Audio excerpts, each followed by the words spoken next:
Ash of the High Snow. Book 1. Part 1. The White Mountain. Chapter 1. Snow, Smoke, and Steel. The village where Asher was born clung to the top of the mountain like a handful of white bones pressed into the sky. For most of the year, the roofs were buried under snow so deep that a man could step from one house to another without ever touching the road. And when the winter winds came screaming over the ridgeline, they shook the shutters with the sound of fists on a coffin lid. The people who lived there were hard people, because softness did not survive very long in a place that could freeze a lamb standing upright and crack a bucket of water into a ring of glass before dawn. Even among them, though, Asher grew up apart. Children in the village learned early that every house had its own warmth, its own voices, its own smell of stew and smoke and wool. Asher learned just as early that some houses contained only cold. His mother died, bringing him into the world, and no one ever let him forget it, least of all the man who should have loved him most. His father was called Harlan by the village, though when the drink took hold of him and the snow-dark evenings stretched too long, he was called other things behind closed doors. He had once been a hunter with strong legs and a steady bow. By the time Asher was old enough to remember his face clearly, Harlan was mostly a bent shape near the hearth, red-eyed and sour with ale, or else a stumbling shadow in the doorway with a bottle hanging from 2 fingers and resentment sitting in his chest like a stone. He looked at his son and saw the grave he had never filled in himself. He saw the woman he had loved lowered beneath the frost. He saw blame that was easier to carry than grief. Asher did not understand any of that when he was little. He understood hunger. He understood the way his stomach knotted when there was food in the house and none of it was meant for him. He understood the smell of wet leather when his father's belt came loose from his waist. He understood how to make himself smaller. When snow found its way through gaps in the wall and turned to water on the floor, Asher stuffed the cracks with scraps of cloth. When his father sold blankets or boots to pay for drink, Asher learned to sleep with his back against the warm stones of the chimney and wake before dawn so the cold could not settle too deep into his bones. There were nights when he listened to the mountain groan beneath the ice and believed with all the lonely seriousness of childhood that the whole village might slide into the black gorge below, and no one would notice he was gone until the thaw. He survived because the mountain taught him as ruthlessly as any father ever could. He learned where the rabbits tucked themselves into low drifts where the wind could not find them. He learned how to read the thin, clean marks foxes left behind and where trout waded under the skin of winter streams. He learned how to scrape hides with hands so numb he could not feel the knife, how to twist sinew, how to patch boots with cut leather and stubbornness, how to hold a fire low enough that smoke would not announce him when he snared game on land that belonged, in truth, to no one and everyone. When his clothes tore, he mended them. When his soles wore through, he wrapped them with strips of fur and bark and prayed the snow would be dry that day. He grew tall before he grew old enough to deserve it. All long limbs and watchful silence. A boy stretching upward into manhood because childhood had not given him permission to remain. The village children watched him the way children watch a stray dog, with a mix of pity, amusement, and the instinctive caution reserved for things that belong nowhere.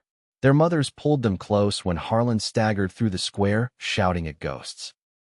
Their fathers pretended not to see the bruise purpled beneath Asher's eye or the raw split at the corner of his mouth. Mountain people believed in endurance. They believed a family's pain was its own roof to stand beneath. They were not cruel, not in the way bandits or warlords were cruel, but they had made a bargain with survival long before Asher was born.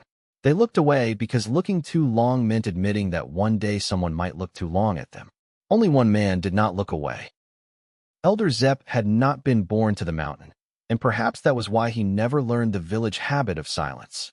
He came there years before Asher's first steps, an old soldier with one arm and city manners faded smooth by weather and work. His beard was iron gray, braided short beneath his chin. The sleeve where his left arm ended at the shoulder was pinned neat across his chest. A scar curved from his temple into his hairline, and his good eye was the cold, sharp blue of glacial water. He had served King Eris in his youth and lost his arm in a southern war against a coalition of border lords who had hired swordsmen and hidden magic users in their ranks. He spoke of battle rarely and of loyalty even less, but there was something in the way he stood that made even proud men lower their voices. Retirement had sent him north with a purse, a horse, and a title he no longer wanted. Time and usefulness turned him into the village elder instead. Zep first took notice of Asher when the boy was 9 and trying to drag a deer hindquarter through knee-deep snow with a rope looped around his shoulders. The animal was too large for him, the trail too steep, and the blood freezing on the hide faster than his little knife could strip it. Zep stepped out from behind the pines, watched in silence for a moment, and then said, "You can either drag the mountain home by yourself, lad, or you can let an old man help before both of you die stupid." Asher, thin and hollow-cheeked and suspicious of all kindness, tightened both hands on the rope and prepared to fight for what was his. Zep's good eye narrowed. Then, very slowly, he crouched beside the carcass and showed the boy how to quarter it where it lay, how to bind the meat in bundles that could be carried instead of dragged, and how to sprinkle snow over the blood so the wolves would take longer to find the trail. He did not ask why a child was hunting alone. He did not say the obvious thing, which was that a boy that age should have had a father beside him. He only shared the work and shouldered more than his half. After that, Zep began to find reasons for Asher to come by his cabin. Sometimes there was a broken latch that needed small hands to hold in place. Sometimes there was fish stew too thick for one man to finish alone. Sometimes there were simply stories, and stories are a kind of fire when winter has swallowed everything else. Asher sat cross-legged on a rug worn soft by years and listened while wind brushed snow against the shutters, and Zep spoke of the wider world. He spoke of Haven, the capital in the valley, where the streets were broad enough for 10 wagons to pass, and the market smelled of apples, steel, lamp oil, horse sweat, and hot bread all at once. He spoke of towers with copper roofs, barracks full of disciplined men, river barges heavy with grain, and walls so high a mountain boy might think them cliffs shaped by human hands. He spoke of King Eris as a stern but fair ruler whose strength lay not in his crown, but in the way good soldiers stayed when he gave an order. Sometimes the old man's stories darkened. He spoke of swordsmen who moved faster than fear, and of the rare men and women born with magic folded somewhere behind their ribs, sleeping until pain or training or fate woke it. Magic, he said, was not common enough to change the world everywhere, but it was common enough to stain history with fire. There were healers who could close a wound at terrible cost to themselves, wind-touched scouts who could run the length of a field before an arrow fell, and battle mages who could turn whole ranks into ash if they were strong, disciplined, and foolish enough to spin themselves dry. Most magic users died young, Zep said, not because magic was evil, but because power had a way of making people believe they were larger than the body meant to hold it. Asher drank in every word with a hunger deeper than any he felt in his belly. The mountain around him was still white and sharp and narrow, but Zep's voice built roads out of air. When Asher turned 10, Zep put a wooden practice sword in his hands for the first time. "Any fool can swing steel," he said. "What matters is where your feet are when you choose to do it."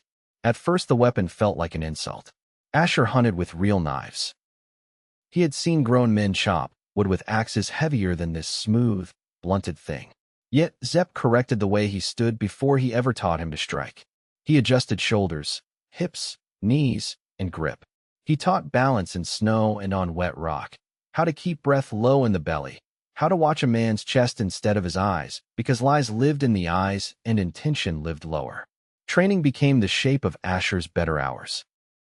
He rose before dawn to check snares, chopped wood for Zep in exchange for breakfast, and then spent the gray morning learning how to move. What astonished the old soldier most was how quickly the boy understood. Not every lesson came easily. There were forms Asher repeated until his wrists throbbed, and parries he could not seem to time until frustration made him reckless. Yet even in failure there was something fierce and clean in him. He did not quit. He did not sulk. When Zep struck him with the flat of a wooden blade, Asher came back red-cheeked and intent, correcting the mistake before the echo of pain had faded. He learned like someone digging a tunnel toward daylight. Within a year, his footwork was better than that of grown men who had hunted all their lives. Within 3, Zep trusted him with steel. Asher took to the weight of a true sword, as if some missing part of him had been waiting for it. His father hated that most of all. Harlan could ignore the traps, the fish, the rabbit skins, the stubborn fact of a son who survived without him. He could not ignore the change that came over Asher when the boy stopped lowering his gaze. The older Asher grew, the less he flinched. Bruises still bloomed when his father's temper broke, but there came a winter evening, not long after Asher's 14th name day, when Harlan lurched toward him with a poker in one hand and liquor on his breath, and Asher caught the man's wrist before the blow landed. The room went still. Outside, snow hissed softly against the roof. Father and son stared at one another in the orange light of the fire. Harlan's eyes were wet and wild with drink. Asher's were green and steady and frightened only after the moment had passed. He released the wrist, stepped back, and said in a voice that sounded older than the rest of him, "Do not make me choose." Harlan did not understand the words then. He understood the strength in the hand that had stopped him, and after that he struck less often. His cruelty became smaller and meaner, more made of neglect than open violence, but neglect can cut just as deep over time. The mountain shaped Asher's body, while loneliness shaped the rest of him. By 15 he was already tall, taller than many grown men in the village, with broadening shoulders and hands lined from work. His hair was light brown and forever in need of a knife. His eyes, inherited from the mother he never knew, were a clear green that stood out against the winter pallor of his skin. There was a rough beauty about him even before he recognized it in himself, sharpened by hardship rather than softened. He did not carry himself like a boy who expected kindness. He carried himself like someone who had learned to step carefully across thin ice. Yet when he forgot to guard his face, when Zep surprised him with a story too grand to resist, or a joke so dry it took a heartbeat to land, laughter transformed him. It lit him from within so quickly it was almost startling. Zep saw all of this and said little, because praise given too cheaply becomes noise. Still, the old soldier was not blind. He noticed how other people noticed the boy. He noticed the way girls in the village, who had once ignored Asher's patched clothes and hard silence, now looked twice when he crossed the square with a deer over one shoulder or split wood with his sleeves rolled back from his forearms. He noticed, too, the dangerous thing hidden under the surface of Asher's movements, a sudden swiftness that did not belong to any ordinary body. It showed only in flashes then. During sparring, a parry would land a fraction too soon. A missed footing on the ice would become a balanced stance before gravity had fully taken him. Zep filed the thought away and prayed he was wrong. The winter of Asher's 16th birthday came harder than most. Snow sealed the upper pass before the first month was out, and a fever moved through the lower houses. Men cursed the cold, women traded dried herbs and broth recipes, and Asher spent more nights than usual at Zep's cabin because the elder's hearth held warmth and the old man no longer hid his concern. On the morning of Asher's birthday, the sky was clear enough to hurt. Every ridge and pine bough looked etched in blue glass. Zep woke him before sunrise and led him outside to a flat patch of trampled snow behind the cabin where practice had worn the earth nearly bare in summer months. There, resting across two stumps, lay a sword wrapped in dark cloth. Asher stopped moving. "What is that?" "An answer," Zep said, "and a question. In these mountains, 16 makes you a man whether the world thinks you ready or not." Asher unwrapped the sword with careful fingers. The blade was not jeweled or grand. It was better than that. It was honest steel, single-handed, long enough for reach and light enough for speed, the fuller running clean down the center. The crossguard curved only slightly. The leather on the hilt was dark and new. A simple wolf's head pommel balanced the weapon in his hand so naturally that his breath caught. The sword had been made for use, not display, and every line of it promised work without complaint. For a boy who had owned almost nothing that had not once belonged to someone else, the gift struck deeper than wealth. "I cannot take this," Asher whispered, though every part of him had already accepted it. "You can, because I said so," Zep replied, "and because a weapon should belong to the hand that respects it. I have watched you for years. I know what you are with steel. More importantly, I know what you are without it." Asher swallowed hard. The wind combed his hair back from his forehead. His eyes shone in the morning light. "Why would you do this for me?" Zep looked toward the valley below, where the world spread far beyond the clouds. "Because some men are born in the wrong place for too long," and because the world is not improved by leaving them there. They sparred after that, not as master and boy, but as two swordsmen separated by age, scars, and a lifetime of experience. Zep came at him without mercy, and Asher met him with exhilaration bright enough to erase the cold. Steel rang in the thin mountain air. Their boots cut hard patterns through the snow. Zep pressed him with feints, low cuts, sudden changes of rhythm, tricks meant to remind a young fighter that a clever enemy never moves the way drills claim he will. Asher's world narrowed to the edge of the blade and the beat of his own breath. He blocked, turned, retreated, advanced. He felt the new sword come alive in his hand. More than once Zep clipped him across the shoulder or ribs with the flat and barked corrections. More than once Asher answered with a sequence so precise the old man's good eye flashed with satisfaction. Then, near the end, it happened. Zep stepped in with a thrust he had used 100 times before, not because it was simple, but because simplicity kills. Asher saw it coming. He also saw, in the same impossible instant, 6 ways it might change. Time seemed to loosen around him. The world sharpened. He could see the crystals of frost along Zep's beard, the tiny split in the leather on the man's glove, the strain in the elder's knees, the exact point where steel would enter if he did nothing. His body moved before thought finished forming.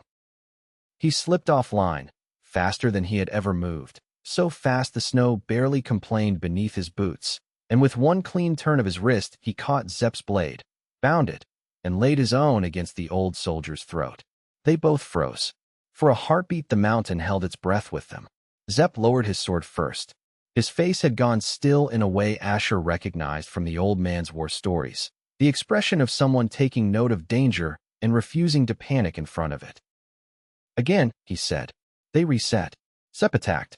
Asher defended. This time the movement came only a little faster than ordinary. The strange clarity was gone, leaving behind a pounding in his temples and a sense that something had opened inside him and closed too quickly to understand. They fought until the sun climbed fully above the ridge and both of them stood steaming in the cold. When at last they stopped, Asher leaned on his new sword and laughed breathlessly. Did you see that? I moved before I knew I was moving. Zep busied himself wiping down his blade. I saw a young man who will get lazy if I praise him too much. But the old soldier's voice was measured too carefully, and Asher heard the gap between the words. He chose not to press. Zep chose not to speak the thought aloud. Magic. Not yet. Not without proof. The mountain had too many ears, and the world beyond it had too much appetite for power. That evening they ate rabbit stew with thick barley and onions, and Zep poured a cup of watered wine in honor of manhood. Asher drank it slowly, feeling oddly solemn. The little cabin, with its shelves of polished wood and bundle-dried herbs hanging from the rafters, had become more home than the place where he slept. When he stepped outside later, the sky was hard with stars. The village below glimmered with sparse window light, each house a dim orange jewel sunk in white. He stood in the snow with his new sword strapped across his back and understood, with a certainty that felt like the edge of grief, that the mountain could no longer keep him. He made his decision the next morning. Zep was splitting kindling one-handed, wedge and mallet working in a rhythm he had perfected over years. Asher waited until the log fell apart before he said, I am leaving. Zep did not turn around at once. As soon as the pass opens enough to risk it. You assume it will open before trying to kill you. I assume trying is not the same as succeeding. At that, the old man snorted softly and glanced back. You have been waiting to say that for years. Asher smiled despite the weight of the moment. Maybe I have. Then the smile faded. I cannot stay here, Zep. I know what this place is. I know what my father is. If I stay, I become him or I bury him and turn into a different kind of ghost. I want more than this mountain. I want work that matters. I want to know if the things you told me are real. The city, the soldiers, the world beyond snow. Zep planted the wedge, resting his hand on the haft. His blue eye studied the young man before him. Gone was the undersized child dragging half a deer through the pines. In his place stood someone on the edge of his own life, too capable to be contained and too untested to understand what that truly meant. Haven is real, Zep said at last. So are hunger, corruption, and men who will smile while measuring what your death might earn them. Skill with a blade can win you wages, but it can also win you enemies faster than friends. I know. No, lad. You know the words. The knowing comes later. Asher took that without flinching. Then let me learn it. Zep sighed the way only old men can sigh, with memory folded into the breath. I was hoping for another year. So was I. That was not entirely true, but it was true enough for love. Zep nodded once. When you go prepared. We pack dried meat, flint, a spare cloak, and the coins I have set aside whether you like it or not. You will carry a letter with my seal to an old comrade in Haven if he still lives. His name is Sid Rowan. He has more sense than I do and less patience for fools. If fortune is kind, he will help you find your footing. Asher blinked. You planned for this. I have eyes. The pass opened 2 weeks later under a weak sun and a dangerous crust of thaw. Asher spent those days hunting, mending, and pretending the village looked the same. It did not. Everything he passed seemed sharpened by departure. The well where women gathered with pails. The low wall by the square where boys sat carving whistles in summer. The shed behind his house where he had once hidden through a night so cold he thought his fingertips might shatter. Even Harlan looked different, though perhaps only because Asher had finally stopped hoping to be seen as a son. When he told his father he was leaving, the man stared at him over the rim of a clay cup and said nothing for so long that the silence itself became a statement. At last Harlan grunted. You think the world wants you more than this place did. Asher stood by the door with his pack at his feet. No, I think it does not know me yet. His father laughed once, a harsh sound. You were your mother's curse from the first breath. The old wound opened and bled as it always had, but not as deeply. Asher looked at the wreck of the man and felt, to his own surprise, not hatred but exhaustion. Maybe, he said quietly. But I am not yours anymore. He left before Harlan could answer. Zep walked with him to the edge of the village, where the track dipped between black pines and began its long descent. Morning light spilled over the snowfields in pale gold. The old soldier carried nothing, because some farewells are heavy enough. At the last marker stone, where travelers leaving the mountain traditionally touched cold granite for luck, Asher turned. He had expected advice, perhaps a warning, perhaps one final lecture about discipline. Instead, Zep reached into his coat and produced a simple iron ring set with a dark green stone. This belonged to a woman I once should have married, he said. I kept it because I was a coward and because memory is harder to bury than the dead. I am giving it to you because it taught me one useful lesson. If life ever places something worthy in your hands, do not wait too long to call it by its name. Asher took the ring carefully. Zep, I cannot dash. Yes, you can. You are young enough to believe love comes after glory. Sometimes it does. Sometimes glory arrives to find love already gone. The boy, the man, whatever Asher was in that aching middle place, closed his fingers over the ring. His throat tightened. You talk as if I will not come back. The old soldier's face softened. I talk as if roads change people. That is not the same thing. They embraced awkwardly, because men like them had never practiced tenderness. Yet there was nothing uncertain in the hold. When they stepped apart, Zep thumped his shoulder once with a calloused hand. Go on then, before I become sentimental and embarrass us both. Asher laughed, though his eyes burned. He turned toward the descending path and began to walk. Snow crunched under his boots. The village behind him shrank with every step, its smoke thinning into the wide white morning. Ahead lay forests, valleys, roads, strangers, and the city whose name had lived in his imagination almost as long as memory itself. He did not know that by the time he reached Haven he would spill blood, awaken fire from his own body, and place his fate within reach of a princess. He knew only that the sword on his back was real, the cold in his lungs was real, and somewhere beyond the mountain the world had room enough to become someone new. He walked until the village vanished behind the trees, and still he did not look back again. Chapter 2. Haven, Fire, and the Girl with the Hidden Name. The lower slopes of the mountain seemed almost another kingdom. Snow still clung to shadow and stone, but the air softened with every mile, losing the cruel bite of the heights and taking on the wet green scent of thawing earth. Asher descended through pine forests that gradually opened into fir and cedar, then into broad stands of birch where pale trunks glowed under the late winter sun. He crossed frozen streams, slept beneath overhangs, and watched the stars wheel in patterns that looked slightly different now that the mountain no longer blocked half the sky. For the first 2 days, he moved with the wary exhilaration of a man stepping through a dream he has waited too long to dream. On the third day, his legs ached. On the fifth, he began to appreciate that the world beyond stories came with mud, sore shoulders, and the sort of rain that found every seam in a cloak. Still, he loved it. He loved the first village where no one knew his father's name. He loved the broad-faced woman at a roadside mill who sold him fresh bread, so warm it steamed in his hands, and did not ask why a young man traveled alone with an old soldier's seal tied to his pack. He loved the rivers that ran free instead of narrow beneath ice. He loved seeing carts piled high with turnips and hides and barrels of beer, the mules patient under their loads, the drivers cursing cheerfully at ruts in the road. He loved, in a strange and almost painful way, how little the world cared that he had once thought his mountain the center of all things. The king's road to Haven wound through territory steadily richer with life.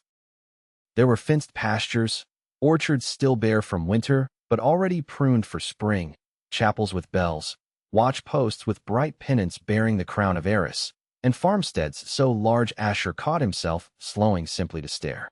He had known wealth existed.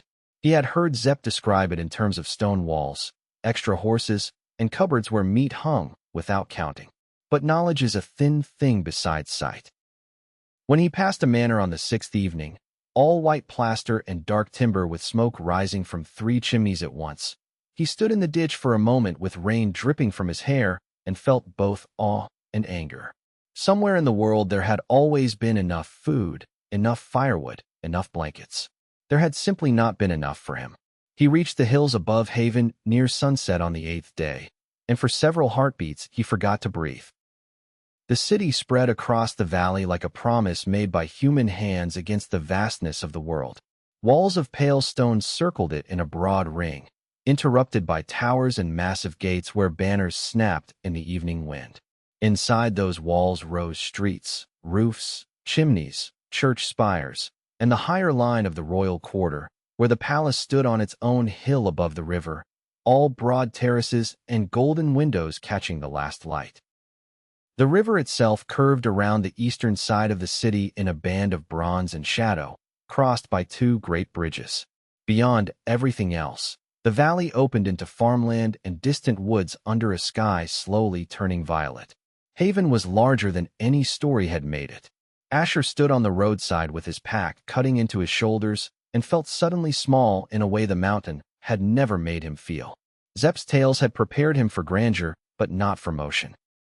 Even from that distance he could see the life of the place. Caravans inching toward the gates, smoke coiling from hundreds of hearths, the glint of armor where soldiers patrolled the walls, the long floating cries of traders trying to make it inside before the outer gate shut for the night. It was beautiful and intimidating and alive with purposes that had nothing to do with him. By the time he reached the outer camps, the gate guards were already shouting final entry for those willing to be inspected in haste. Asher considered joining the line, but dusk had deepened, and every instinct Zepp had hammered into him warned against stepping into a great city after dark with little coin, no lodgings, and a sword good enough to draw the wrong attention. So he turned instead toward a patch of trampled ground west of the road where other late arrivals had pitched rough camp. There were wagons there, a few cook fires, the smell of horses and damp wool, and enough passing noise that a lone traveler might vanish into it without trouble. He should have trusted the part of himself that still expected trouble anyway. He chose a place near a low stand of winter-bare hawthorns and made his camp with the economy of long practice. A small fire, cloak hung to dry, bread, cheese, and a strip of smoked rabbit for supper. He kept Zepp's letter tucked inside his tunic, checked the edge of his sword by firelight, and listened to the city murmur in the dark like some enormous sleeping beast. Excitement worked through him so strongly he could not quite settle.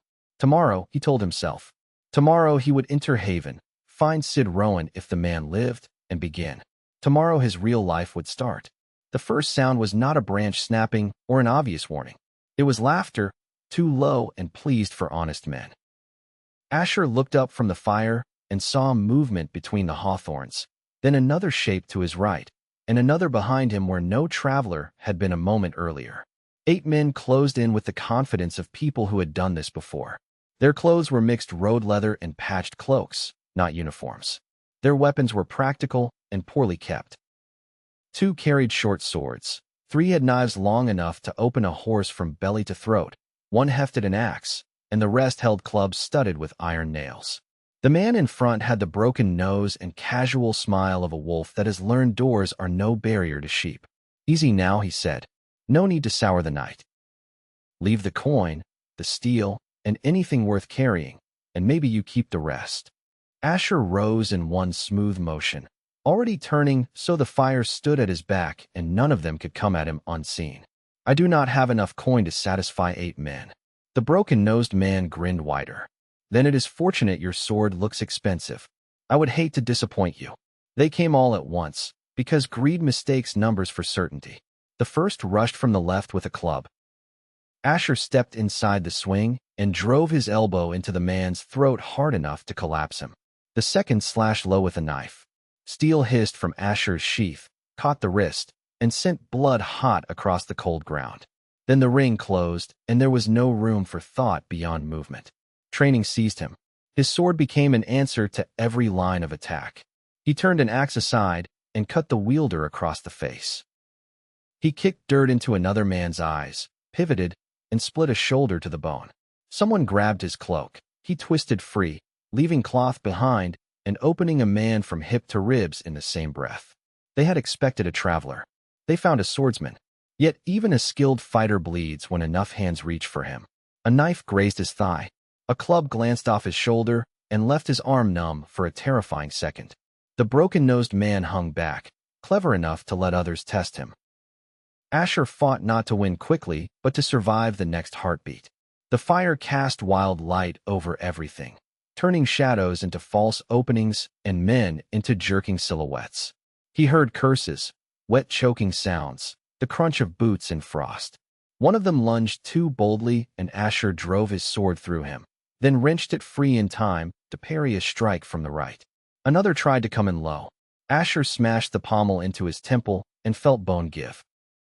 By then 4 were down, and the others had begun to understand that dying for stolen bread and a sword was poor business. Fear entered the air. It should have ended there. Then someone behind him hurled a stone, or perhaps a weighted club.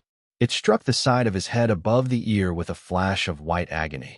The world lurched. Sound thickened. For an instant the fire doubled, and every face around him became 2 faces sliding over one another. Asher staggered. A shape rushed in front of him, sword raised. He lifted his own weapon too slowly. He knew, with the sharp, strange calm that sometimes comes just before disaster, that he was not going to make it. Something inside him tore open. It began as heat under the breastbone, as if a coal long buried in ash had suddenly found breath. The pain in his head vanished beneath a deeper, vaster sensation. Fire raced down his arm and into his hand, not consuming flesh but filling it, forcing his fingers wide. Instinct more than intent drove the movement. Asher thrust out his palm. A sphere of flame burst from him with a sound like a forge flinging open. It crossed the space between him and the attacker in less than a blink and struck the man full in the chest. Fire did not merely catch. It devoured. The thief became a screaming torch for the span of a single horrified heartbeat before he dropped and rolled, already lost. The smell that hit the camp was sickening, thick with burned hair, cloth, and meat. Every surviving bandit recoiled as if the night itself had turned against them. Asher stared at his own hand. The heat vanished. In its place came weakness so sudden it was like falling through ice. His knees buckled. The sword slipped from his fingers and hit the ground edge first. He heard someone shout. He thought it might be him. Then darkness rose and took the field away. He woke to the smell of clean linen, stew, and wood smoke rather than blood. For a confused moment, he thought he was in Zepp's cabin and that the whole road south had been a fever dream. Then he tried to sit up and discovered 3 things at once. His head was bandaged, his body hurt in 7 distinct places, and the ceiling above him was plastered and painted with a faded border of vines no mountain cottage would ever bother with. "Do that again," said a voice from nearby, "and I will tie you to the bed like a difficult hound." Asher turned his head and found a broad, stocky man seated beside the hearth with a mug in one hand and a sharpening stone in the other. The man's beard was black shot through with early gray. His hair was cropped short. A scar disappeared beneath his collar. Everything about him suggested solidity, from the thick wrists to the way he occupied the chair, as if both chair and room had to adapt themselves around him. His tunic was plain, but a soldier's posture clung to him. So did the authority of someone who had spent many years being obeyed. "You are Sid Rowan," Asher said, his voice rough. The man's eyebrows went up. "Good. You can still think. That saves time." He set the stone aside and leaned forward. "And yes, I am Sid Rowan, retired captain, current homeowner, unwilling nursemaid, and old friend to one-armed fools who send trouble to my door by letter." Relief mixed with embarrassment. Asher groped weakly at his chest. "The letter. Safe." Sid jerked his chin toward a table where Asher's folded clothes, pack, and sword rested in careful order. "I found it while making sure you were not dead." Zepp writes like a man trying to command a cavalry charge with a pen. "Sit up slower this time." Asher obeyed and swung his legs over the bed. The room steadied after a moment. It was larger than any room he had ever slept in, with shelves crowded by books, crockery, and a row of polished helms above the mantel. The window overlooked a narrow city street where wagon wheels rattled and distant voices rose like a constant tide. "How long?" he asked. "One full day and half of another. You collapsed in the camp outside the west gate." The watch was slow, but I was returning from supper with an old sergeant and heard enough shouting to matter. By the time I arrived, half your attackers were dead, the rest were fleeing, and one poor bastard was still burning. Sid's eyes, dark and level, stayed on Asher's face. "Would you care to explain that last part?" Asher swallowed. The memory came back in pieces. The thief's sword, the certainty of death, the flood of heat. "I do not know how." "Then start with what you do know." So Asher told him, because the alternative was pretending madness. He spoke of the fight, the blow to the head, the fire in his chest, the flame from his hand, and the emptiness that followed. He also spoke, reluctantly, of the strange moments during sparring with Zepp when speed had seemed to belong to him in ways it should not. Sid listened without interruption, though once or twice he grunted under his breath as if some part of the story annoyed him for being exactly what he had expected. When Asher finished, Sid rubbed his beard. "You almost killed yourself." Asher blinked. "The thief. I am talking about you.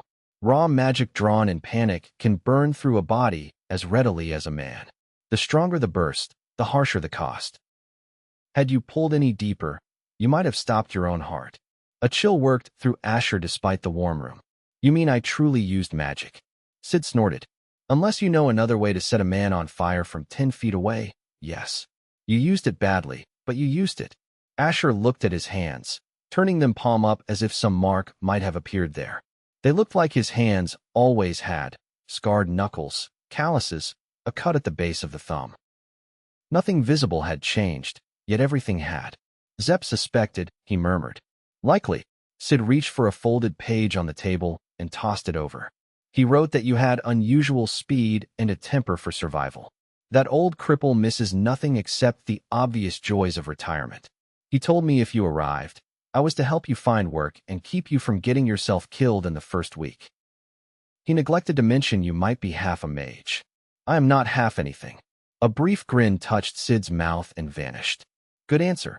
The city will try to divide you into useful pieces soon enough."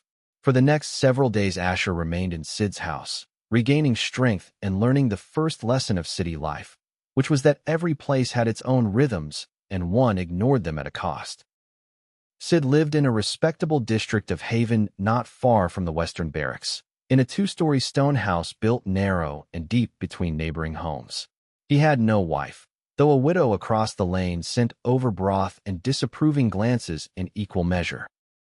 He had 2 servants who came by during daylight hours, an old man named Perrin who kept the kitchen like a battlefield, and a sharp-faced woman named Talia who dusted, mended, and seemed to know everything said in 3 streets without ever asking a question.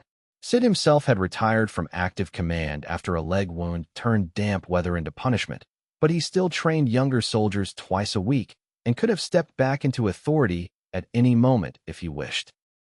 He fed Asher well, which felt almost suspicious at first.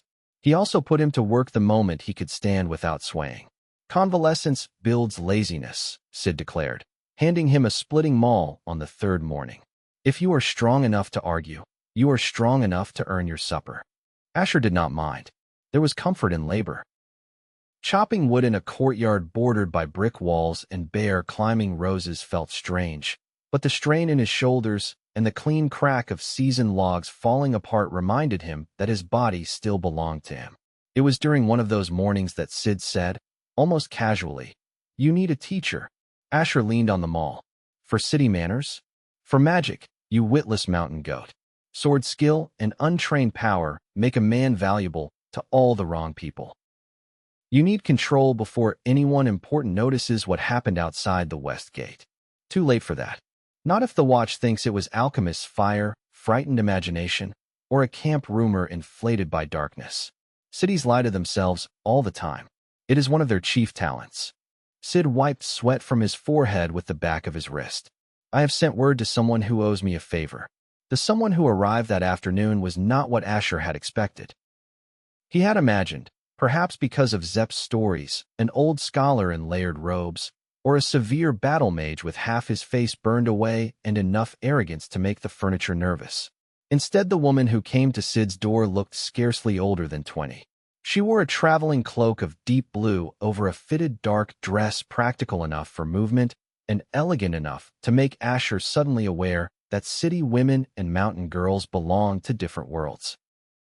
Her hair, black as wet ink, was braided up from her neck but had loosened in strands around her temples. Her eyes were a cool amber brown that missed nothing. She was undeniably beautiful, though the first impression that truly held him was not her face but the composure in it. She carried herself like a drawn bow. "This is Alara Vey," Sid said. "You will listen to her even when your pride whimpers." Alara's gaze moved over Asher once, from bandaged head to work-rough hands, and something like amusement flickered there. "So this is the mountain swordsman who nearly turned himself into a funeral pyre. I am glad my reputation reached you intact," Asher said. Her mouth curved at one corner. "It improved in the telling. Sid claimed you were insufferable." I see now he undersold the matter. If she intended to unsettle him, she succeeded only halfway. Asher straightened. "Can you teach me?" Alara stepped closer until she stood within arm's reach. The air around her seemed faintly charged, not with heat, but with attention. She lifted one hand, palm hovering a few inches from his chest without touching. Asher felt a strange pressure there, as though the space behind his ribs answered her presence. Her expression sharpened. "Yes," she said quietly. "If you are willing to learn discipline before power." The training began the next morning in Sid's walled courtyard. Magic, Alara explained, was less like possessing a second set of limbs and more like learning how to survive an invisible storm that lived in the blood. Most people were born with nothing they could call. A rare few were born with a spark, and fewer still with enough force to shape the world beyond themselves. The body acted as both conduit and restraint. Power wanted expression. Flesh wanted survival. The art lay in teaching them not to destroy one another. She refused to let Asher attempt fire at first. Instead, she taught him breathing patterns, focus drills, and the almost infuriating practice of feeling for the reservoir inside himself without drawing from it. "Find the current," she said. "Do not leap into the river because you are pleased to know it exists."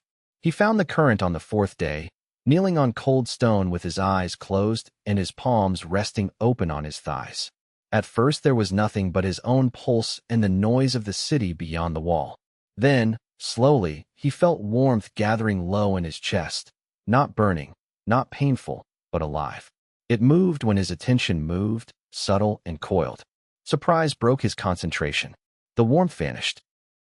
Alara, seated opposite him, said, "Again. That is all. For now. I thought using magic would feel grander." "It will," she replied. "That is precisely why you must learn humility first." He hated how often she was right. He also came to admire her for it. Alara did not flatter. She did not soften instructions because he was new, handsome, or occasionally funny. Yet there was care beneath her severity. When headaches came after long practice, She pressed cool fingers to the back of his neck and redirected the strain with such certainty that pain retreated almost at once. When frustration made him reckless, she stepped in close and corrected him without hesitation. More than once Sid watched from the shade with the look of a man seeing an inconvenient theory confirmed. Outside training, Haven unfolded around Asher in layers. Sid took him through the markets, where bright awnings snapped overhead and merchants shouted over baskets of pears, bolts of dyed cloth, cages of geese, racks of knives, and jars of honey thick as amber. He saw performers juggling knives in the square, river porters bent beneath grain sacks, noble carriages rolling past with lacquered doors and liveried footmen clinging to the rear, and temple steps lined by petitioners seeking food or blessing. The city smelled of spice, mud, horse dung, perfume, hot iron, lamp smoke, and baking bread, often all within the same street. It astonished him. It exhausted him. It made him feel alive in ways hardship alone never had. He earned small coin running errands for Sid, carrying messages to the barracks, collecting repairs from the smith, and escorting purchases home through districts less respectable than they appeared in daylight. He learned which taverns watered their ale, which alleys to avoid after sundown, and which guards could be trusted to answer a question without first measuring the bribe in your pocket. He also learned that in Haven, secrecy rarely remained entirely secret. The Westgate fight had become a story. Depending on who told it, Asher had been either a drunken brawler, a northern sellsword, a noble bastard in hiding, or a demon-touched lunatic. Sid advised him to ignore all versions equally. The day he met the girl who called herself Iris began like any other. Early drills with Alara, bread and smoked ham in Sid's kitchen, a trip to the lower market to collect lamp oil, parchment, and a parcel from a tailor who stitched Sid's uniforms despite Sid having no uniforms left to order. The afternoon was bright and cold, the sky washed pale above the rooftops.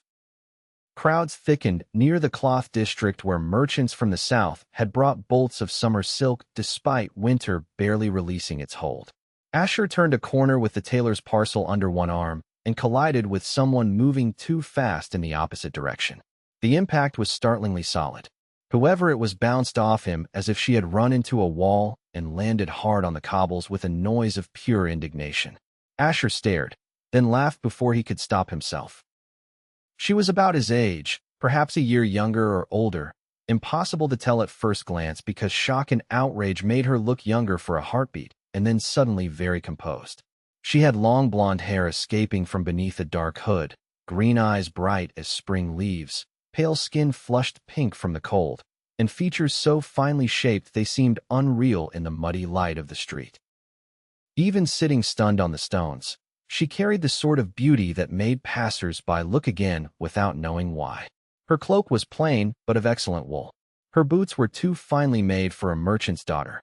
Her mouth, at that moment, was pressed into a line that nearly undid Asher again. "You are laughing," she said. He offered his free hand. "You hit me like a charging ram. I am allowed a little amusement." She looked at his hand, then at his face, then took the help with a pride that did not lessen because she had fallen. Up close, she smelled faintly of winter roses and clean linen instead of the market. "For your information," she said, brushing dust from her skirts, "I was moving with purpose, as opposed to moving with grace." Her eyes widened. Then, to his delight, she made a face so thoroughly unimpressed that he had to bite the inside of his cheek to keep from laughing again. "You are insufferable. I was told that recently. By someone wise." He adjusted the parcel under his arm. "Then perhaps you should thank me. Had you struck an actual wall, it would not have offered a hand afterward." That earned him the smallest reluctant smile. It changed her face entirely, warming it from lovely to luminous. "Perhaps I should." She glanced over her shoulder, and for the first time Asher noticed two men across the street pretending very hard not to watch her. They were dressed as ordinary townsmen, but their shoulders were too square, their attention too disciplined. She saw him notice them and returned her gaze to his with quick intelligence. "Tell me, Mountain Wall, do you always haunt this market?" He frowned. "How do you know I am from the mountain?" "Your accent, your boots. The way you look at everything as if the city is both marvelous and occasionally offensive." The smile deepened. Also, you have snow in your manner. He had no idea what that meant, but he liked the sound of it. And you? She hesitated just long enough for him to understand the answer would not be true. I am Iris. The name suited her too perfectly. He knew at once it was either genuine or chosen by someone with a sense of poetry. Asher, he said. Most people call me Ash. Well then, Ash, perhaps you can repay my dreadful collision by walking with me for a while. These men, she did not look at the watchers again, make every outing feel like a procession for a saint's bone. He ought to have refused. Sid had taught him enough city caution to recognize trouble wrapped in silk. Yet something in her gaze was frank despite the hidden pieces, and he found himself nodding.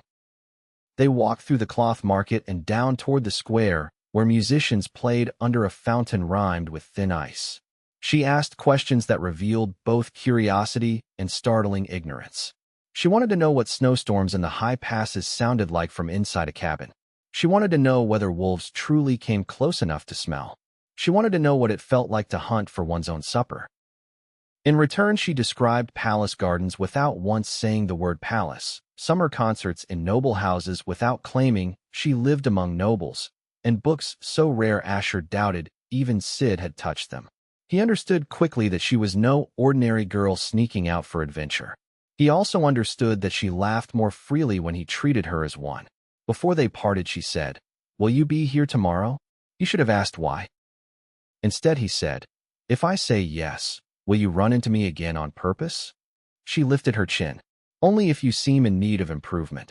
Then she was gone, the two watchers following at a careful distance, and Asher stood in the middle of the square with the parcel still under his arm and the absurd feeling that the whole city had shifted half an inch around him.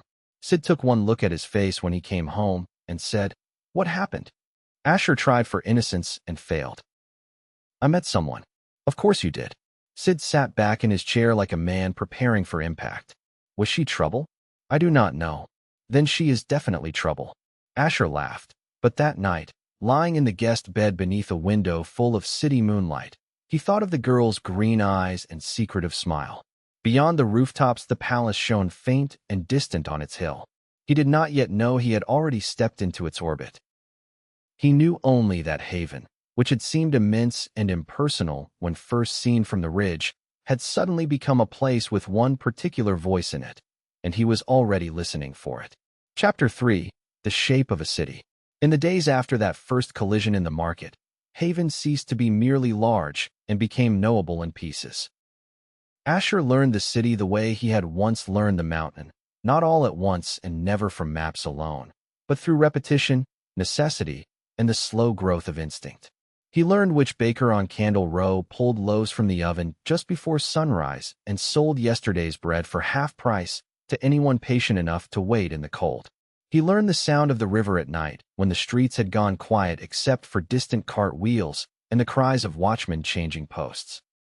He learned that narrow lanes could smell of rosemary and horse dung in the same breath, that noble districts had cleaner stones but no less gossip, and that even the poorest quarters contained moments of beauty if a man kept his eyes open long enough to notice them. Sid, who pretended to dislike company, took a rough pride in watching the mountain boy become less obviously a mountain boy. He corrected the way Asher wore his cloak in crowds so thieves would not instantly mark him as provincial. He made him practice speaking to merchants without sounding as if every purchase were a challenge. He taught him how to judge taverns at a glance by the boots near the door and the cleanliness of the shutters. "A bad tavern lies about the small things first," Sid said while steering him away from one whose painted sign had begun to peel. "If they let the sign rot, they let the beer sour and the knives stay out too long." Asher discovered that city life carried labor of its own kind. There was wood to stack, errands to run, roofs to patch after hard rain, and always some message or parcel needing strong legs and a face respectable enough not to invite questions. Yet woven through those duties was a freedom he had never known. No one here cared whose son he was unless he gave them reason. No one looked at him and saw Harlan's bitterness first. He could cross a square and be judged by the steadiness of his step, the quality of his work, or the set of the sword at his hip. That new possibility thrilled him so much it sometimes hurt. His lessons with Alara grew harsher as his control improved. She refused to let him become proud of quick gains. On colder mornings, when the courtyard stones held frost and the breath from both their mouths hung between them like ghosts, she made him repeat the same drill until every muscle in his back trembled. She had him move through sword forms while maintaining a thread of heat along the length of the blade without letting the metal glow. She had him stand barefoot on wet stone, eyes closed, and find the current within himself while ignoring everything his body screamed about discomfort. More than once he lost concentration and scattered sparks across the courtyard. More than once Sid leaned out the kitchen window to bellow that if they burned his house down, he would haunt both of them personally. Slowly, the strange force inside Asher became less like an accidental wound and more like a difficult companion. He could summon warmth to his hands on cold mornings without draining himself. He could feel the first stirring of that heightened speed and choose whether to let it run through his limbs. He could draw a bead of fire onto his palm, hold it, and let it gutter out at will. The work exhausted him, but it gave him a confidence distinct from swordsmanship. Steel felt honest because he understood the cost of every motion. Magic still felt dangerous, but danger handled well begins to resemble power, and power handled carefully can become responsibility. He might have grown too serious under such discipline if Iris had not kept appearing like sunlight in places he least expected. She met him near the fountain where children sailed bits of bark in the water and declared that city pigeons were more arrogant than minor nobles. She found him once at a bookseller's stall staring in mute wonder at shelves taller than any room he had known as a child, and spent half an hour teasing him for handling each volume as if it were a sacred object. He answered that if she had been raised with 3 books in a whole village, she might treat paper and ink with more reverence. That sobered her. She bought him a used history of the old River Kings before he could protest and wrote nothing inside it, which somehow made the gift feel more intimate. Their conversations ranged everywhere. He told her about nights on the mountain when wind blew so fiercely around the eaves it sounded like wolves singing. She told him about court balls where musicians played until dawn while guests conducted entire feuds through smiling conversation. He described setting traps with frozen fingers and knowing by dawn whether he would eat that day. She described learning 5 different forms of greeting before the age of 8 and being punished for mixing them in front of ambassadors. They compared loneliness without naming it as such. In those exchanges, Asher began to see how deprivation and privilege could produce different kinds of hunger. He had lacked comfort. She had lacked freedom. Neither wound canceled the other. They simply met and recognized something familiar. There were gentler moments, too, and those surprised him most. One afternoon, she convinced him to abandon Sid's list of errands for half an hour and walk with her through the old shrine district where faded murals climbed cracked stone walls and willow trees trailed new green over narrow pools. There a blind musician played the lute beneath an archway while incense drifted from a prayer house door. Iris stood listening so intently that Asher understood music had become, for her, one of the few things in life no one could order her to feel. Another day she persuaded him to taste candied plum from a street vendor and laughed until she nearly bent double at the expression on his face when the sweetness hit. "You look betrayed," she said. "I am betrayed," he replied, wiping syrup from his thumb. "Fruit should not taste like jewels. Then the city is improving you, or corrupting me. That is often the same process, just described by different people." He found himself thinking of her at odd hours, while cleaning gear in the barracks yard, while following Alara's breathing counts, while waking before dawn to the distant bells of the river temples. It was not simply her beauty, though that would have been enough to unsettle a less honest man. It was the way she looked at the world as though it might still surprise her despite having been raised in rooms where everything was arranged in advance. It was the way she listened, not politely but wholly. It was the stubborn streak under her grace, the impatience with empty ceremony, the curiosity that had not been trained out of her by careful tutors and royal expectations. He liked her before he admitted it to himself. By the time he admitted it, liking had already gone deeper. Sid watched all of this with the expression of a man observing a bridge take shape over a gorge and calculating exactly when it would become his problem. Yet he said little beyond the occasional dry remark. "You smile more," Talia the housekeeper told Asher one evening while folding mended shirts. Either the city suits you, or a girl does. When he failed to answer quickly enough, she clicked her tongue in triumph and returned to her stitching. Spring thickened around Haven. The last of winter's bite eased from the mornings. Market stalls filled with early greens, white onions, and baskets of strawberries, so expensive Sid called them treasonous. Flower sellers appeared near the temple squares with armfuls of narcissus and crocus, bright as spilled paint against the old stone streets. From the palace hill came rumors of festivals, councils, entertainments, and all the unseen machinery that turned court life. Asher moved through the city with increasing certainty, carrying in equal measure the old habits of caution and the new thrill of belonging somewhere not by birth, but by becoming. By the middle of spring, the chance meetings that had begun with one collision in a crowded market had become the brightest rhythm in his life, and the hidden name behind Iris's smile was no longer the only secret growing between them. Part 2. The Valley Crown. Chapter 4.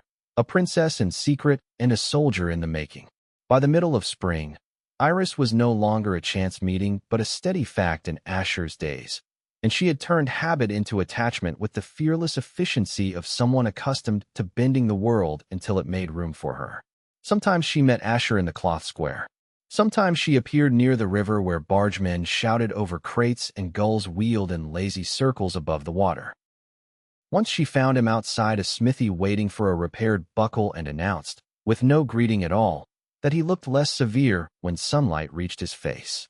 He had answered that she looked less like trouble when she was not running full speed into strangers. She laughed, and from that point onward the friendship between them settled into something that felt oddly inevitable. Yet there was always a boundary around her, thin as glass and just as visible if one knew how to look. She never invited him to whatever home she claimed as hers. She knew too much court gossip and too many private details about royal ceremonies for a girl who insisted her life was ordinary.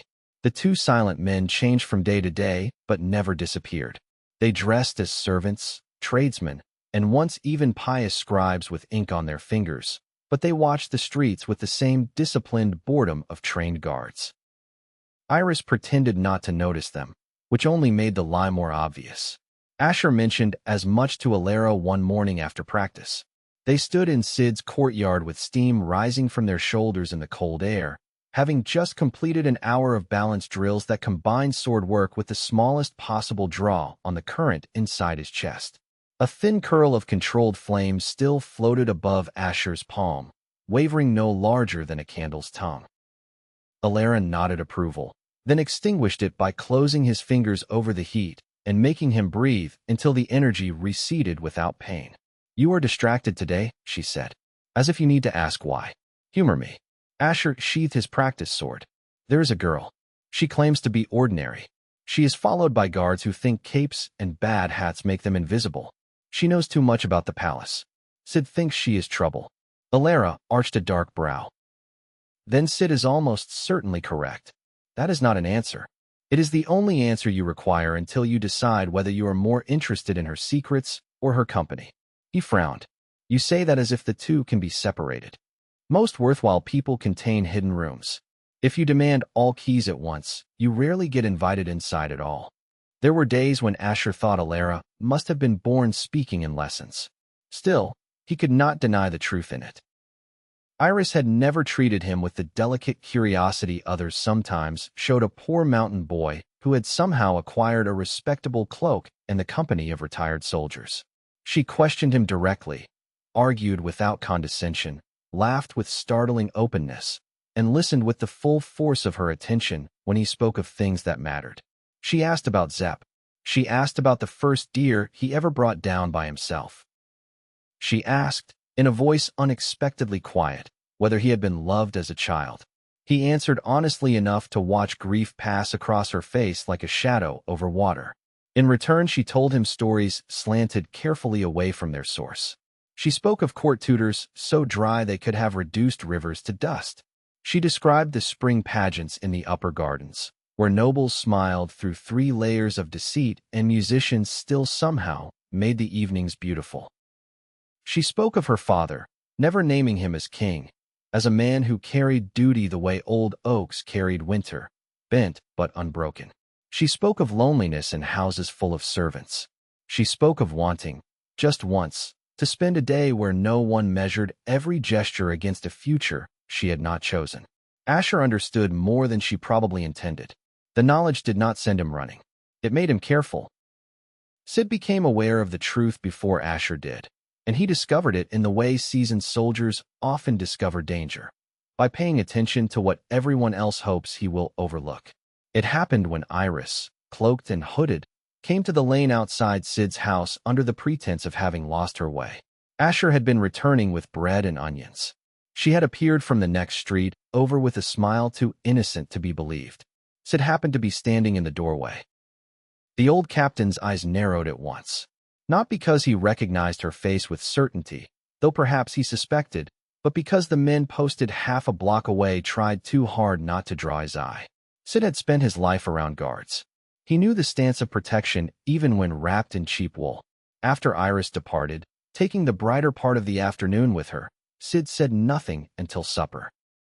Then he tore a piece of bread, dipped it in stew, and asked, "How long has Princess Iris been meeting you in the streets?"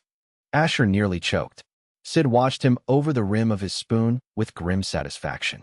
"I will take that spluttering as confirmation. She did not tell me who she was. No, I imagine the princess of the realm does not begin conversations by reciting titles to young men she intends to disobey everyone to see." He set the spoon down. "Listen to me carefully, Ash.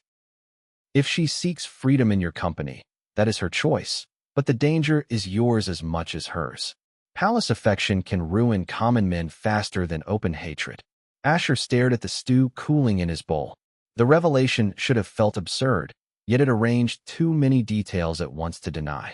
The guards, the knowledge, the quality of her cloak and boots, the confidence. He remembered the way she had spoken about loneliness, and suddenly every hidden edge of her life gleamed into view. "Why are you telling me to stay away?" he asked slowly, in a voice that sounds like you already know I will not. Sid's mouth twitched. "Because I am old, not foolish. Also because if the princess insists on stepping outside the golden cage, I would rather she do so near someone who can keep a knife out of her ribs." The next time Asher met Iris, he said nothing of Sid's guess at first. They walked along the river where the last thin ice broke into shining plates beneath the current. Children chased one another with willow switches. Washerwomen laughed over tubs. Barges drifted by heavy with timber. Iris wore a plain blue dress under her cloak and a scarf that failed to hide the quality of the fabric beneath. Sunlight caught in her hair whenever the wind moved it. She was describing a falcon she had tried and failed to train when Asher stopped beside the parapet and said, very quietly, "How long did you mean to let me believe you were only Iris?" She went still. For a heartbeat, he thought she might deny it. Instead, she looked out over the river and exhaled slowly, until I had to stop. "So it is true." "Yes." She turned then, and there was no girlish mischief in her expression, only vulnerability wrapped in pride. "I am Princess Iris, daughter of King Eris, heir to Haven and the Valley Crown. I did not tell you because every person who hears that name changes how they look at me." Her hands tightened on the stone parapet. They become careful, greedy, adoring, terrified, boring. I wanted, for a little while, to be spoken to as if I were made of flesh rather than ceremony. Asher let the words settle. The river flashed below them. Somewhere nearby a smith's hammer rang. "You should have trusted me sooner." "I know. Did you think I would have bowed and ruined everything?" A reluctant smile touched her mouth. "You do not seem built for graceful obedience." "That is the kindest thing anyone has said to me all week." The smile widened and relief softened her shoulders. "Are you angry?" He considered the question honestly. "I was, for a moment. Not because you are a princess. Because you feared I would not see you once I knew." Her gaze searched his face. "And will you?" He stepped closer, not enough to touch, enough to make the answer live in the space between them. "I already do." Color rose in her cheeks despite the cold. It made something inside him tighten and warm at once. They resumed walking after that, but the air between them had changed. Truth, even partial truth, had a way of making every previous conversation echo differently. He saw now how much courage it must have taken for her to leave the palace in ordinary clothes, to take the risk of being followed, noticed, judged. He also saw that royalty had not protected her from solitude. If anything, it had refined it into a private art. Not long after, King Aerys met Asher for the first time. The meeting was not arranged as such. It arrived like weather. Sid, who still maintained quiet ties to the barracks, secured Asher a temporary place among recruits training for the City Watch and Reserve Levy.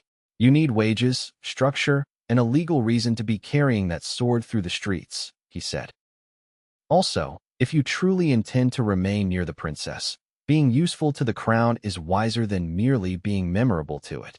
Asher accepted because the logic was sound, and because soldiering, once imagined through Zepp's stories, had already begun to call to him with uncomfortable force. He took to barracks life with the same ferocious practicality that had once made him a child hunter on the mountain. The discipline suited him. Dawn drills, equipment maintenance, formation practice, sparring yards, mess hall noise, and the rough humor of men who measured one another by effort more than birth all felt strangely familiar. Some recruits resented the tall newcomer who moved like a blade and never bragged. More tried to test him. They discovered quickly that mountain hardship had made him durable and Zepp had made him precise. Within a month, even seasoned trainers knew his name. He kept his magic hidden. That secrecy required constant vigilance. Alara increased his training in the evenings, teaching him to draw just enough heat to warm his hands without glow, just enough force to sharpen reflexes without obvious distortion, just enough control that the current answered instead of flooding him. Power is loud by nature, she told him. Mastery is deciding when silence serves you better. Sid approved. Iris, when he finally confided the truth to her under the budding branches of a palace garden she had smuggled him into at dusk, stared at him with astonishment and something fiercer. You told me because you trust me, she said. Yes. She lifted a hand and placed it gently against his chest, right over the hidden reservoir he had learned to feel. Then I will guard it. No oath given in a hall of kings could have sounded more solemn. The first time King Aerys truly saw Asher was during a field exercise in the lower training grounds before the palace. Spring had arrived at last, though the mornings still bit. A visiting noble delegation had requested a display of the city's discipline.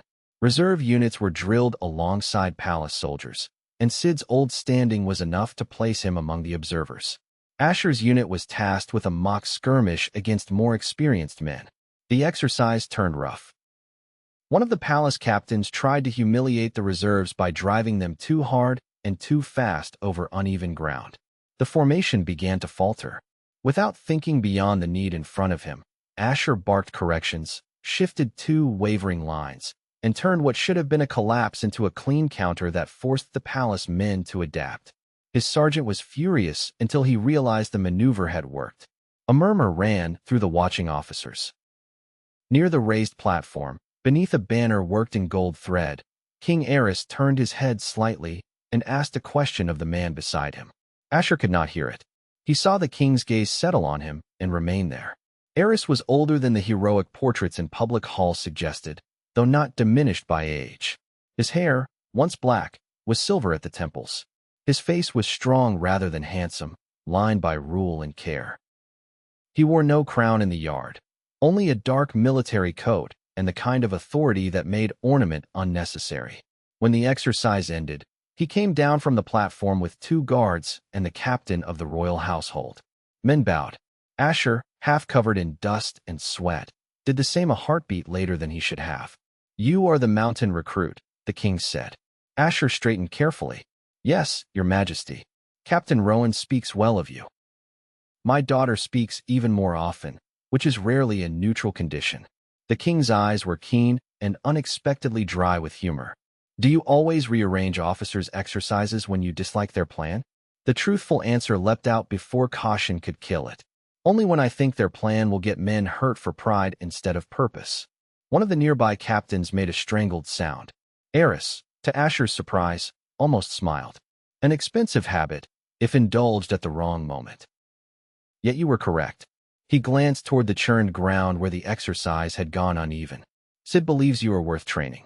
My daughter believes you are worth knowing. I prefer evidence. Continue giving it to me. With that he moved on, leaving behind a silence filled mostly with other men's astonishment. Asher exhaled only when Sid later clasped his shoulder and muttered, "You impossible bastard. He likes you. Did I do something wrong?" "Certainly. It just happened to be the right sort of wrong." Life accelerated after that. Asher was moved from reserve drills into a more serious cadre attached to the city garrison, a pathway that often led toward royal service for men who proved disciplined, literate enough to follow dispatches, and hard to kill. Sid called in favors to help. Zepp's letter and reputation opened old doors. Asher's skill kept them open. He learned mounted drills despite having ridden rarely before. He learned supply routes, chain of command, map reading, and the endless truth that wars were won as often by boots, grain, and timing as by heroics. He made friends as only soldiers can make them, through sweat, bruises, and the sudden intimacy of shared risk. There was Dane Mercer, broad-shouldered and red-haired, who laughed like a tavern brawl and could patch any piece of gear with a needle held like an enemy. There was Tomas Vell, thin and sharp-faced, son of a cooper, who had joined for wages but stayed because he discovered he loved the certainty of belonging to a unit. There was Lisa Henn, older than the rest by 3 years and twice as disciplined, an archer from the eastern orchards who missed little and said less until she trusted someone. Together they drank weak ale in crowded rooms, argued over which instructors were fools, and turned the barracks from a place of labor into a rough kind of home. Iris became woven through those months like light through leaves. She still met him in secret, though after the king's interest sharpened, the secrecy grew more careful. Sometimes they walked in the old botanic garden beyond the south wall, where noble women rarely ventured in public. Sometimes Sid, muttering the entire time, allowed her to visit his back parlor under the pretext of consulting Alara about certain charitable ledgers the princess did not remotely care about. In those stolen hours, she became simply herself, funny, stubborn, quick to anger at injustice, quick to delight in small absurdities, and unexpectedly reverent toward ordinary peace. She loved the smell of barracks bread because it reminded her, she said, that most lives were built from plain things done faithfully. He loved that she said such things without performance. Their first kiss happened on a rainy evening at the edge of the palace garden where white roses had just begun to bloom. The storm had driven servants and guards into covered walks, leaving one narrow arbor briefly unobserved.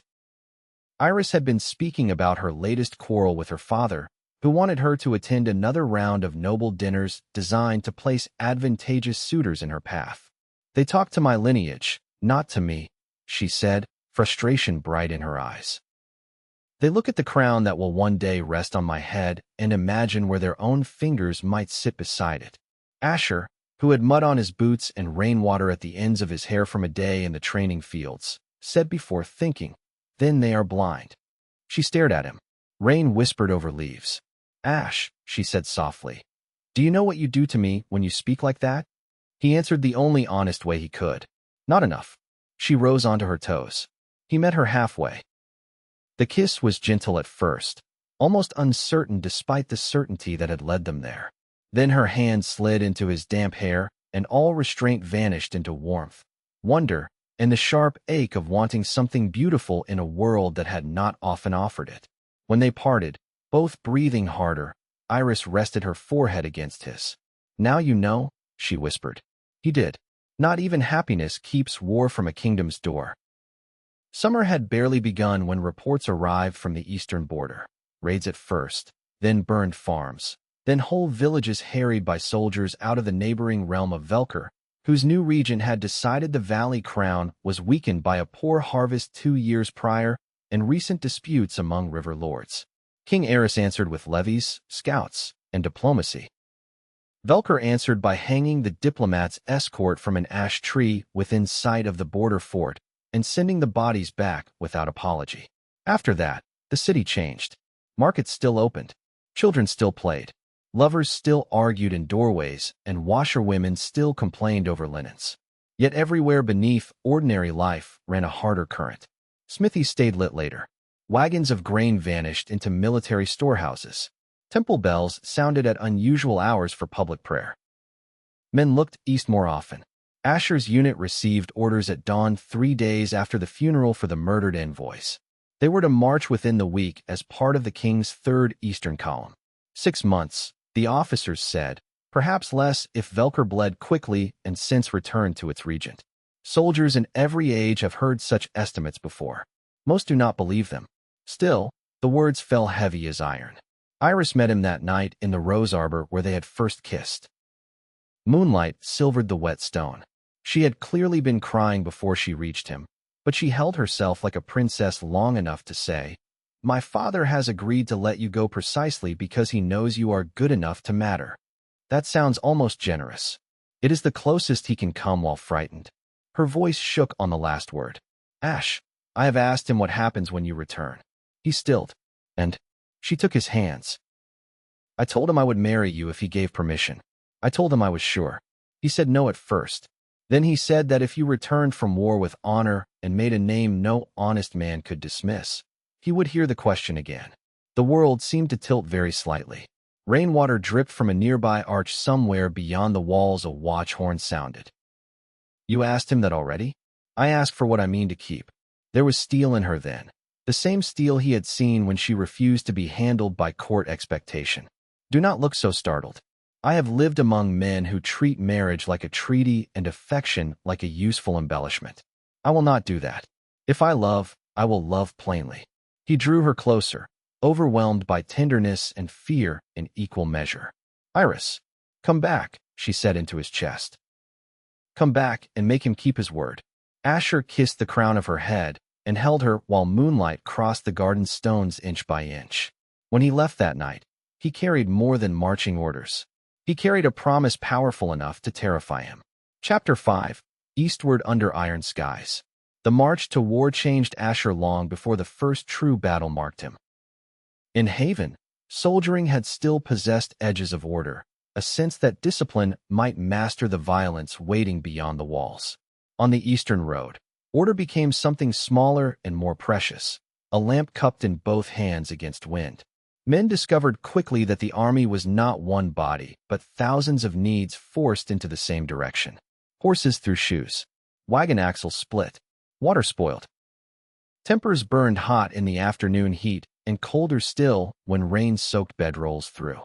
Officers who shone in parade yards proved useless when a ford flooded out the planned route. Quiet sergeants with ordinary faces suddenly revealed themselves as the bones keeping whole companies from collapsing into hunger and complaint. Asher learned by watching. He watched how veteran soldiers husband strength on long marches rather than wasting it in performances of hardness. He watched how Sid could glance once at a camp perimeter and know which stretch would invite trouble. He watched Alara and the other royal mages keep to themselves without ever truly separating from the army. Their tents placed close enough for quick use and far enough that nervous men would not sleep too badly imagining accidental fire in the night.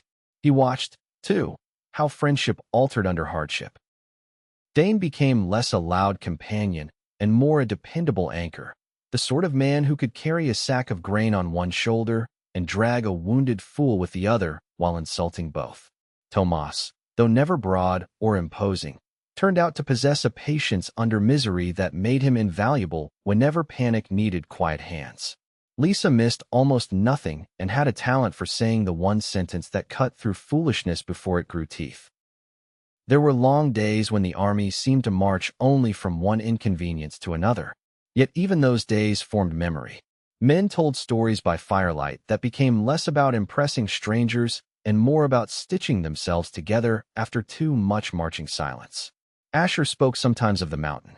Dane spoke of 6 younger siblings loud enough to shake dishes from shelves. Tomas confessed that before enlisting, he had imagined soldiers spent most of their lives charging heroically and had not factored in blisters, latrine trenches, or the political complexity of assigning tent corners. Mira, when she began riding near their company under Alara's eye, listened with the dry focus of someone filing away every weakness to use later.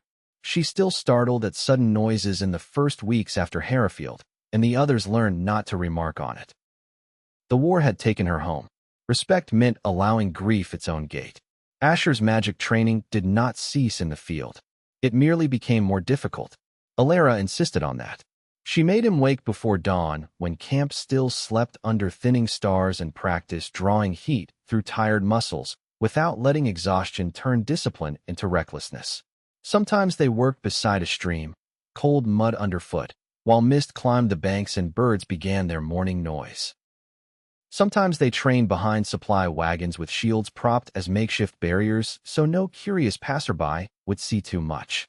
She taught him how to ground excess current into the earth through the soles of his feet, how to resist the seductive ease of drawing too deep when fear sharpened, and how to keep pain from becoming the master of his choices. Battle rewards instinct, she said one morning while correcting the angle of his wrist. Survival rewards trained instinct. The difference is the graveyard. Their first extended action after Red Willow was not a pitched battle, but a series of running engagements through wooded uplands east of the ford.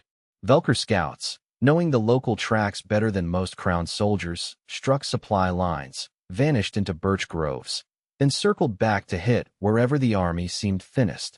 The work of stopping them fell partly to smaller detachments able to move fast and think faster.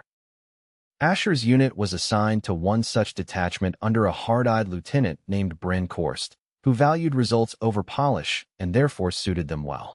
For 7 days they hunted men who hunted them back. They slept little. They ate standing more often than seated.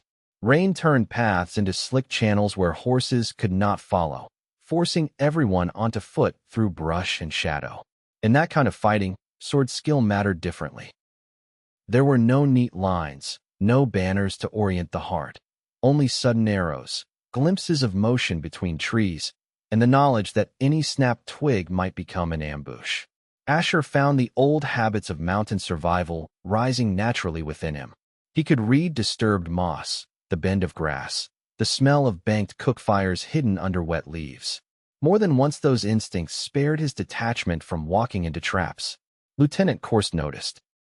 He was not a generous man, but after Asher led them around a ravine where Velker archers had lain in wait above the obvious path, the officer said, "You hunt as if the forest taught you itself."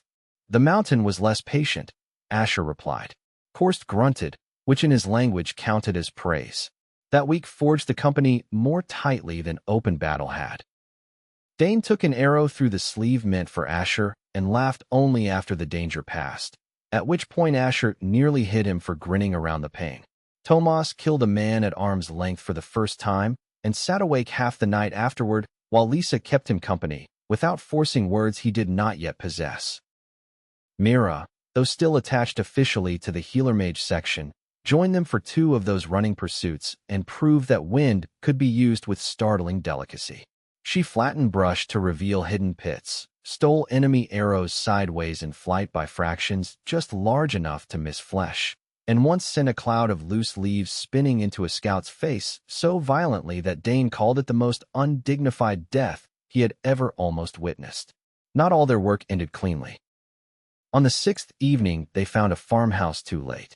Velker raiders had already gone, leaving behind 1 dead ox, a burning granary, and a couple too old to flee fast enough. The woman still breathed when they arrived. The man did not. No enemy remained to strike at, no tactical prize to seize. Only the aftertaste of harm dealt to people who had never chosen any side beyond the land under their own boots. Asher helped carry water to the fire line until his shoulders shook. Later, when the widow took his hand and thanked him for saving half a barn she would likely never use again, he felt a helpless fury that stayed with him deep into the night. War was easiest to endure when it looked like soldiers crossing steel. It was harder when it looked like a kitchen table under ash. The detachment returned to the main army leaner, dirtier, and more trusted than before. Word of their successes moved upward. So did word of Asher. A captain from another regiment approached him one evening to ask if the stories were true that he could outrun a cavalry lunge on foot. Sid overheard and answered before Asher could speak. "The stories are lies," he said flatly. "He is much uglier than reported." The camp around them laughed, but the moment lodged in memory. Asher's name was traveling farther than he liked. It reached the enemy as well. A week before Black Barrow Ridge, Crown Scouts intercepted a coded dispatch meant for Velker Command. Most of it concerned supply movements and reinforcement routes. One line, once deciphered, referred to an unidentified royal soldier of unusual speed observed near Red Willow and in the Easternwood actions. Alara showed Asher the copied phrase by firelight after making him swear not to repeat its contents. "You are being noticed by people who have no right to your secrets," she said. He felt the cold settle deeper into his bones than the evening warranted. Then I should have hidden better. Perhaps. Or perhaps some things become visible the moment they are forced into use. Her expression, always controlled, softened by a degree. Do not let fear of being seen drive you into clumsier mistakes. That is how prey behaves. You are not prey. He wanted to believe her. On nights when the wind worried the tent ropes, and every rumor from the front promised heavier fighting ahead, believing became difficult. What steadied him was not courage in the grand sense, but the simple presence of others. Dane snoring nearby like a faulty saw. Tomas muttering arithmetic over ration tallies, because numbers calmed him.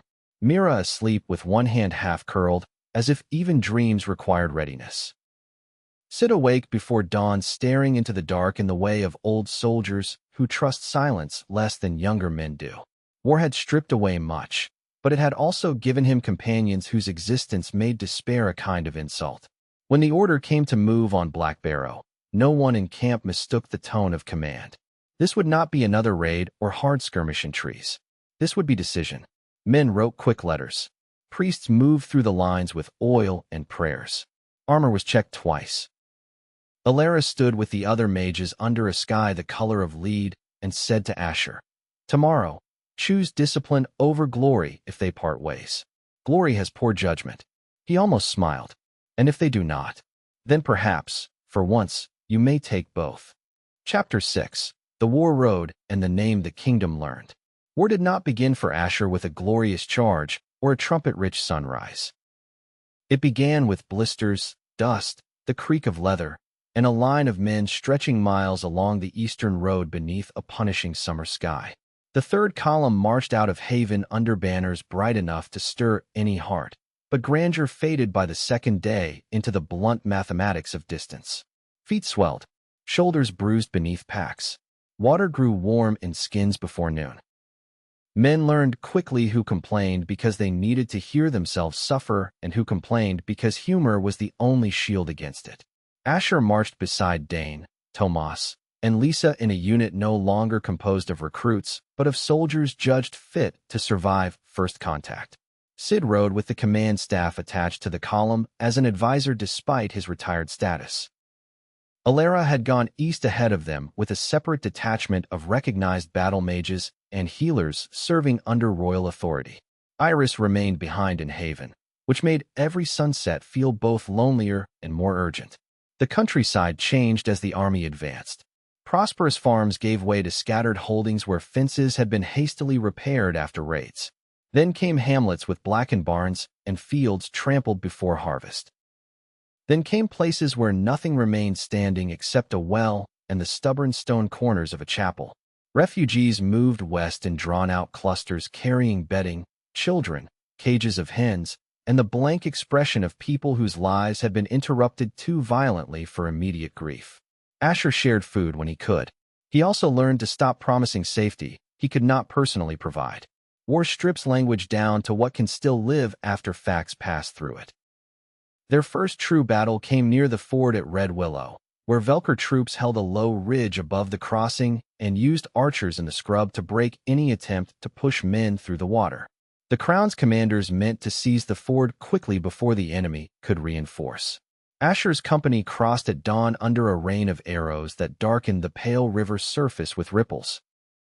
Men shouted, slipped, drowned in armor, or crawled forward with shields high and eyes fixed on the bank as if desire alone could drag them there.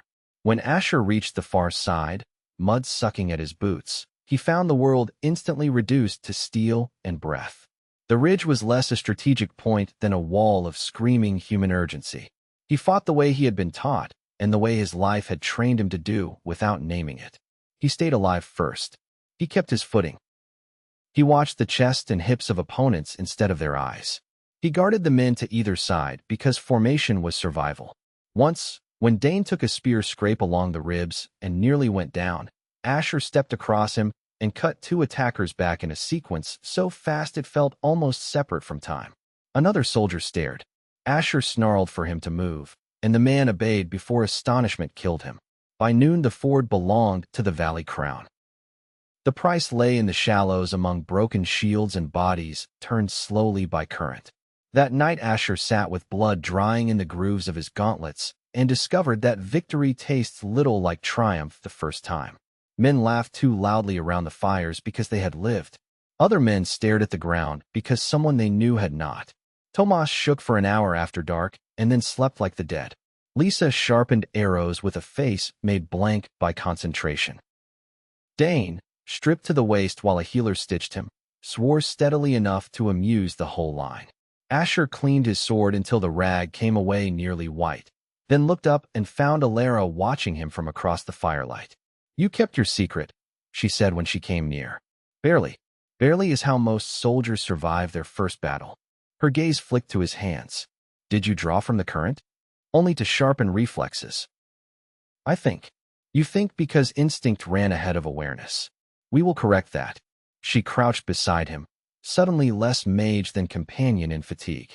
"Do not fear the fact that battle wakes parts of you peace leaves sleeping. Fear only becoming the sort of man who prefers them awake." He carried that line with him long afterward. The campaign dragged eastward through summer and into early autumn. There were skirmishes in birch woods, ambushes along cart tracks, sieges of watchtowers too small to matter except that they overlooked roads grain wagons needed, and days of marching punctuated by minutes of terror so intense the body remembered them for weeks. Asher rose quickly because he saw what needed doing and did it before being asked. Sergeants noticed. Captains made use of him. Sid pretended not to be proud in a manner so transparent it became a private joke. Word spread through the regiment of the tall mountain swordsman who could hold a line, scout broken country, and move with uncanny speed when the worst moments came. The stories grew in the telling, as stories always do, but they carried enough truth to make his name circulate beyond his own fire. He wrote to Iris whenever messengers ran west. His letters were plain by necessity, stripped of strategic details, and shaped by censorship into careful affection. Yet even caution could not hide him from himself.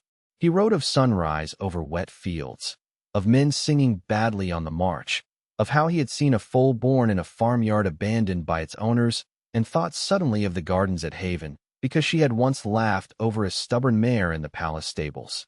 He wrote that he missed her most in ordinary moments.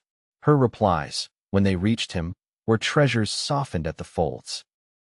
She wrote of court politics like weather reports from another planet, of her father's increasing worry hidden under formal composure, of how the city prayed for the army in ways public and private. She wrote once, simply, "I keep asking for your future as if it already exists because I refuse to imagine a world where it does not." The moment that changed his name from rumor to legend came near the border town of Hereford, after Velker troops sacked its outer farms and set fires under cover of retreat. Asher's company entered the smoking outskirts at dusk. Chickens screamed loose in the lanes. A barn collapsed in a tower of sparks.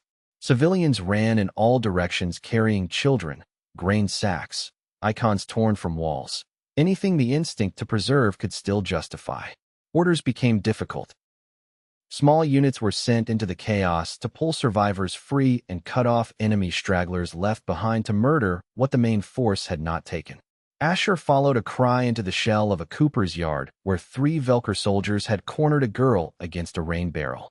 She could not have been more than 15. Smoke and soot streaked her face. One sleeve was burned away to the elbow. There was a dead man at her feet, perhaps her father, perhaps a neighbor, his blood already turning black in the dirt. One enemy held the girl by the hair, while the others laughed with the ugly ease of men who believed consequence had gone elsewhere. Asher did not remember drawing his sword. He remembered only the first man's laughter cutting off in a wet gargle. The second turned and managed one startled curse before steel split his jaw. The third shoved the girl aside and came hard, more experienced than the others, blade moving with genuine skill. They traded 3 brutal passes in the smoke. Asher slipped, recovered, and took a slash across the forearm that would have cost him more if mountain reflexes had not turned the angle. Then he bound the enemy's blade, stepped inside, and drove his hilt into the man's mouth so hard teeth flew. A finishing thrust ended it. The girl had staggered to her feet by then. More shouts rose from beyond the yard. 2 additional Velker soldiers burst through the Cooper's gate, saw the bodies, and charged. Asher shifted to meet them. Before he could, the girl flung out her hand with a cry made half of fear and half of fury. Wind tore through the yard in a focused blast so violent it hurled both men backward into the open gate. One struck the timber frame and fell with his neck bent wrong. The other tried to rise and failed because a broken stave from the gate had punched through his throat. Silence crashed in after the sound. Asher turned slowly. The girl stared at her own hand exactly as he once had stared at his. Smoke curled between them. Her eyes were dark, wide, and disbelieving. "You are hurt," he said first, because shock can wait a heartbeat, but blood rarely should. She looked at him as if he had spoken another language. "I did not mean dash. I know." He sheathed his sword and held both hands open where she could see them. "Can you walk?" The question reached her. She nodded once, then swayed. Asher caught her before she hit the barrel. She was lighter than she looked, all bone and tension and stubborn life. "What is your name?" he asked. "Mira." Her voice cracked. "Mira Vale." He got her clear of the yard and into the care of Alara's healer detail, expecting perhaps never to see her again. Or had other plans. Mira survived the burns on her arm and the shock of awakening magic and violence. She also proved unwilling to let Asher vanish back into the machinery of the campaign. 3 days later, she appeared beside his unit's cook fire with a borrowed cloak, a bandaged forearm, and the expression of someone who had chosen a direction because everything behind her was gone. "I have nowhere to return," she said when he rose in surprise. "The royal mages say they can send me west after the season, but not before. Ilarave said you are too honorable to turn away someone whose life you interrupted by saving it." Asher glanced toward Alara's distant silhouette and caught, he swore, the slightest hint of satisfaction before she turned away. "That sounds like her." Myra's mouth twitched. She was not beautiful in the delicate, courtly manner that made rooms go quiet. She had dark hair cut ragged by necessity, a strong, straight nose, a sun-browned face, and eyes that missed very little once the first shock left them. What marked her most was endurance. Grief had not made her softer. It had sharpened all the edges. "Then is it true?" she asked. "Yes," Asher said. "Sit down. Our stew is terrible, but there is plenty." Mira stayed. In the weeks that followed, she became something between younger sister, comrade, and reminder of the kind of world Asher was fighting to preserve. Alara took charge of her training where possible, muttering that raw wind talent was less common than fire and often more irritating. Mira learned quickly, though not gracefully. She preferred blunt solutions, distrusted authority until forced to accept it, and watched Asher in battle with a complicated mix of gratitude and exasperation. She had a gift for seeing through pretense, and an even greater gift for saying the thing most people would leave mercifully unspoken.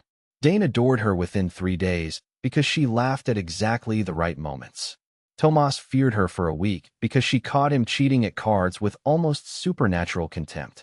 Lisa approved once Mira proved capable of shutting up on command when arrows started falling.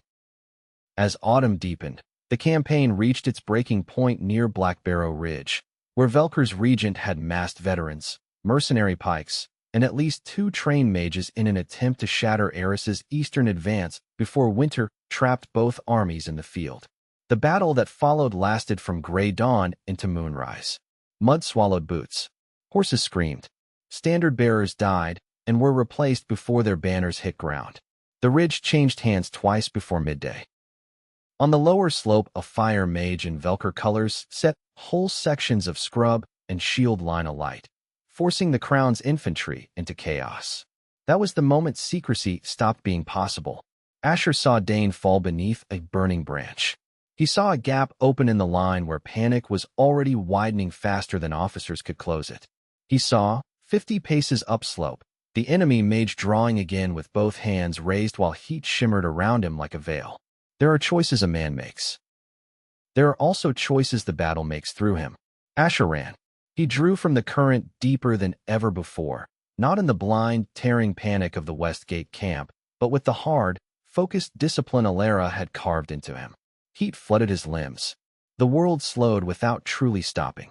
He crossed the churned slope faster than ordinary sight should track, cutting past one mercenary, then another, feeling every muscle in his body protest the strain. The enemy mage turned, too late. Fire leapt from the man's hands in a fan meant to consume the path before him. Asher answered with his own. The collision sounded like a furnace collapsing. Flame sheared sideways in a white-orange roar that blasted mud and men apart. For an instant Asher stood inside a tunnel of unbearable heat and understood why undisciplined power killed its bearers. The current wanted everything.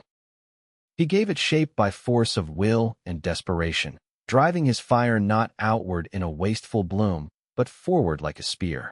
It struck the enemy mage full in the chest and hurled him backward off the ridge. The man vanished into smoke and did not rise again. All around, soldiers stared. There was no taking the moment back. Asher, Alara's voice cut through the din from somewhere behind him. Release now. He obeyed, slamming the current down before it could hollow him. Even so, pain ripped through his ribs and left black spots dancing at the edges of vision. He stumbled, caught himself on his sword, and kept moving because men were still fighting, and one revelation did not end a battle. Word spread through the line like oil taking flame. The mountain swordsman was a mage. The mage was one of theirs.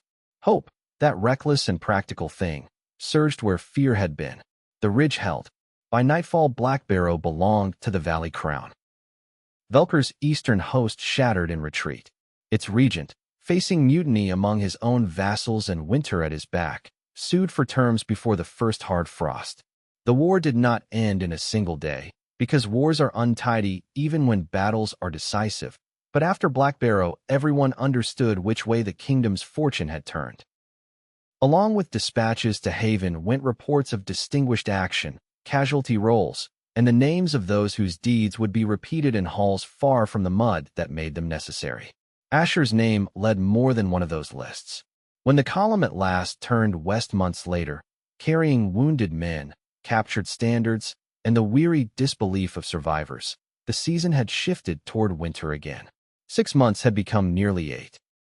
Dane bore a scar along his ribs and claimed it made him more attractive to tavern girls. Tomas had grown quieter and somehow steadier. Lisa carried herself with the calm of someone who had found and accepted the dimensions of her courage. Mira rode part of the way because a healer finally insisted that marching on a half-mended ankle would be an act of stupidity rather than grit. Alara looked tired enough to sleep for a year and still spent her evenings correcting Asher's control whenever the strain of recent battle made his power restless. "You are becoming known," she said one night beside a roadside fire while snow threatened in the dark. "Fame is merely danger wearing flowers. Remember that." "Has anyone ever enjoyed a warning from you?" he asked. "No. That is why they are so often useful." Haven received the returning army with bells, tears, songs, and the kind of public gratitude that never quite matches private cost, but tries nonetheless.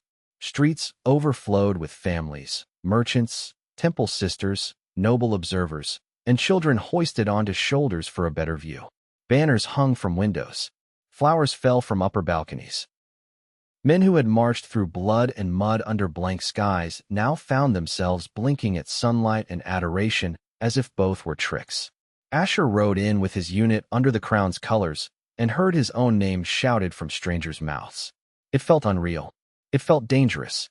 It also felt, somewhere deep beneath the unease, like a life he had not dared imagine on the mountain. He saw Iris before he truly reached the palace road. She stood on the lower royal balcony in a dress the color of winter ivy, one hand gripping the stone rail so tightly he could tell from a distance how fiercely she held herself still. For one suspended moment the crowd vanished. There was only her face, transformed by relief so complete it seemed to undo months of composure. When the formal procession ended and Judy's finally released him, she met him not in a hidden garden or shadowed arbor, but in a private reception chamber just off the throne hall, where no pretense remained except those required by the kingdom. She crossed the room before he could kneel. Protocol surrendered at once.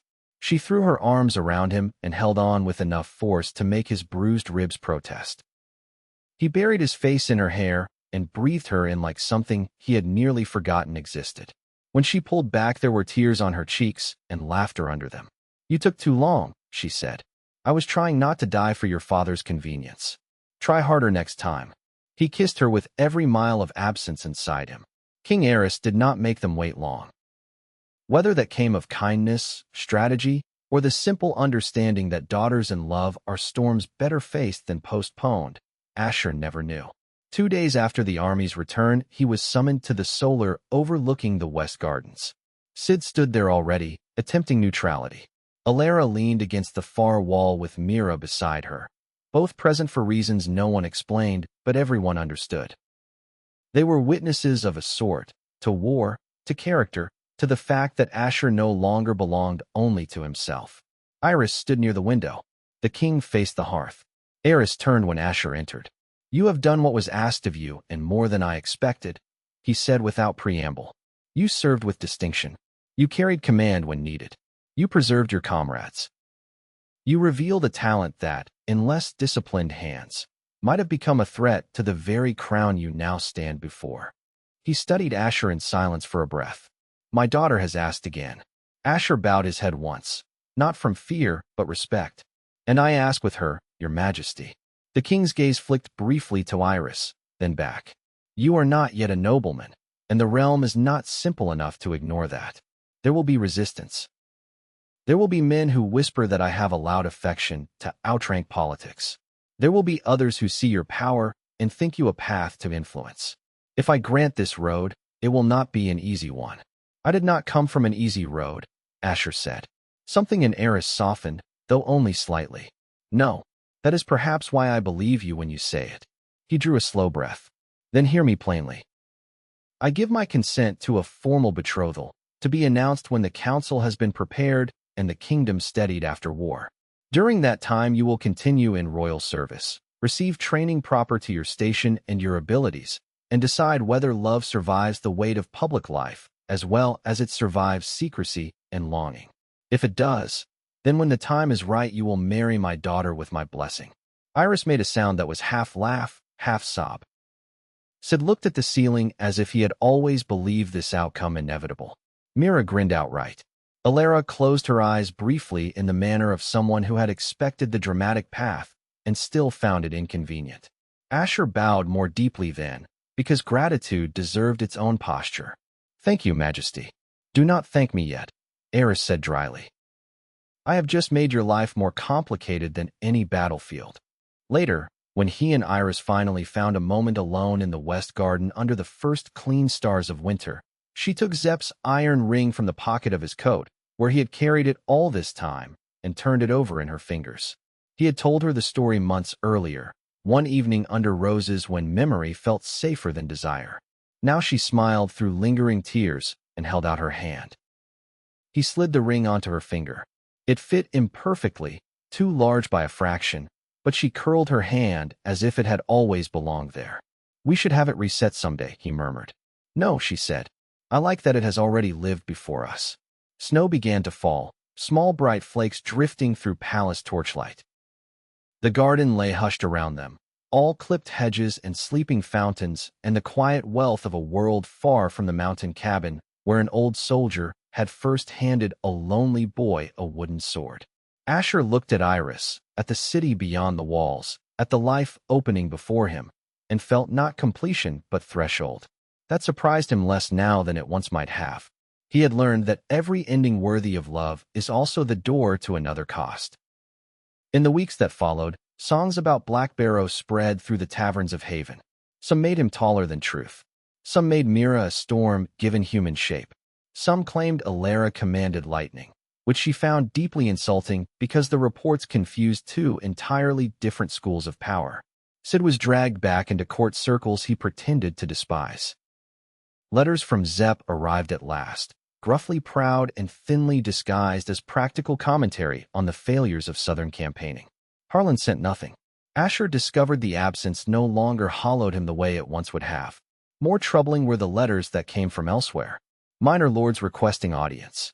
Scholars asking to document the unusual convergence of martial skill and fire affinity. officers from distant provinces proposing placements, honors, marriages into houses that had never heard his name before autumn.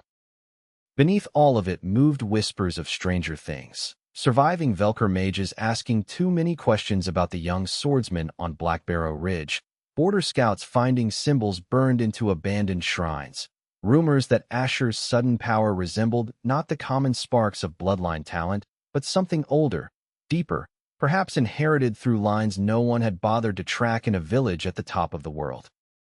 Mira heard one such rumor in the training yard and repeated it to him that evening with her usual brutal honesty. Either you are about to become the center of a very tedious amount of politics, she said, stretching her healing ankle beside the brazier, or someone important on the wrong side has decided you are worth hunting. Comforting, Asher replied. That is why you keep me around. He looked across the room where Iris argued amiably with Alara over whether court tutors could be trusted to teach magical theory without dying of fright, where Sid pretended not to listen while missing nothing, where friends forged in hardship had somehow become the beginnings of a second family. Outside, Haven glittered under new snow. Beyond it waited provinces, courts, enemies not yet met, and perhaps answers buried far back in the life of a mother he had never known. The mountain that raised him now seemed both distant and very close, as if all roads leading forward still cast some part of their shadow there. Asher stood at the window and watched winter settle over the valley crown. He had left the mountain as a boy carrying a sword and the stubborn hope that the world might contain a place for him. He had returned as a soldier, a mage, a man loved by a princess and watched by a kingdom. Yet the feeling in his chest was the same one that had driven him down the first snowbound trail, not rest, but motion.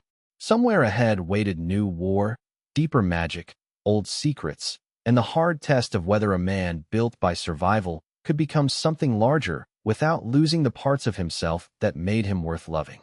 Behind him, Iris called his name, and he turned toward the warmth of her voice. Outside the palace walls, beyond the sleeping city, the dark roads of the world went on. Chapter 7. The First Snow After War. The kingdom did not return to peace in a single motion. It learned it again the way wounded men learn to walk without favoring the wrong leg, through caution, impatience, and the constant temptation to pretend healing is complete before pain has finished speaking. Winter laid itself gently across Haven that year, more beautiful than severe. Snow silvered rooflines and softened alleys. The river smoked in the mornings. Bells carried farther in the cold.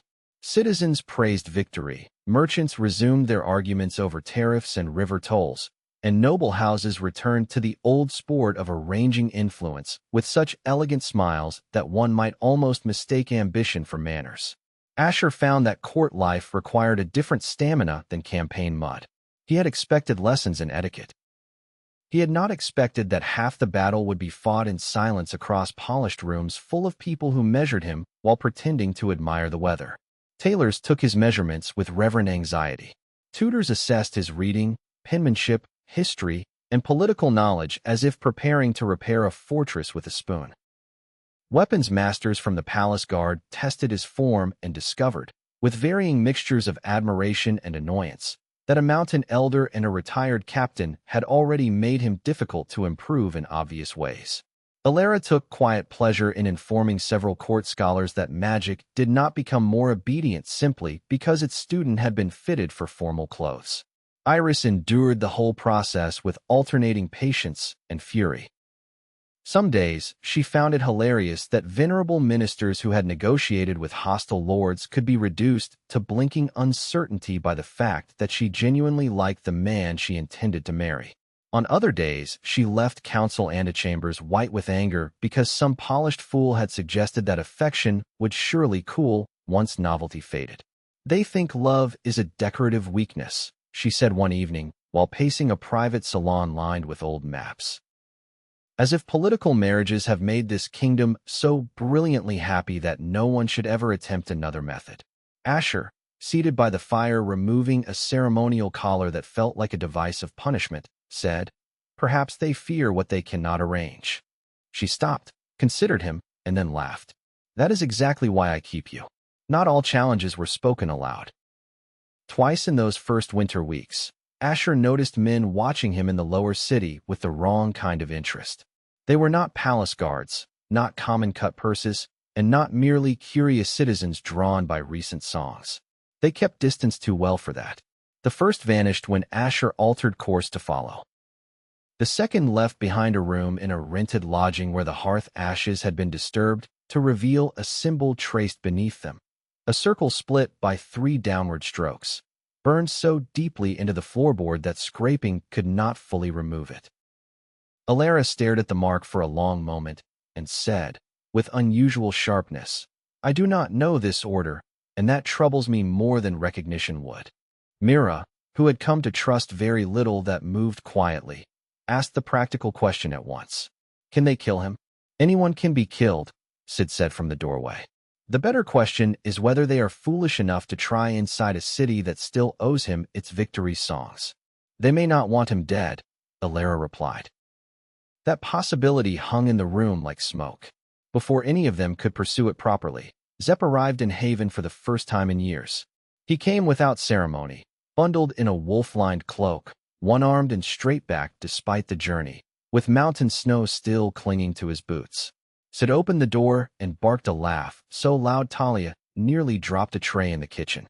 Asher crossed the room in 3 strides and embraced the old man hard enough to make him grunt. For a heartbeat, the war, the palace, the city, and the watching kingdom all fell away. He was 16 again, though stronger now, and the one person who had seen him before he became anyone important was standing before him in the flesh. "You look expensive," Zepp said when they stepped apart, eyeing the fine coat, the sword, and the room itself.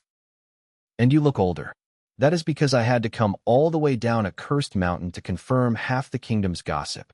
His gaze shifted past Asher to the others. It paused on Iris, who stood with all the grace of a princess and all the apprehension of a young woman about to meet someone who mattered. Zepp inclined his head to her, not low enough for court, precisely enough for respect. "So this is the girl for whom my ring has finally found a better hand." Iris smiled and, with a confidence that won him instantly, stepped forward to take his rough, gloved hand in both of hers. "I have been wanting to thank you for months." Zepp looked faintly alarmed by sincerity, which pleased Mira beyond reason. That night they ate until Perrin declared the house had become a military campaign again. Zepp told stories of the village, though carefully. Harlan had drunk himself into near uselessness and broken a hip on the ice weeks earlier. A neighbor's sons now kept him alive out of grim obligation. The mountain remained itself, harsh and beautiful and slow to change. Listening, Asher discovered that memory had gentled some of his anger without erasing any truth. He could miss the ridgeline at dawn and still not mourn the house that had failed him. After supper, when the others drifted toward quieter corners, Zepp asked to see Asher's magic. They went into Sid's courtyard under a clean black sky. Snow crusted the walls. Breath smoked from their mouths. Asher drew a line of fire across his palm and sent it spinning once around the practice yard before letting it vanish in sparks. He followed with a burst of speed so sharp the snow barely marked where he had moved. Zepp watched without surprise and with more pride than he would ever say plainly. "I was right to keep silent that winter," the old soldier said at last. "As opposed to telling the village I might be dangerous? As opposed to letting frightened people decide what to do with a gift they would not understand." Zepp looked up toward the stars hidden beyond city smoke. "But gifts like that are never accidental in this world. Somewhere behind you there is a story no one has told." Asher thought of the burned symbol in the rented room, of rumors about his mother's line, of enemy mages asking questions from across a broken border. "I know." Zepp turned his single sharp eye back on him. "Then find it before someone else does." The words settled into him with the weight of command. Later, after the house slept and snow began again in small dry flakes, Asher stood awake by the window of his chamber. Behind him lay warmth, love, loyalty, and the fragile beginnings of a future he had once considered impossible. Ahead lay court battles of a subtler kind, deeper training, a hidden enemy marked by strange signs, and the unanswered question of what blood had truly passed from mother to son on a mountain where no one had thought to ask. Below, in the moonlit street, a lone rider paused at the corner as if studying Sid's house. Then the rider turned east and disappeared into falling snow. Asher rested one hand on the cold glass and understood that victory had not ended anything. It had only made him visible. Ash of the High Snow. Book 2. The Split Circle. Part 1. The Shadow Beneath the Snow. Chapter 1. Winter Court. Winter settled over Haven with a grace the mountain had never possessed.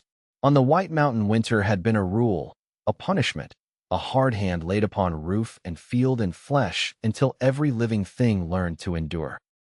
In the valley capital it arrived with bells, polished sleigh runners, lanterns glimmering behind frosted glass, and the pleasant illusion that cold could be invited indoors and civilized. Snow rested along the palace balustrades in smooth white seams. The western gardens slept beneath a lacework of ice. Smoke lifted from 100 chimneys and flattened under the pale sky before drifting east across the river. To the nobles who crossed marble halls in fur-lined cloaks, winter was a season for ceremonies, negotiations, and fireside music. To Asher it remained something more honest. He felt it in his bones before dawn and in the scarred skin of his hands when he touched the rail outside Sid's house. It reminded him of who he had been before court tutors, before battle standards, before the kingdom learned his name. The kingdom had not stopped studying him. Even on the mornings when he rose before sunrise to train in the palace yard, before the first servants carried coal to the braziers, and before the court woke enough to put on its face, he could feel the watching. Palace guards pretended not to stare. Stable boys lingered too long by the archway. A clerk sent with inventory tallies found a reason to stop and make a show of sorting parchment while Asher practiced forms Zepp had driven into his muscles years earlier. It was not only because he had returned from war alive. Haven loved victory, but victory by itself became yesterday's song quickly enough. The thing that held the city's gaze was that he had returned from war transformed into something people did not know how to place. A mountain-born swordsman had led men on the eastern ridge, slain an enemy mage in view of hundreds, and ridden back beneath crown banners as the declared betrothed of Princess Iris. Each piece of that sentence sounded improbable on its own. Together, they had become intolerable to some and irresistible to others. He drove his blade through a final sequence, felt the winter air strip sweat from the back of his neck, and slowed before drawing on the current. Alara had made that a habit. Never touch power at the end of exertion without a reason. Fatigue and pride were brothers that often buried a mage in the same grave. Even so, the temptation was constant. Fire lived in him now with a wakeful restlessness. Since Black Barrow it came easier and burned hotter, as if the battle had broken some inner dam. He could call a line of heat across his palm with almost no effort. He could move faster than most men could follow if he let the current pour into his limbs. He could feel, beneath those disciplined exercises, the old dangerous thing Alara had begun to name the ancient spark. It waited deeper down, bright and hungry, not like a tool, but like a storm that had agreed to wear his shape for a while. Again came Alara's voice from the colonnade. He turned. She stood wrapped in dark blue wool with no hood despite the cold, one gloved hand holding a cup that steamed against the morning air. There was always something almost irritating about the neatness of her composure. She could stand in a courtyard edged with ice and look as if winter had been arranged for her benefit. "I have already run the form 3 times, he said. "Then it will not suffer from being run a 4th. Her gaze slid to his shoulders, his grip, the angle of the sword point. "You are compensating for the old bruise in your ribs whenever you cut across the body. That habit will become permanent if I let you keep it. It only bothers me in the cold. The cold is not a rare enemy where you come from." He almost smiled. "You have a gift for comfort. That is because you already have people for comfort. My function is elsewhere." The line would once have sounded dry from her, and nothing more. Since the war, a kind of hard-earned warmth had entered their exchanges, though she hid it under discipline as fiercely as she hid every other tenderness. He reset his stance and began again. She watched without speaking until the final cut, then nodded once and set the cup aside. "This time, call heat into the arms and spine only. No more than a breath. You are not to let it flood the chest. That sounds like you expect me to fail. I expect power to behave according to its nature. You are the uncertain variable. He obeyed because she was usually right in the ways he least enjoyed. He reached inward, past the pulse at his wrists and the cold bite in his lungs, and touched the current with deliberate gentleness. Heat answered at once. It threaded up through forearm and shoulder, braided itself along his back, and sharpened the world around him. Frost crystals at the edge of the flagstones sprang into impossible clarity. Breath from the horses in the far stable rolled like silver smoke. He moved. The sword cut faster than iron ought to cut. Snow eddied up in the wake of each turn. Then the heat surged. It happened in less than a heartbeat. The current, obedient one instant, lunged the next toward his chest with the eager violence of a flame finding fresh oil. He wrenched it sideways by force of will. Fire spilled from the sword edge in a thin white line that scorched a black mark into the yard stones before he stamped it down. Pain darted under his breastbone and vanished. Alara was already at his side. There. I stopped it. You stopped it later than I would prefer. She did not raise her voice, which was often worse than anger. Your control across the shallow layers improves. The deeper draw still recognizes battle before it recognizes you. He slid the sword back into its sheath. That is an unsettling way to describe my own power. It should unsettle you. Comfort makes careless mages. She studied him for a beat longer, then lowered her tone. You are learning. I am not saying otherwise. I am saying the thing inside you is older than the teaching methods available in any palace library. We proceed with respect, or we proceed toward disaster. The sun had not yet cleared the eastern wall, but the upper windows of the palace were turning faintly gold. Somewhere above them servants had begun opening shutters. Somewhere below, in the kitchens, carts rattled over stone. Haven woke by degrees, each layer of the city with its own rhythm. Asher had grown to love that more than he expected. The mountain had offered majesty and silence. Haven offered movement. Bakers lifting warm loaves from ovens before dawn. Bargemen shouting over river mist. Apprentices running messages through crowded lanes. Women leaning from upper windows to shake rugs into the street, while boys below argued over dice, and old men swept the thresholds of shops that had stood there longer than any current king. Even the palace, for all its polish, lived by practical hands. Iris asked for you after the noon audience, Alara said, interrupting the drift of his thoughts. Try not to arrive smelling like the training yard. She told you to say that. She did not need to. I possess eyes. He laughed softly then, and that was how Iris found them a short while later, her hood thrown back despite the cold, walking across the yard with two attendants trailing at a respectful distance. She had the kind of presence that altered a space before she spoke. It was not merely beauty, though beauty she had in cruel abundance. It was the force of her attention. When Iris looked at a person, she looked fully, as if the noise around them had lost all claim on her. She wore winter green with silver embroidery at the cuffs, and the pale light made her skin seem almost luminous against the darker cloth. The ring Zepp had given Asher months before rested on a chain at her throat today, hidden from formal eyes and known only to those allowed close enough to matter. Asher, she said, and there was a private warmth under the formal brightness she used when attendants were present. My father's council has contrived to spare me for part of the morning, which means either they have learned mercy or they are preparing something worse this afternoon. Judging by recent history, I would wager on the second, he said. That is why I came to rescue you before they decide to use you in it. Alara inclined her head toward the princess. He has already attempted to set the palace on fire once today, so rescue may indeed be wise. I did not set anything on fire. You scorched the stone. Iris's gaze moved instantly to the blackened mark and then back to him. Concern crossed her face before she hit it. Was it bad? Not as bad as it could have been.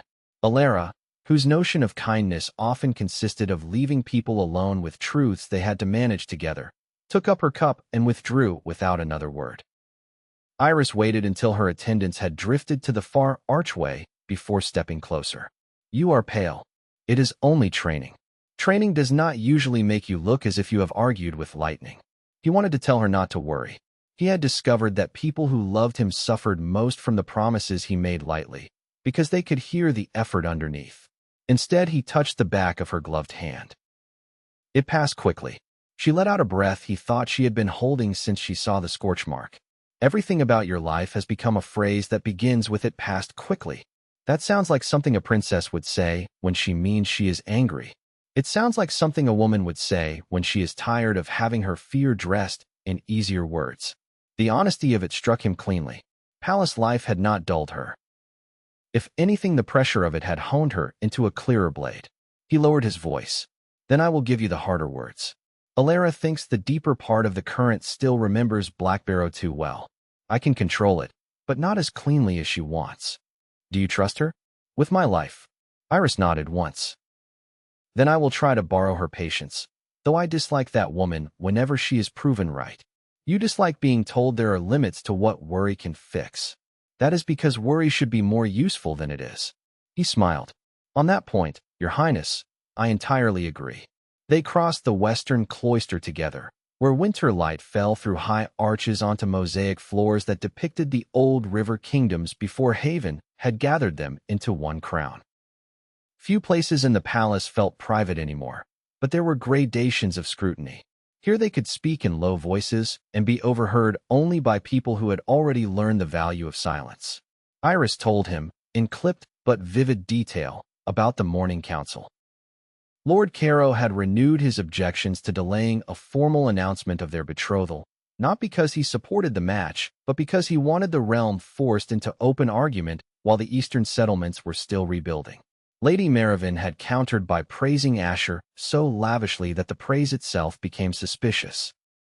3 houses from the river districts had begun sounding out possibilities for alliances through marriage with younger royal cousins, which meant they feared Iris's future too much to confront it directly. Every courtesy in court, Asher was learning, carried a second blade folded inside the first.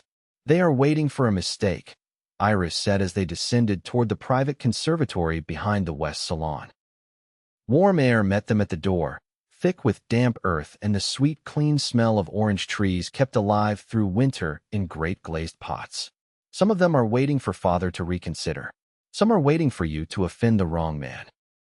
A few are probably waiting for me to lose my senses and agree to some dreary duke with 6 generations of acceptable grandfathers, as opposed to an unacceptable swordsman with 1 drunken father and no grandfather of record. Her mouth curved despite the irritation in her eyes. You say that as though it matters to me. It matters to them. They are welcome to choke on it. The conservatory had become theirs in stolen pieces.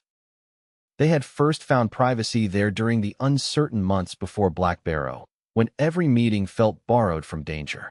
Now the danger had changed its clothes, but not its appetite. He drew her toward the far end where climbing roses slept under winter trimming and a small fountain whispered over blue stone.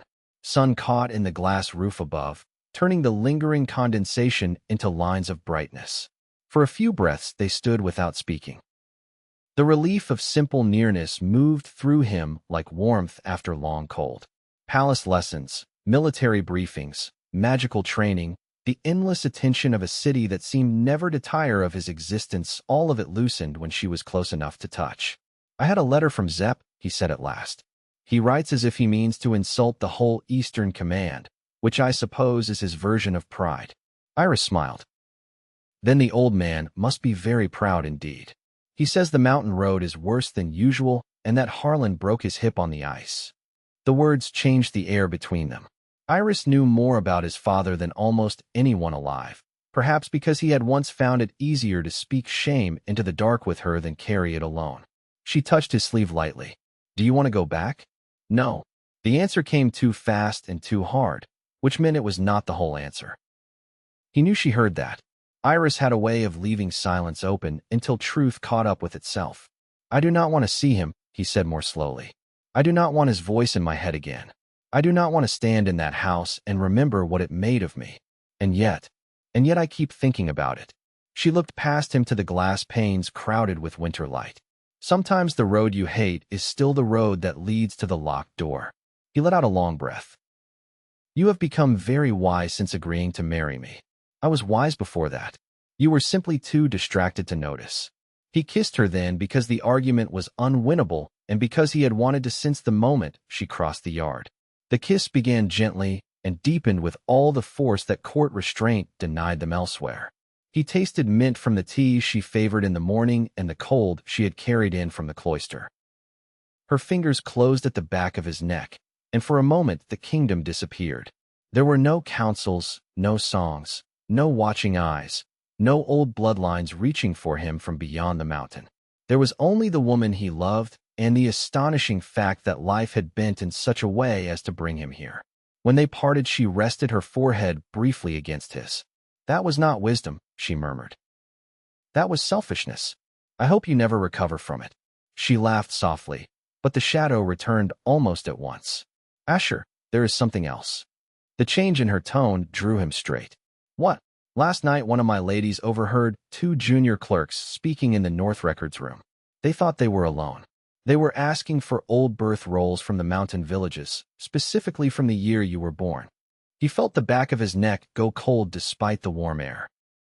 "Who sent them?" She did not hear that part. She heard one of them say the order came through a private seal and not the palace registry. "By the time I had the room checked, the ledger drawer had been forced and 2 books were missing." He pictured the burned sign Alara had found weeks earlier in the rented room below the lower market. A circle split by descending strokes. He had tried to place it in memory and failed. Now the failure tightened into shape. "The split circle," he said quietly. Iris's face sharpened. "You think this is them?" "I think anyone who goes hunting through mountain birth rolls after Black Barrow is not guided by innocent curiosity." She folded her arms, a habit she only kept in private when anger pressed close under the skin. "Then my father must be told. He will be. And you are not leaving the city alone until we know more." He would once have argued on instinct. Instead, he heard the fear under the command and said, "All right."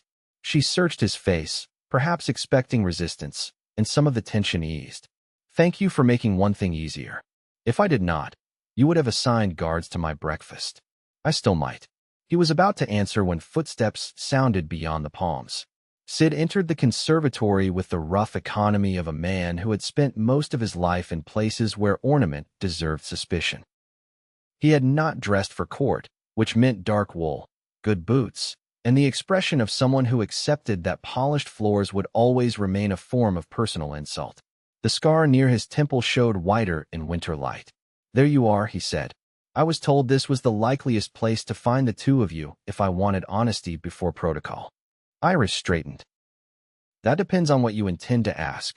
Whether either of you knows why 3 men are dead in an alley off Candle Street, and why one of them has a brand on his wrist that looks damned close to the mark Alara showed us." The room seemed to narrow around the words. Asher was already moving. "Take me there." Sid's gaze flicked to Iris, then back. "I was hoping you would say no on account of your growing appreciation for caution. Disappointing you has always been one of my better skills." "True enough." Sid turned toward the door. "Bring your sword. Leave your temper." Asher looked once at Iris. She was pale now, not from weakness, but from the speed at which fear can transform into action. "I am coming too," she said. Sid gave her a flat stare. "Your Highness, with respect, I would rather fight 6 cultists in a river fever than explain to the king how his daughter ended up in a lower ring murder alley before noon." "Then it is fortunate that I do not require your preference." Asher almost objected. Then he saw the determination in her face and knew no argument would hold. Winter in Haven remained beautiful. It also had teeth. By the time the 3 of them stepped back into the cold light of the cloister, the day that had begun with routine had tilted fully into danger, and the snow on the palace roofs looked less like decoration than warning. Chapter 2. The Road Back to Snow. Candle Street lay in the lower rings where Haven's polish thinned and the true labor of the city showed through. The streets there were narrower, built before any architect had been asked to flatter a crown, and they climbed the slope above the river in crooked, stubborn lines that remembered older walls and older fires. Laundry hung between windows on ropes gone stiff with frost. Butchers hosed blood from their thresholds into gutters that steamed in the morning cold. Children with quick eyes and quicker feet darted between carts stacked with coal, apples, lamp oil, and split kindling. The smell was a dense human mixture of yeast, damp stone, frying onions, old fish, horse sweat, and wood smoke. Asher liked the lower rings more than many men of rank would have considered proper. They reminded him that a city was not its towers, but its people making life under them. Today the street had turned inward around death. The alley Sid led them into was little more than a slit between a cooper's yard and the rear wall of a dye shop. Guards had thrown a cordon across the opening, though the watching faces beyond it made clear that rope did not satisfy curiosity for long. Snow at the mouth of the lane had been trampled into gray slush. Farther in, where the walls narrowed and shielded the ground from passing traffic, the snow remained clean except where it was not. 3 bodies lay arranged with the careless finality of men killed fast and searched afterward. One had a slit throat. One had died with his hand still halfway to a concealed knife. The third had burns across the chest, so severe the cloth beneath the open coat had fused to skin. Alara was already there, which meant word had reached faster than Sid admitted, or she had been following the same trail from elsewhere. She crouched by the burned corpse with 2 fingers held above the wound, her expression unreadable. "You brought the princess," she said without looking up. Iris, whose cloak bore no royal insignia today, answered coolly. "You say that as if I arrived by accident. It is simply an observation, one I may yet regret." Asher knelt near the nearest dead man. Hard traveling clothes. Good boots. No crest on the belt buckle. No sign of ordinary street robbery.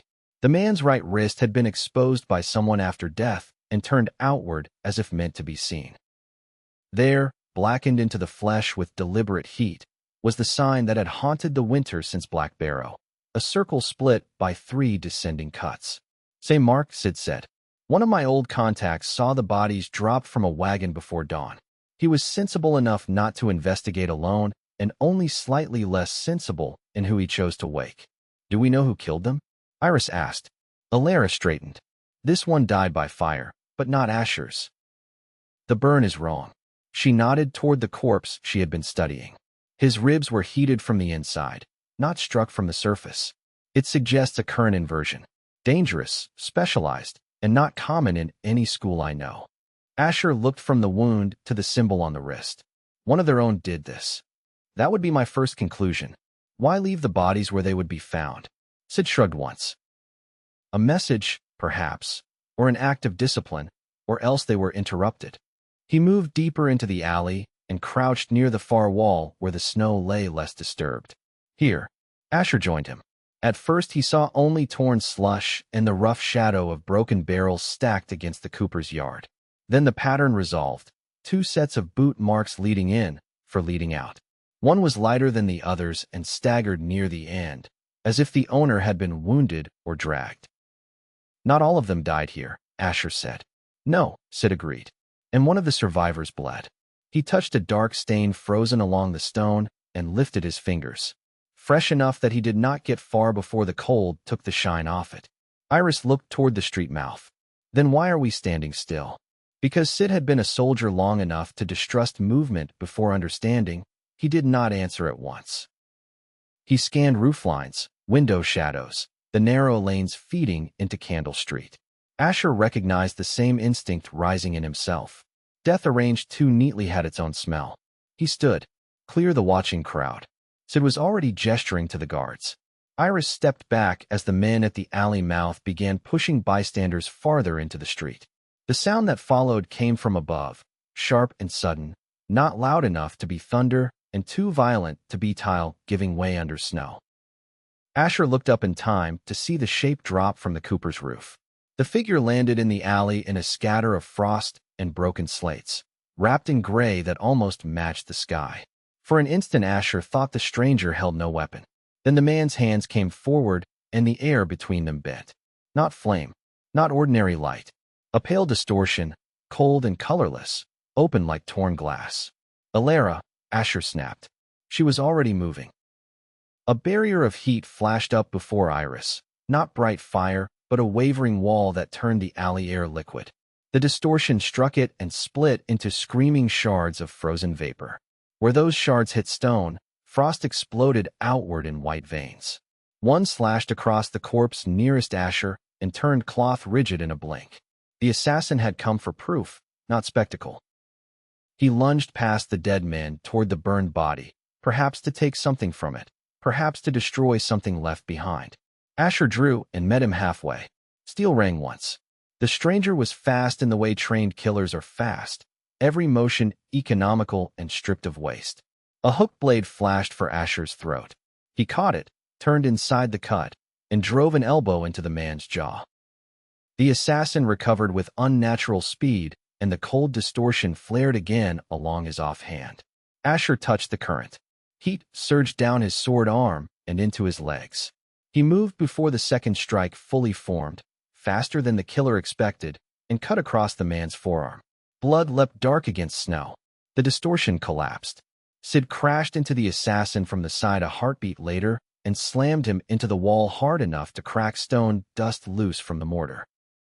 A second figure appeared at the alley mouth. This one did not attack. He wore the same gray and a half mask of dark leather. His eyes found Asher with a stillness that felt older than hatred. He raised one gloved hand and let something small fall into the snow. Then he vanished into the street crowd with impossible smoothness, not by sorcery, Asher thought, but by prearranged escape and practiced nerve. By the time the nearest guard broke free to pursue, there was only shouting and the churn of startled people outside. The first assassin twisted under Sid's grip with wild animal force.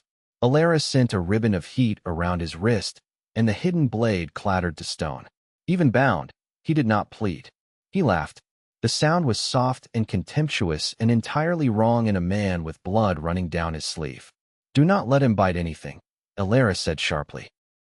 Sid's hand went immediately to the man's jaw. Too late. The assassin's body convulsed once. Foam touched the corner of his mouth. His eyes lost focus with terrifying speed. "Damn it," Sid muttered. Asher knelt beside the thing the second figure had dropped. It was a small iron token, black with age, stamped on one side with a split circle and on the other with a mountain peak cut by a single road. Wrapped around it was a strip of coarse cloth torn from an old shirt. He knew the cloth before he consciously recognized why. The pattern had once belonged to a blanket in Harlan's house. Cheap blue stitching his mother had mended in 2 places before she died. He had seen that same stitching beneath years of dirt and wear on winter nights when he was a child pretending not to shiver. The alley disappeared around the edges of his sight. "Asher," Iris said, low and urgent. "What is it?" He held out the token without trusting his voice. Sid swore under his breath when he saw the cloth. Alara looked from one face to the next and understood enough to go still. Iris took the strip gently, as if roughness might somehow damage memory itself. "This came from your home," she said. "Yes." The word scraped going out. They left the bodies to the city guard and rode for Sid's house by the fastest route that did not invite public notice. Haven blurred past in fragments. River ice knocking softly against pilings. Women bargaining over winter pears. Priests in gray wool feeding coals to the braziers outside a shrine. A blind singer under an arcade calling out an old campaign ballad that now included Asher's name in a verse he had never asked for. He saw none of it whole. The token seemed to burn in his pocket harder than any coal. By evening, the house on Sid's street had become a war room. Talia sent food in and glared at every plate that returned untouched. Perrin muttered about people trying to think themselves into starvation. Zepp, who had arrived from the mountain only days earlier and took bad news with the expression of a man being proven correct in a way he deeply resented, sat at the table turning the iron token over and over between thick fingers. "That cloth is from Harlan's house," the old soldier said. "No question. Could someone have taken it years ago?" Mira asked from the hearth rug, where her healing ankle was wrapped in wool and her restless hands had occupied themselves with stripping bark from a bit of kindling. "Anyone could have," Zepp said. "No one would have bothered. There was nothing in that place worth stealing except whatever ghosts a man might want to keep." Sid leaned both hands on the table. "Then we assume contact between the split circle and the mountain. Either Harlan has spoken to them, or they have reached him without his consent." Asher had been quiet too long. He knew that because everyone in the room kept glancing at him and then away again. "If he has spoken," he said, "it is because he wants to hurt me." Iris, seated near the window with the token cloth folded in her lap, answered before anyone else could soften or challenge the line. "Perhaps. Or perhaps he is dying and frightened and easier to use than he would have been while strong." Harlan was never strong in the ways that mattered. The bitterness in his voice landed harder than he intended. Mira stopped peeling bark. Zep's single eye narrowed not in rebuke, but in sympathy he would never name that way. Alara saved the room by speaking into the silence. The cult did not risk an open strike in the city merely to taunt you, she said. They wanted the dead man's body. That suggests internal discipline, concealed information, or both. The token and cloth mean they also wanted you moving toward the mountain. To draw him out, Sid said, or to keep him away from Haven while something else is arranged here, Iris added. The thought chilled him more than the winter outside. He looked at her. She sat upright, composed, royal in the way she could become without effort when danger demanded it. Yet he knew the cost beneath that posture. If he left the city, she would face court knives and hidden enemies with one fewer ally at hand. My father will say no, she said, reading him too easily. He will say the road is too dangerous and the timing worse. What do you say? She held his gaze. I say that every lie in your life seems to cast its shadow back over that mountain, and I am tired of shadows ruling us. The house quieted around the words. Firelight moved across the table. Outside, evening carts rattled over the street stones while the city dimmed toward lamp hour. Zep spoke first. I know the road. If he goes, I go. Sid made a rough sound. And leave me here alone with nobles and cultists?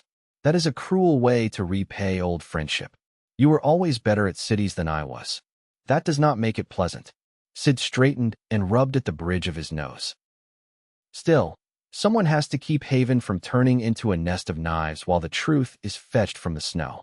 Iris stays. I stay. Alara should choose according to magical necessity and not sentiment. I dislike being instructed through civility, Alara said. It encourages lesser minds. I am coming. Mira sat up so fast the blanket slipped from her shoulders. So am I. No. Asher and Alara said together. Mira glared at both of them. They have people who can turn fire inside out. You told us that yourselves. If the cult has old magic, then you do not need fewer mages with you. You need more. You are still healing, Asher said. I can sit a horse, cast wind, and complain for hours, which is more than enough for travel. Even Sid smiled faintly at that. The smile vanished quickly. Dane, Tomas, and Lisa can ride as escort, quietly and without crown banners. If the road turns ugly, I would rather have veterans around than pretty promises. The decision assembled itself with the inevitability of weather once spoken aloud. Before midnight, messages had gone to the king, to selected officers, and to the stable master who trusted Sid enough not to ask why 6 horses needed to be readied before dawn under old saddles rather than palace tack. Iris walked with Asher into the rear courtyard while the others argued over provisions. Snow had begun again, fine and dry, almost too light to be seen until it caught on dark cloth or dark hair. The brazier by the wall burned low. Somewhere in the neighboring houses doors closed, voices dimmed, and the street settled. I hate this, she said, not dramatically, not to persuade him, but with the flat honesty of a person refusing pretense. I know. I hate that the road to your past keeps trying to steal the future from us. He touched her face. Her skin was cold from the air, warm under it. I will come back. You had better. I have already told half the court that anyone hoping for your death will be forced to survive my triumph when you return. That sounds almost romantic. It is deeply romantic. You simply lack refinement. He kissed her beneath the falling snow and held her longer than caution advised. When they parted, she drew the ring on its chain from beneath her gown and pressed it into his palm. Take it, she said. If the mountain means to answer us, let it see that you do not come back as the boy it broke. He closed his fingers over the iron and felt the old weight settle there, familiar and changed. By dawn he would be riding north toward the house he had fled and the man he had never forgiven. The road was the same road that had once led him down into hope. Now it led back into unfinished pain, and he could not tell whether that felt like fate or mockery. Either way, when the gates of Haven opened in the gray first light and the city fell behind them, Asher rode at the front without looking back until the walls were already hidden by snow. Chapter 3. The House on the Ridge. The road north rose by patient degrees until the valley's softer winter gave way to the older, harder season Asher remembered from childhood. Fields narrowed and vanished beneath drifts that clung to stone fences and dead hedgerows.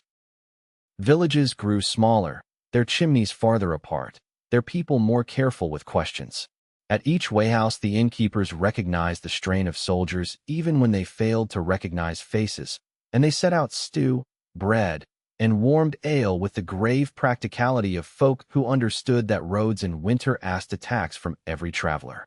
Dane complained loudly about the lack of decent mattresses and was ignored with such consistency that it became part of the evening music. Tomas mended tack whenever they stopped, because his hands required employment if his mouth was going to remain closed.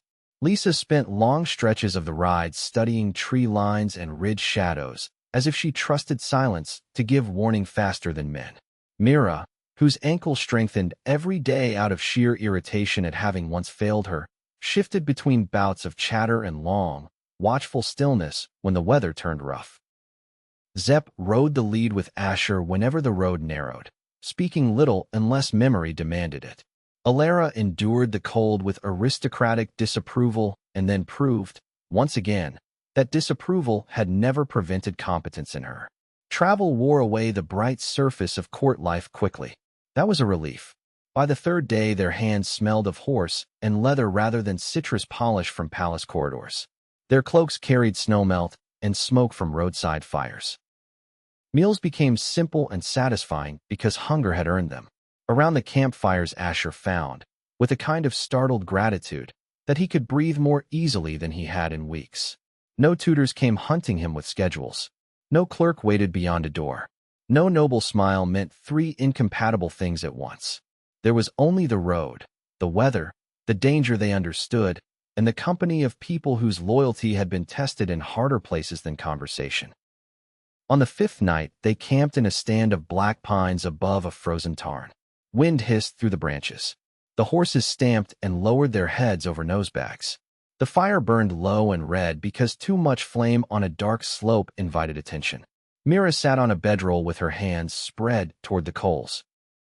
"When we get back to Haven," she declared, "I am going to eat an entire orange by myself and not share a bite with any of you." "That is ambitious," Dane said through a mouthful of rabbit stew. "You are half the size of a respectable appetite." "I am exactly the size of the appetite I choose." Tomas glanced up from oiling his knife. That logic would explain a lot. Lisa's laugh came out rare and brief, which pleased Mira more than if she had argued. Alara, seated opposite with a blanket around her shoulders and a book open on one knee despite the near darkness, said, "If you freeze to death in this forest, I will write to the palace and report that your last desire was citrus. I would expect nothing gentler from you. You should be flattered that I would record your wishes at all." Their banter rolled around the fire until Mira, in a fit of sentiment she would later deny, leaned against Asher's shoulder and fell asleep halfway through an argument about whether Dane's singing counted as a military crime. "When we get back to Haven," she declared, "I am going to eat an entire orange by myself and not share a bite with any of you." "That is ambitious," Dane said through a mouthful of rabbit stew. "You are half the size of a respectable appetite." "I am exactly the size of the appetite I choose." Tomas glanced up from oiling his knife. That logic would explain a lot. Lisa's laugh came out rare and brief, which pleased Mira more than if she had argued. He shifted carefully so as not to wake her. Across the flames, Zepp watched him with that dry old eye and said nothing, but Asher knew what he saw. Not the beaten boy from the mountain. Not only the soldier from Black Barrow. Something else. A man beginning, however awkwardly, to become a place where others rested. The weather worsened the next day and worsened again the day after that until the world narrowed to white. The mountain passes had always preferred to remind travelers that maps were a human insult against older powers. Snow drove across the road sideways. The ridgelines vanished. Sound became strange and close, the wind a full living force battering cloak and saddle and thought alike. They tied the horse's nose to tail along the worst stretch and moved by memory, cairn, and Zepp's stubborn certainty that the next marker must be 20 paces farther even when it did not appear until 30. By dusk on the 8th day, the White Mountain stood before them like a buried memory raised into shape. Its upper slopes were hidden in storm. Lower down, the village clung to the ridge exactly where Asher had left it, as if time had circled everything else and forgotten this place. Roofs sagged under snow. Smoke rose from chimneys that had leaked in winter for 3 generations before anyone accepted that they always would. Dogs barked from behind woodpiles. A line of gutted fish hung stiff as boards under one eave. He knew every bend in the path and felt none of the homecoming songs that city people imagined belonged to such returns. The first face he recognized was Mara Hens, older and sharper now, peering from behind a shutter with the same expression she had worn 20 times in his childhood when she meant to decide whether pity or caution was more useful. A boy he did not know ran to fetch others. Soon half the village stood in doorways pretending they were not watching. "They know you," Mira murmured. "They know the story they tell about me." "Which one?" "That I survived long enough to leave."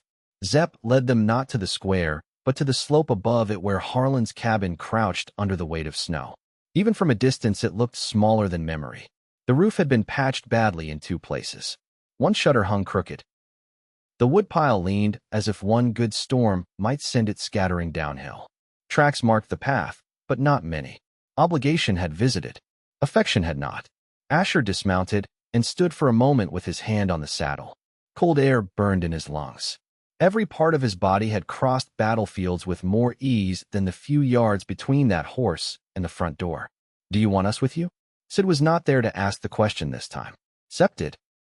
Asher looked at the cabin, then at the people who had ridden north for him. Not at first. Zepp nodded as if that answer had always been waiting. "I will be outside."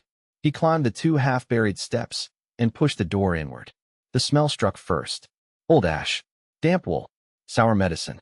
The long, unwashed bitterness of a room where illness had outlasted pride.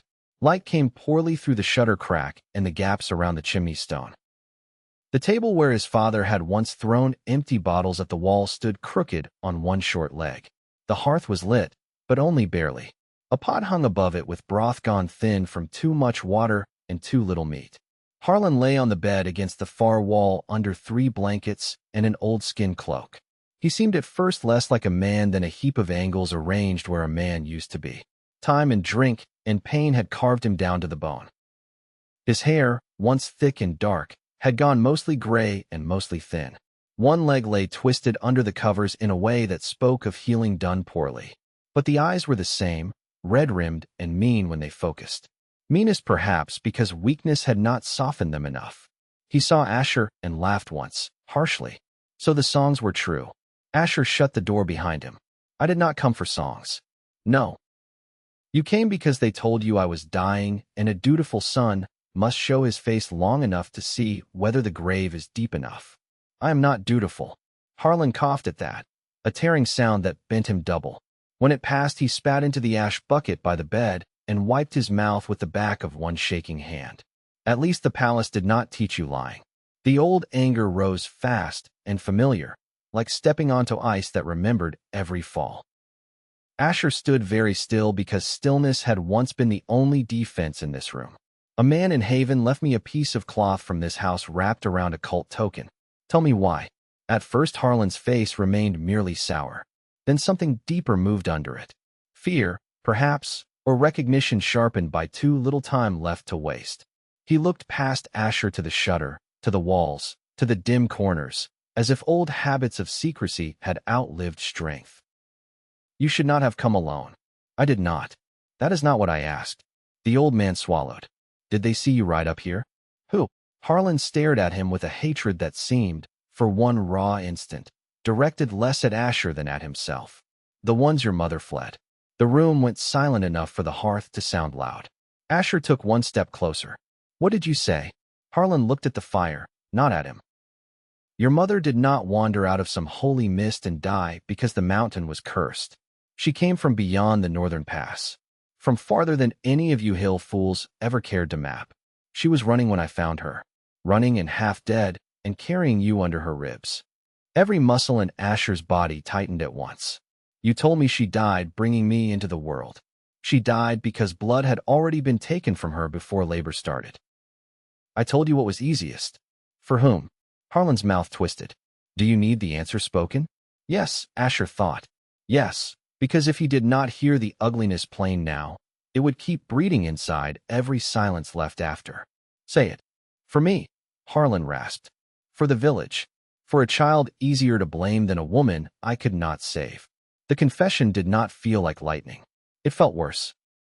Like an old wound discovering that everything built around it had been crooked from the beginning. He remembered winters of hunger, the belt, the names, the cold hatred in Harlan's eyes whenever grief had needed a body. He remembered believing, with a child's savage logic, that he must truly have entered the world carrying death in his hands. Now the lie stood naked in the cabin that had fed it. What was her name? He asked, and was surprised to hear his voice hold. Harlan closed his eyes once. Sarah. The simple sound of it went through Asher like a blade. She would not give more than that, Harlan said. Not at first. She came down in a storm with a wound in her side and a fever that near killed her. I thought she was some madwoman from the glaciers. Then she burned my hearth green when she woke and asked what king ruled the valley. I had never seen power like hers. Not flame for cooking or signaling, not hedge sparks, nothing of that sort. She looked at fire as if it were kin. The weak light from the hearth threw hollows into Harlan's face. Speaking seemed to cost him, but now that the door had opened he could not stop. Perhaps dying men feared silence more than pain. She stayed the winter, he said. There was nowhere else for her to go. By spring I had decided the world began and ended on that ridge, and she had decided I was a fool. We were both right. His mouth drew into something that might once have been a smile. She laughed at the village. Not cruelly, just as if fear bored her. She could mend cracked iron with heat from her hands, could walk through snow at night, and come back with foxes trailing after like hounds. I loved her before I knew what a dangerous thing that was. Asher listened with a fury almost too large to contain, because the tenderness in Harlan's voice towards Sarah only made everything that followed more monstrous. In summer the riders came, Harlan said. 3 of them first, then more later. Gray cloaks, old marks cut into their horses' bridles. They asked at every house whether a stranger woman had passed this way. We told them no. Sarah took one look at their sign and tried to leave that night. I stopped her. Thought I was brave. Thought a cabin and a hunting bough and mountain fog might stand against whatever chased her. He coughed again, longer this time. When he finally drew breath, tears had sprung unwillingly into the corners of his eyes. They found us before dawn. She killed 2. I still dream of how she moved. Fire like a blade and a river together. But one of them had that white dead magic your enemies carry now. He struck her through the side. I put an axe in his neck after that, but it was already too late. She made me swear I would tell no one her true line. Said if the child lived and the hunters believed the blood ended with her, perhaps they would turn elsewhere. She made me swear on everything I had left. And you kept the secret by beating me for the crime of being born. Harlan flinched as if struck. I kept it badly. That is one way to name it. I saw her every time I looked at you, the old man said, voice cracking now not from weakness, but from something meaner and more helpless. Then when you began to show signs of the same fire, I saw them too. The riders, the blood on the threshold, the knowledge that I was not enough and never had been.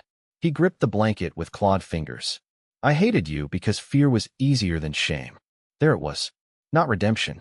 Not apology large enough to repair anything. Only the crude, ugly truth at the center of years. Asher stood in the cabin where he had learned hunger and pain and smallness and understood, with a clarity that almost felt like calm, that he did not owe the past the labor of making it noble. Harlan had loved once. Harlan had been afraid. Harlan had suffered. None of that erased what he had chosen to do with a helpless child. Human misery, Asher thought, was not a cleansing fire. It was only misery. What else did she tell you? He asked.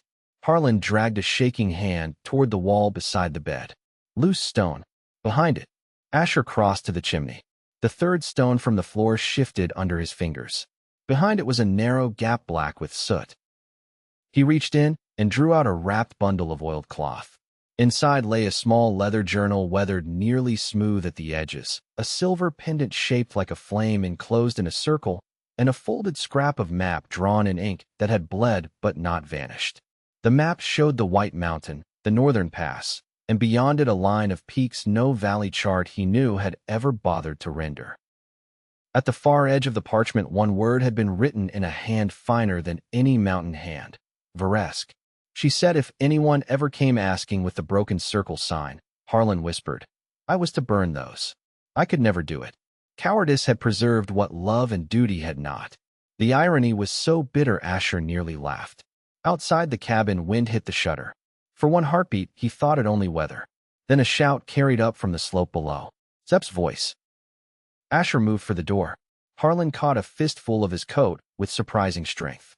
If they are here, the old man said, and for the first time there was no meanness in him at all, only terror stripped bare. They did not come for me. They came because I kept you hidden too long. Asher pulled free. You never hid me. You only hurt what you were afraid to understand. He went out into the storm with Sarah's journal under his arm and his father's unfinished life at his back. Snow slashed across the yard. Below the cabin, figures were moving through the white, too many and too coordinated to belong to villagers running from alarm. The split circle had found the ridge, and the mountain that once imprisoned him had chosen this day to become a battlefield. Chapter 4. Beyond the Last Pass. The first wave came in silence, which was how Asher knew at once these were not ordinary killers. Men from the mountain shouted when they attacked, if only to lend their own fear a louder shape. Wolves gave warning in the brush before they lunged. Even disciplined soldiers made noise when they rushed a position in snow. The figures on the slope below the cabin moved with the stripped precision of a creed that had drilled speech out of them. Gray cloaks, half masks, boots wrapped in dark leather against the ice. The split circle rose through the blowing white like a memory Harlan had kept alive for too many years. Zep stood near the woodpile with his sword already in hand, and the one-armed stance that had once taught Asher there were forms of balance stronger than symmetry. Dane and Tomas were driving the horses toward the lee of a storage shed, while Lisa knelt behind a drift with bow bent and an arrow already nocked. Mira had both hands out and wind gathered around her in a low circling moan that sent powder snow skittering across the slope. Alara stood unnaturally still beside the cabin steps, collecting heat rather than showing it. That was the terrifying part of her power. Others announced magic like weather. Alara prepared it like a verdict. They came from the north track as well. Zep called over the gale. More than a dozen. So the village had been watched. Perhaps for days. Perhaps longer. Asher felt rage rise and forced it into usefulness. Keep them off the houses, he said. If they mean to smoke us out, the whole ridge goes up. One of the masked figures lifted a hand. The air above the drift line bent and hardened into a spray of pale shards that looked, for one surreal instant, beautiful. Then they struck the cabin wall and froze the logs solid with such force that bark burst outward in splinters. Not fire, Alara said sharply. They are trying to pin heat and movement both. She answered with a thrust of her palm.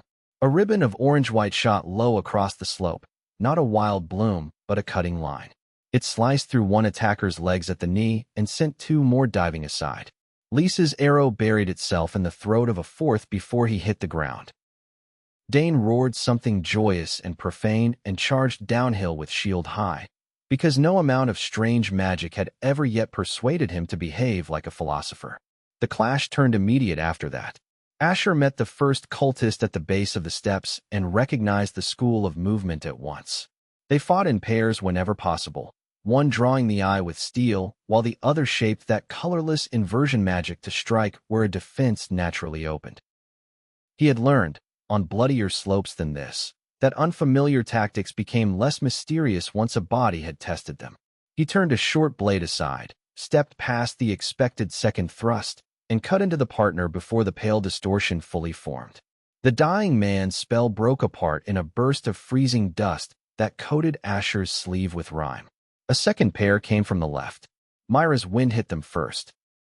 She had grown sharper since the war, less given to broad panic and more willing to shape force with purpose. The gust she loosed struck low at the knees and drove one cultist into the other. Dane was upon them a heartbeat later, hammering the shield boss into a masked face hard enough to fold the man backward. Tomas slipped through the opening and finished the second with a thrust under the ribs, so clean it looked almost gentle. On the upper path, three more figures broke toward the village proper. Lisa rose from behind the drift, loosed, drew, loosed again. One went down. The others kept coming. Zep met them above the first house line where the path narrowed between snow wall and stacked wood. He fought with the old economy Asher knew better than any language. No wasted cut, no flourish, nothing but necessary steel and murderous calm. One cultist overcommit to the slick footing and lost a hand for it. The second hesitated at the sight of the first's blood and died with Zep's blade under his jaw before the hesitation finished becoming thought. A cry went up from downhill. Villagers, not fighters, had begun spilling from their doors despite orders to stay inside. Fear always pulled some people toward spectacle and some toward defensive hearth. Mara Hen stood in her doorway clutching an axe she had probably meant only for wood. Two boys dragged barrels against the path to make a barricade that would slow trained killers by perhaps 3 heartbeats. It would have to do. Then the leader showed himself. He stepped from the storm beyond the lower sheds without haste, taller than the others, his gray cloak marked at the hem with silver thread that formed the split circle sign in repeating pattern. His mask covered the upper half of his face only. The lower half was visible, clean-shaven, almost handsome in a cold, deliberate way. He carried no visible weapon. When he raised his hands, the snow between them ceased to fall. Asher had no better words for what he saw. The flakes simply stopped, hanging motionless in a hollow sphere of air where even the wind faltered. Then each suspended flake blackened at the center as though a spark had died inside it instead of being born. The hollow sphere lunged forward. "Alara," Asher warned. "I see it." She threw heat with both hands. Her fire met the dead white magic halfway down the slope, and the collision made the air crack with a sound like a lake freezing all at once. Steam burst outward in a blinding cloud. For an instant neither force won. Then Alara's jaw tightened and blood started from one nostril. The white sphere split her flame down the center like a blade opening cloth. Asher drew deep. Not recklessly, not blindly, but deeper than she had told him to go. Heat tore up through his chest and shoulders, savage and familiar. The current surged toward the battlefield as if it had been waiting all along for an enemy it recognized by older name than he knew. He stepped into the steam cloud and cut. Fire left the sword in a long white arc. It struck the leader's unraveling spell and sheared through it. Not cleanly, not safely, but enough. The dead sphere ruptured. Blackened snowflakes flashed back into ordinary melt. The leader staggered one pace, and for the first time surprise entered his visible mouth. "So it is you," he said. His voice was calm, educated, infuriatingly certain. The words carried through battle as if spoken indoors. Asher did not answer. He was moving already. The slope between them vanished under his feet in a rush of heat and snow. The leader's hands rose again. This time the inversion magic did not form as a sphere, but as a thin pale rod, almost a spear of absence. He thrust it for Asher's heart. Asher twisted, felt cold so intense it burned brush past his ribs, and cut low. The leader flowed backward with dancer's precision. Not enough. The tip of Asher's sword opened the gray cloak and scored a line across the man's side. Blood spread dark under the fabric. The leader smiled. It was the wrong smile for a wounded man. It said he had measured something and found the measure useful. He flicked 2 fingers and 3 cultists broke from the melee at once, not toward Asher, but toward the cabin. "Harlan," Asher shouted without thinking. He hated that the cry left his throat. Hated more that the danger beneath it was real. Mira answered first. Wind roared from her hands in a tight, twisting column that slammed into the nearest cultist and hurled him sideways through the cabin fence. Dane caught the second across the shoulders with a downward chop that split cloak, leather, and bone together. The third reached the door. He struck it with a disc of pale force. The old wood flashed white with frost and then shattered inward. From within the cabin came Harlan's scream. Asher broke from the leader and ran. The movement cost him. The current, already high in him, wanted the more glorious fight downhill. Turning away from it felt like dragging chains through fire. He did it anyway. That, he thought dimly, might be the first true mastery he had ever shown. The cabin interior had become a ruin of burst wood and drifting frost. The attacker stood over the bed with one hand extended, that dead white spear shortening and lengthening at the wrist like a thing alive. Harlan lay half upright, one blanket fallen away, terror making him seem younger and more pitiful at once. The cultist turned as Asher entered. "You should have burned the journal," he said. Asher's answer was steel. Their blades met in the narrow room with all the ugliness close quarters demand. No room for heroic arcs. No space for grand forms. Table, bed, hearth, wall, body. The cultist fought well enough to suggest years of devotion and little enough imagination to make him predictable. Asher let the man drive him a step toward the hearth, let him believe pressure was working, then hooked the edge of a stool with his heel and kicked it into the attacker's knees. The cultist stumbled. Asher slammed him into the chimney stones and drove the pommel into his throat. Bone gave. The man dropped twitching into the ash. Harlan was trying and failing to breathe evenly. Go, he rasped. They came for the pendant. For the boy. For the line. I am not a boy.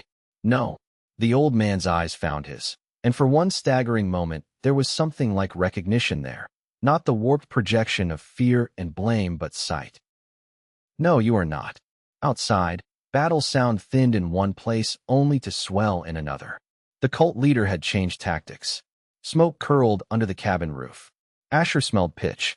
Someone had thrown tar at the outer wall.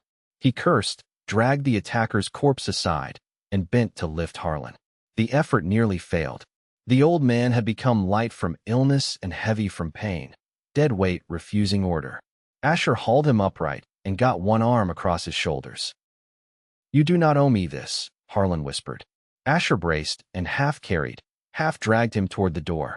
No, I do not. They got outside as flame licked up the cabin corner where tar had caught. Snow hissed under the first falling sparks.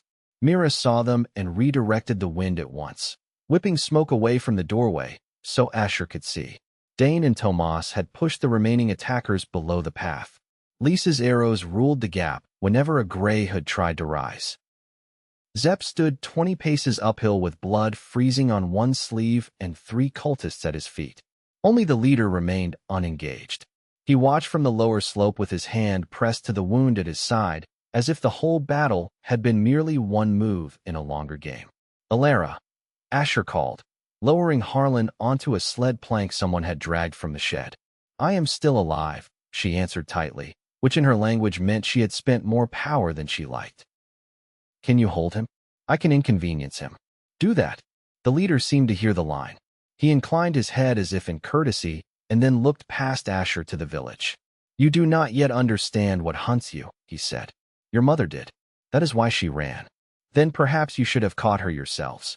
Something flashed in the man's eyes, the first crack in composure.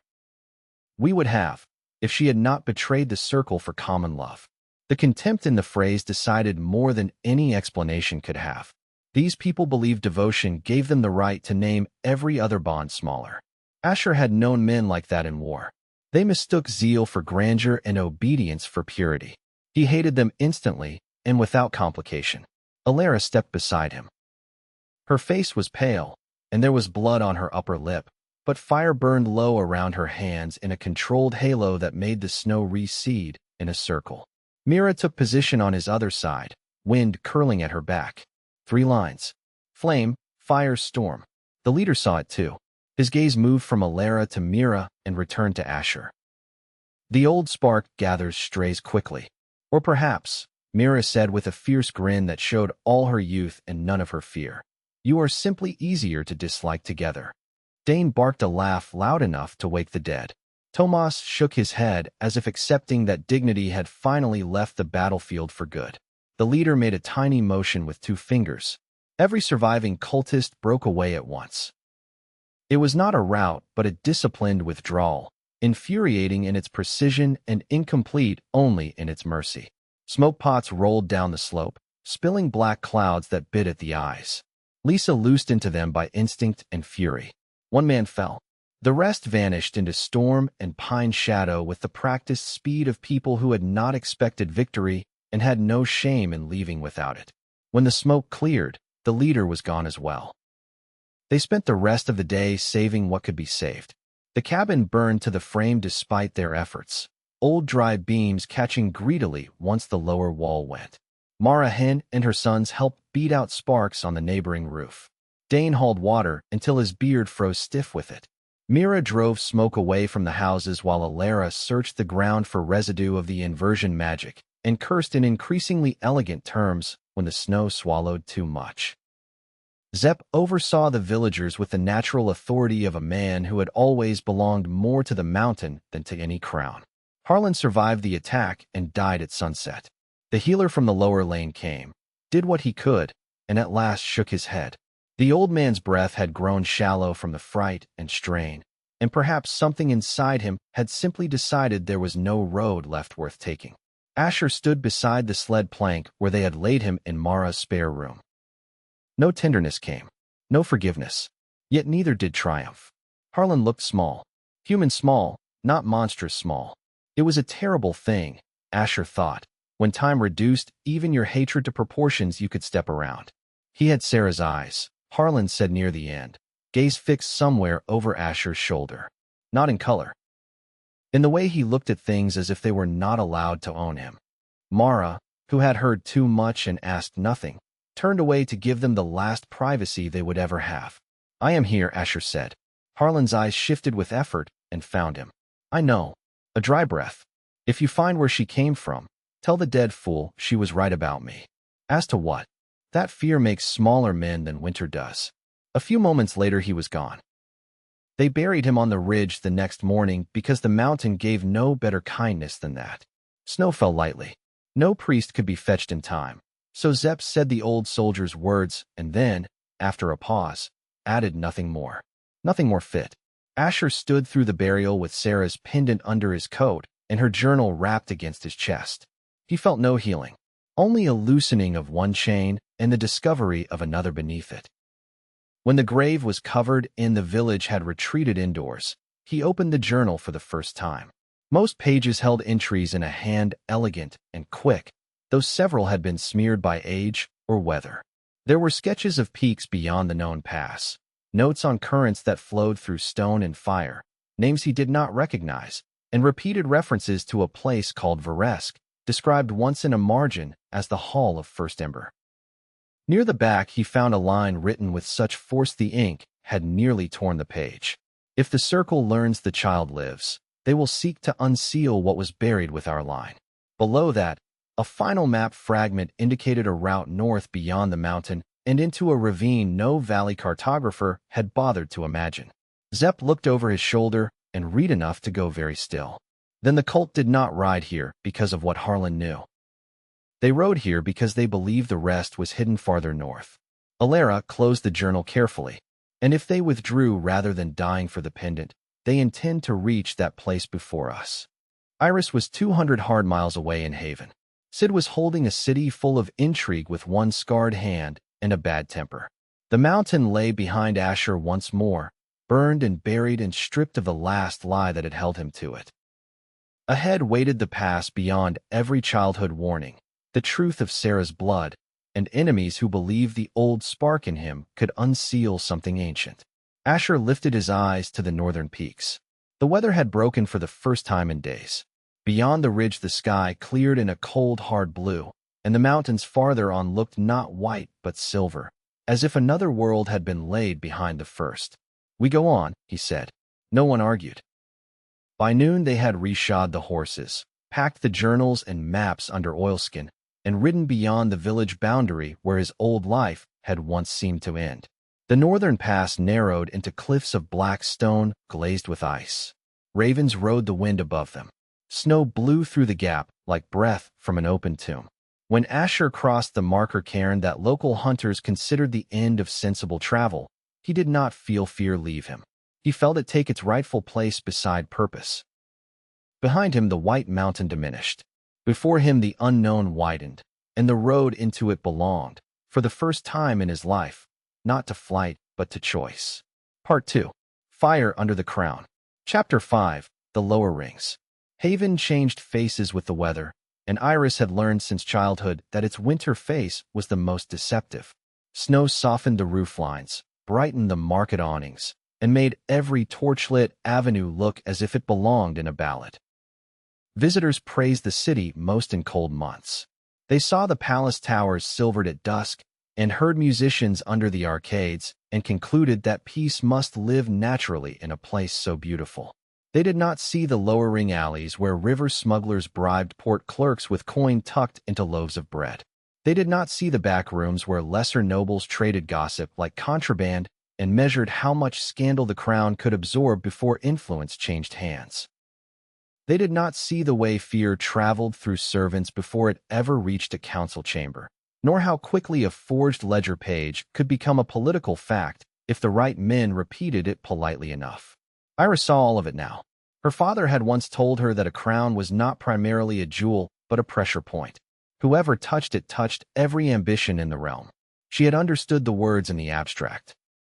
After Black Barrow, after Asher's rise, after the prospect of their marriage became something no longer confined to hidden gardens and desperate hope, she understood them in the body. She woke every morning to people who smiled and assessed. She endured lessons in dynastic precedence from women who pretended affection while quietly reminding her how rarely princesses were permitted to belong to themselves. She sat through petition hours in which river merchants requested tax relief and border widows requested compensation, and one lord after another requested, in the language of concern, that the future of the realm not be entrusted to emotion. By the end of each day, she felt scraped thin and sharpened at once. The only relief came in intervals. A ride along the west wall when the snow stopped. Tea with Mira before the girl had ridden north with Asher, both of them pretending not to worry for him too much. The brief, savage comfort of letters carried by relay riders who changed horses at every posted station. Asher wrote the way he spoke when honesty mattered more than polish. He described the weather, the road, the men around the fire, the smell of pine smoke in the passes, the way memory ambushed him at certain turns of the trail. He never wrote sentiment cheaply. That made the sentiment he did allow unbearable in its precision. In the last letter she had received, sent from the village after Harlan's burial and delivered to her at supper, just as Lord Caro was explaining why royal marriages must be measured by lineage before affection, he had written that the mountain no longer seemed large enough to hold all the ghosts he had once believed belonged there. She had folded the page and kept her face still while Caro went on speaking. Now, 3 days later, the same man stood at the council table and attempted once again to turn caution into authority. The realm cannot absorb another uncertainty, Lord Caro said, palms spread in an attitude of reasonableness he had cultivated so long it had become his ugliest feature. He was a handsome older man in the polished, bloodless manner of certain court figures who seemed never to sweat no matter the season. A hero in war is admirable. A royal consort is a different matter. His origins remain obscure. His power remains inadequately understood. His enemies appear able to reach into our own capital. This is not, Your Majesty, a moment for romance. Iris sat 2 seats below her father and kept her expression composed. She had learned that fury served women at court only when released with exquisite aim. King Eris rested 2 fingers on the table beside his papers.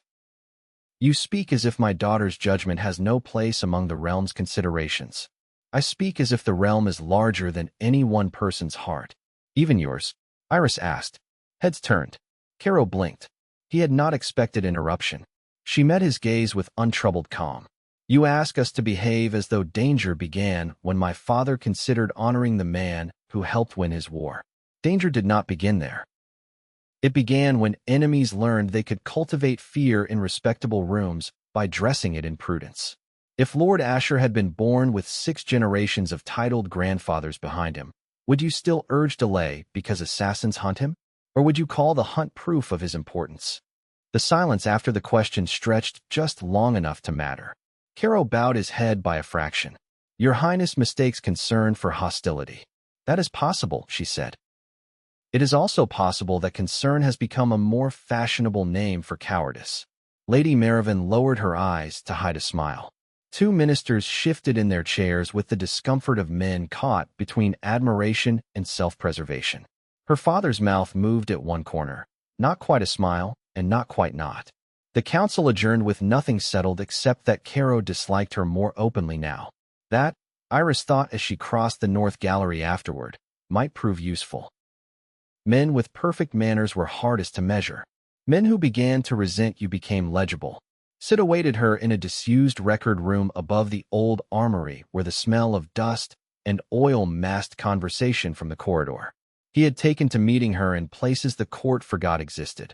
which she found both sensible and faintly insulting to palace architecture. "You sent for me," he said. "That usually means either progress or disaster. I have become so efficient that it may be both." She closed the door behind her. "Caro is pressing harder." Sid leaned against a table stacked with moth-eaten campaign rolls. "That makes him stupid, not necessarily guilty." "I know.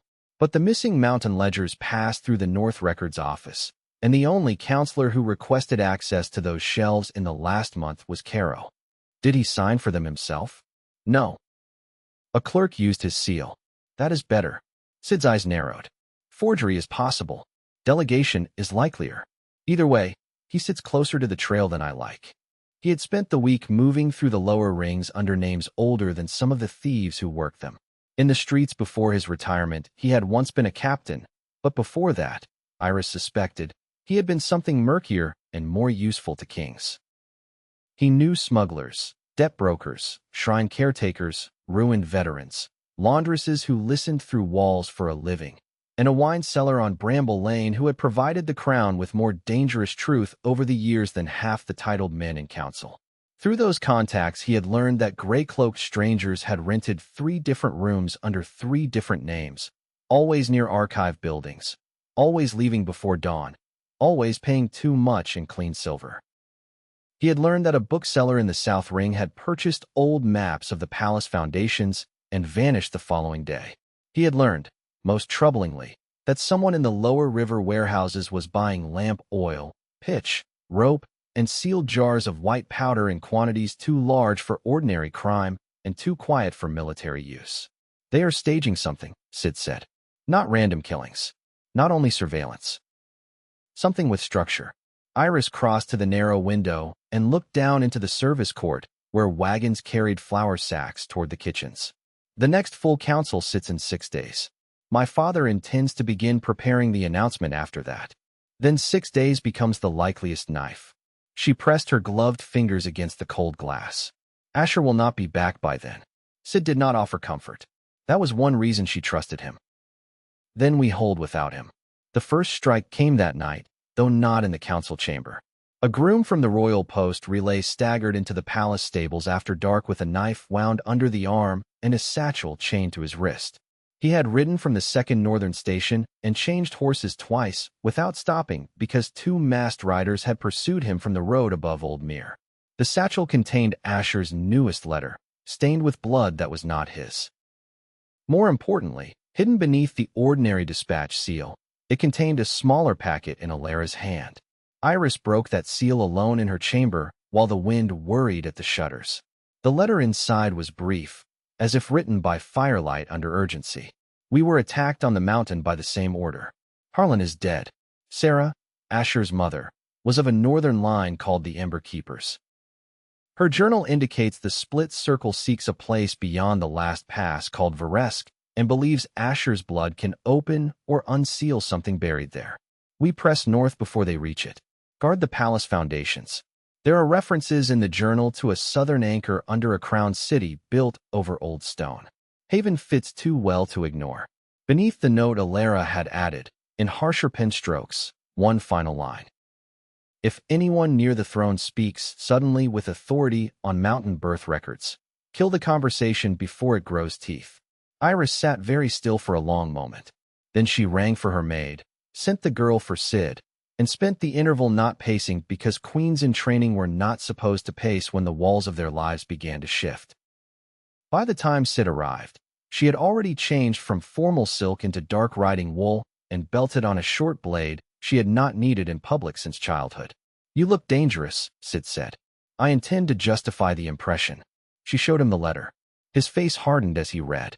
"Palace foundations," he muttered. "That would explain the map purchases. There are old underlevels beneath the eastern tower," Iris said. "The foundations date back to the River Kings. Most are sealed except for storage passages and one disused chapel." Sid nodded. "And beneath the lower rings, there are older drains and smugglers' culverts that run toward the hill. If the circle is staging supplies there, they are not thinking like nobles. They are thinking like sappers."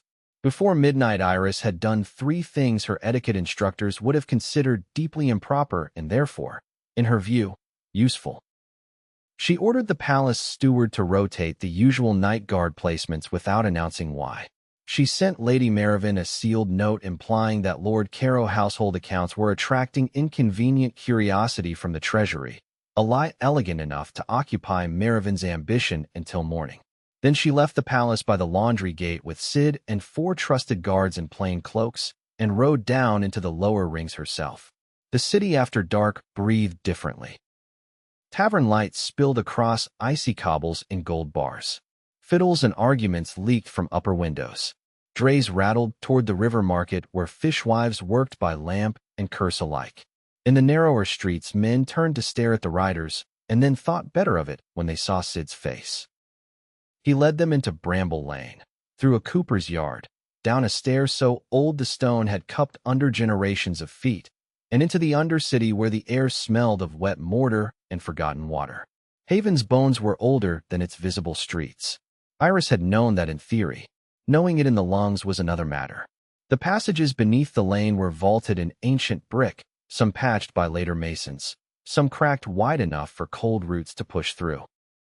Their lanterns threw light over old flood marks, rusted ring bolts, and alcoves where smugglers had once hidden barrels before the river tolls were reformed. Sid moved confidently, pausing only when the tunnels branched. At the third junction they found evidence, not men, but preparation. Fresh drag marks in the silt, rope coils stacked behind a false wall, pitch jars under canvas, powder kegs wrapped against damp. And on the brick above it all, drawn in chalk that reflected the lantern light strangely, the split circle. "They mean to come up from below," one of the guards said. Sid crouched by the nearest keg and sniffed. Smoke compound, not blasting powder. Enough of this under the eastern tower, and no one sees straight long enough to hold a corridor. Iris looked along the tunnel's line toward the hill where the palace stood overhead. "Then we burn it now." Sid looked up. "That would announce we know. That is good." He considered her for half a beat, and then grinned in the wolfish way that reminded her why kings had once used men like him for tasks polite histories omitted. That is exactly the wrong choice for subtle politics, and exactly the right choice for staying alive. They set the kegs alight and withdrew fast. Smoke rolled after them in greasy black coils. The underpass filled with the stink of chemical ash. Somewhere deeper in the dark, voices shouted. One of the guards swore. Sid laughed under his breath and urged them on. They emerged into a stable cellar 3 streets away, just as a muffled boom punched through the ground and sent dust leaping from the beams. By dawn the lower rings buzzed with rumors of a smuggler fire. The palace buzzed with rumors of impropriety because the princess had been absent from her chambers for 4 hours of the night. Lord Caro requested a private audience before breakfast.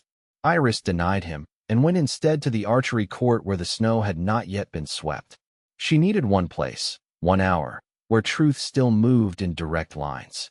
She had just loosed her 5th arrow when a messenger from the north arrived with another relay packet. This one held only a single page in Asher's hand. "We crossed the pass. The mountains beyond look like another world. If you were here, you would say the sky is too beautiful to be trusted, and you would be right. I carry your ring against my heart, and think more of your voice than is sensible during danger. If Haven turns sharp before I return, do not stand small to spare men their pride. They will survive your strength more easily than the realm will survive your silence." She read the lines twice, then folded the page and tucked it inside her sleeve where it rested against the pulse in her wrist. The city was preparing for siege by secrecy. The cult had moved under her feet. The court smelled weakness the way wolves smell blood on snow. Yet as she stood in the pale morning with a bow in hand and Asher's words hidden against her skin, she felt not smaller, but steadier. The pressure point her father had once named was real. So was the hand she had become upon it. When the next strike came, Haven would not meet it sleeping. Chapter 6. The Hall of First Ember. Beyond the last pass the world changed its scale. The mountains north of the White Mountain did not rise in companionable ridges that shepherds and hunters had named for centuries. They rose in walls and broken crowns, savage enough to make the familiar peaks behind them seem almost domestic. Their faces were black stone under ice the color of old glass. Snow lay not in soft fields, but in wind-carved shelves and hanging cornices that threatened to break loose at the sound of a raised voice. The sky felt nearer there and less forgiving. At dawn it burned pale gold along the eastern edges of the ranges, and then hardened into a blue so clear it seemed capable of cutting skin. For 2 days they rode where no road truly existed. Sarah's map led them through a ravine half-choked with drifts, across a frozen river trapped between cliffs, and up a stair of natural ledges where the horses had to be walked one by one with ropes looped through their bridles. The cold took on a different character the farther north they went. This was not the village cold Asher had known, intimate and constant. It was broader, cleaner, almost ceremonial, as if the land had decided frailty would be stripped from all things before they were allowed to continue. He found, to his own surprise, that he loved it. Not the danger, not the exhaustion, not the way his old bruises flared at night. He loved the sense that the world remained larger than every map and every expectation others had tried to lay over his life. He had been told what he was since birth by people who knew almost nothing. A cabin, a village, a war, a court. Now the mountains themselves seemed to answer that ignorance with distance. Varesk revealed itself at dusk on the third day beyond the pass. They had made camp in the shelter of a leaning cliff and were boiling snow for water when Mira, returning from a short scouting climb she had volunteered for before anyone sensible could forbid it, came skidding back down the slope with her cheeks bright from cold and excitement. "There is a wall," she said. "Not mountain stone, but something built, and there is something red in it." Zep swore softly. Alara was on her feet before the kettle had fully stopped rocking over the coals.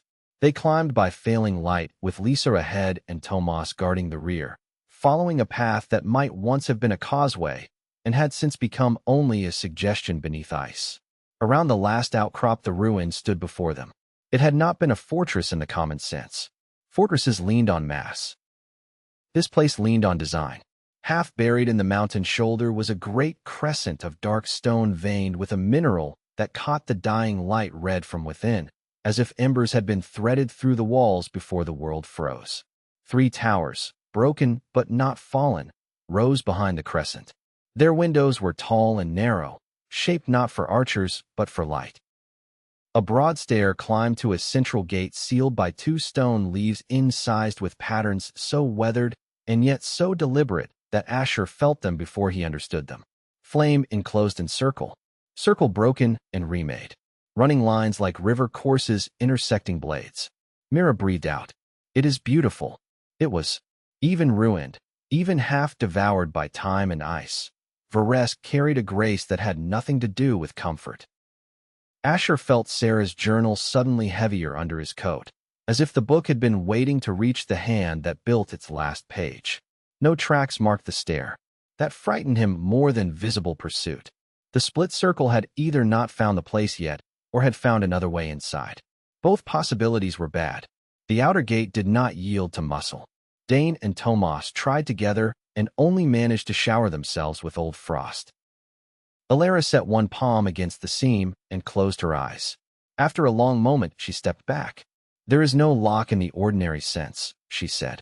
"There is a dormant current. Faint now, old enough that I would call it dead if I were less offended by its persistence.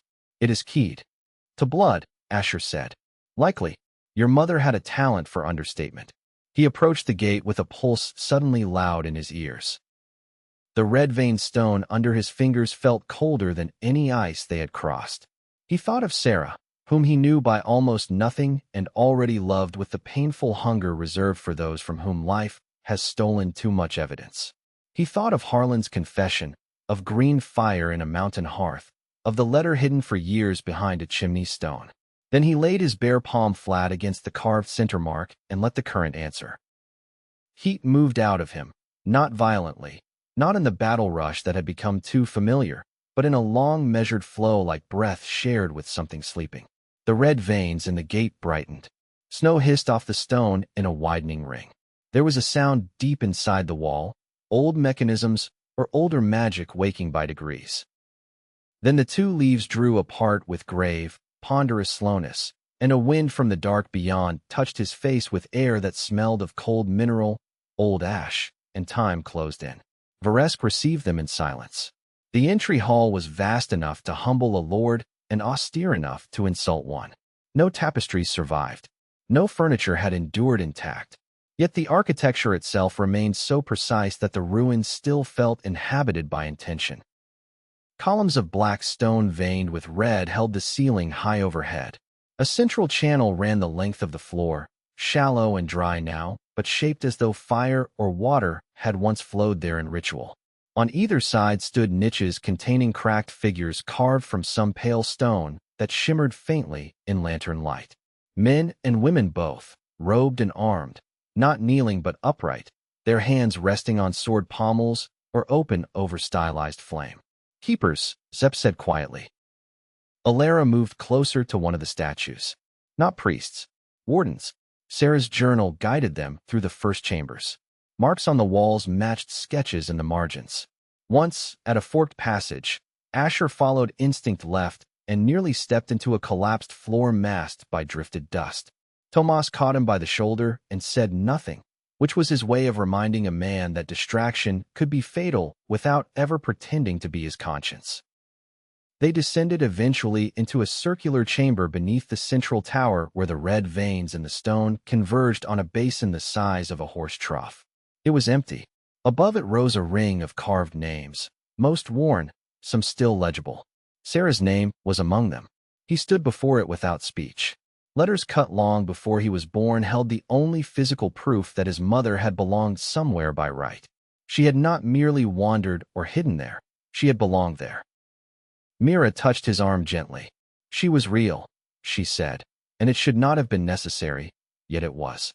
He laughed once under his breath, because grief had strange ways of receiving kindness. "I know."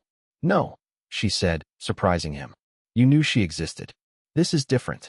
It was. They found the true hall farther below, reached by a stair sealed behind a pivoting wall that opened when Asher pressed the pendant Sarah had left into a socket beside the stone. The chamber beyond was not vast. It was intimate, built for witness rather than display. Its ceiling formed a shallow dome inset with red crystal that caught their lanterns and multiplied them into the impression of banked stars. In the center stood a pedestal of dark glass. Upon it rested a narrow blade in a sheath the color of old bronze, and, behind the blade, a slab of polished obsidian set upright like a mirror. No reflection came from the black surface. Instead, as Asher stepped toward it, the stone rippled. Light moved inside its depth. A woman's image appeared there, not alive and not entirely absent, held by whatever craft the Ember Keepers had once commanded. She had dark hair braided back from a face he knew in the instant before understanding why. The shape of the eyes, the line of the mouth, the way attention sharpened her stillness. Sarah looked out from the obsidian as if she had been waiting with infinite patience for a door to open. Mira made a strangled sound behind him. Zep went rigid. Alara, for once, forgot all dispassion. The image spoke. "If blood of the keeping line stands here," Sarah said, and though the voice was only an echo preserved in stone, it still reached him like warmth through ice. "Then either our watch has endured longer than I feared, or it has failed exactly as I expected. If you are my son, then I am sorry before all else." A mother should leave more than instructions. Asher had survived beatings, war, magic, and the gaze of kingdoms with less strain than it took to remain standing while a dead woman addressed him across years. The Ember Keepers were not born to rule. The image continued. "We were charged to bind. In the first ages after the falling fire, when the sky stone broke and the currents in the world ran wild, our line learned to hold a fragment of the first spark within living blood. Not all of it. Never all of it. Only enough to seal what could not be trusted to stone alone. Beneath Haven, built later by kings who did not know what lay under their chosen hill, rests one of the southern anchors tied to this hall. So long as the keeping line remained unbroken, the anchor slept. If the line is found and forced, it can be opened. If opened fully, it can wake the buried fire below the crowned city." "Buried fire," Dane whispered behind him. "Why is it always buried fire?" The image could not answer him. It went on in its own recorded course. "The split circle once served beside us. They believed the first spark should be used, not bound. They believed empire could be forged from ruin if the ancient current were restored to mastery. When their attempts broke cities and salted rivers with ash, we sealed the greater ember in nodes north and south, and divided the knowledge among our blood. They hunted us after. Perhaps they hunt still. Still, the word rang through the chamber with terrible clarity. You must not let them open the haven anchor, Sarah said. If Varesk still stands, take the ward blade from its rest. It will answer to the keeping line and cut what ordinary fire cannot. Trust neither noble curiosity nor desperate love unless both have already proved willing to lose. And know this, child of mine, power is not hunger, however often it feels that way. Hunger consumes. Power chooses. The image flickered. Asher took one involuntary step forward. I named you Ash in my own tongue before I ever spoke it in your father's, she said, and now her voice softened until it hurt more than command had. Not for destruction, for what remains warm after flame has passed through dark, live long enough to become your own name. The obsidian went black. No one moved for several breaths. The chamber held only lantern light, the quiet crackle of resin in the torches, and the thin, wild noise of wind somewhere far above the ruin. Asher stood facing the dead mirror with tears on his face and no memory of when they began. Zep cleared his throat first, perhaps because old soldiers always reached for the practical when grief opened too wide. The blade, he said gently. On the pedestal the narrow, sheathed weapon waited. Asher took it up. It was lighter than he expected and warm despite the chamber's cold. When he drew it a hand span, the metal within shone not red but white gold, pale as sunrise through winter cloud. Runes etched near the hilt flared once and vanished against his skin. It likes you, Mira said. That is one way to describe binding artifacts, Alara murmured, though her own voice carried awe she made no attempt to hide. They might have remained longer, reading every inscription and searching every side room, if the ruin had permitted. Instead, Lisa, who had been posted at the upper stair because she trusted wonder less than ambush, came down with haste in her steps and frost on her cloak. Tracks outside, she said. Fresh. Too many for ours. The split circle had found Varesk. There was no time for deliberation. Alara sent Dane and Tomas to hold the entry hall choke point. Zep took position along the inner stair where one fighter could delay 3 if the footing held. Mira stood by the dry floor channel in the main hall, eyes narrowed in thought. Asher reached for the current and felt something different now. The old hungry rush remained, but beneath it another shape had settled in his understanding. Power chooses. The line from Sarah's recording moved through him like a second pulse. The first cultists breached the outer gate with tools, not sorcery, driving wedges into the seam before the blood key could fully reset. When the leaves cracked open they poured through in gray waves, disciplined as ever. At their head came the leader from the mountain, wound bound tight at his side, his composure colder than the air. You found the truth before we did, he said. Inconvenient. Asher stepped into the center of the hall with the ward blade in one hand and his own sword in the other. You should try arriving earlier next time. That would require the keepers to have named their sons more predictably.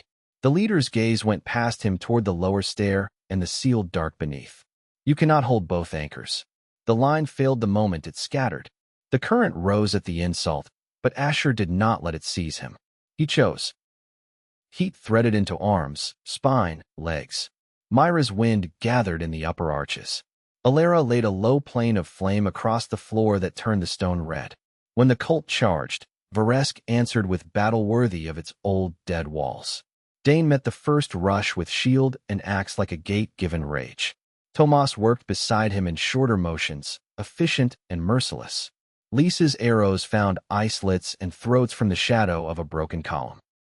Zep cut men on the stair and kicked them back down into their fellows.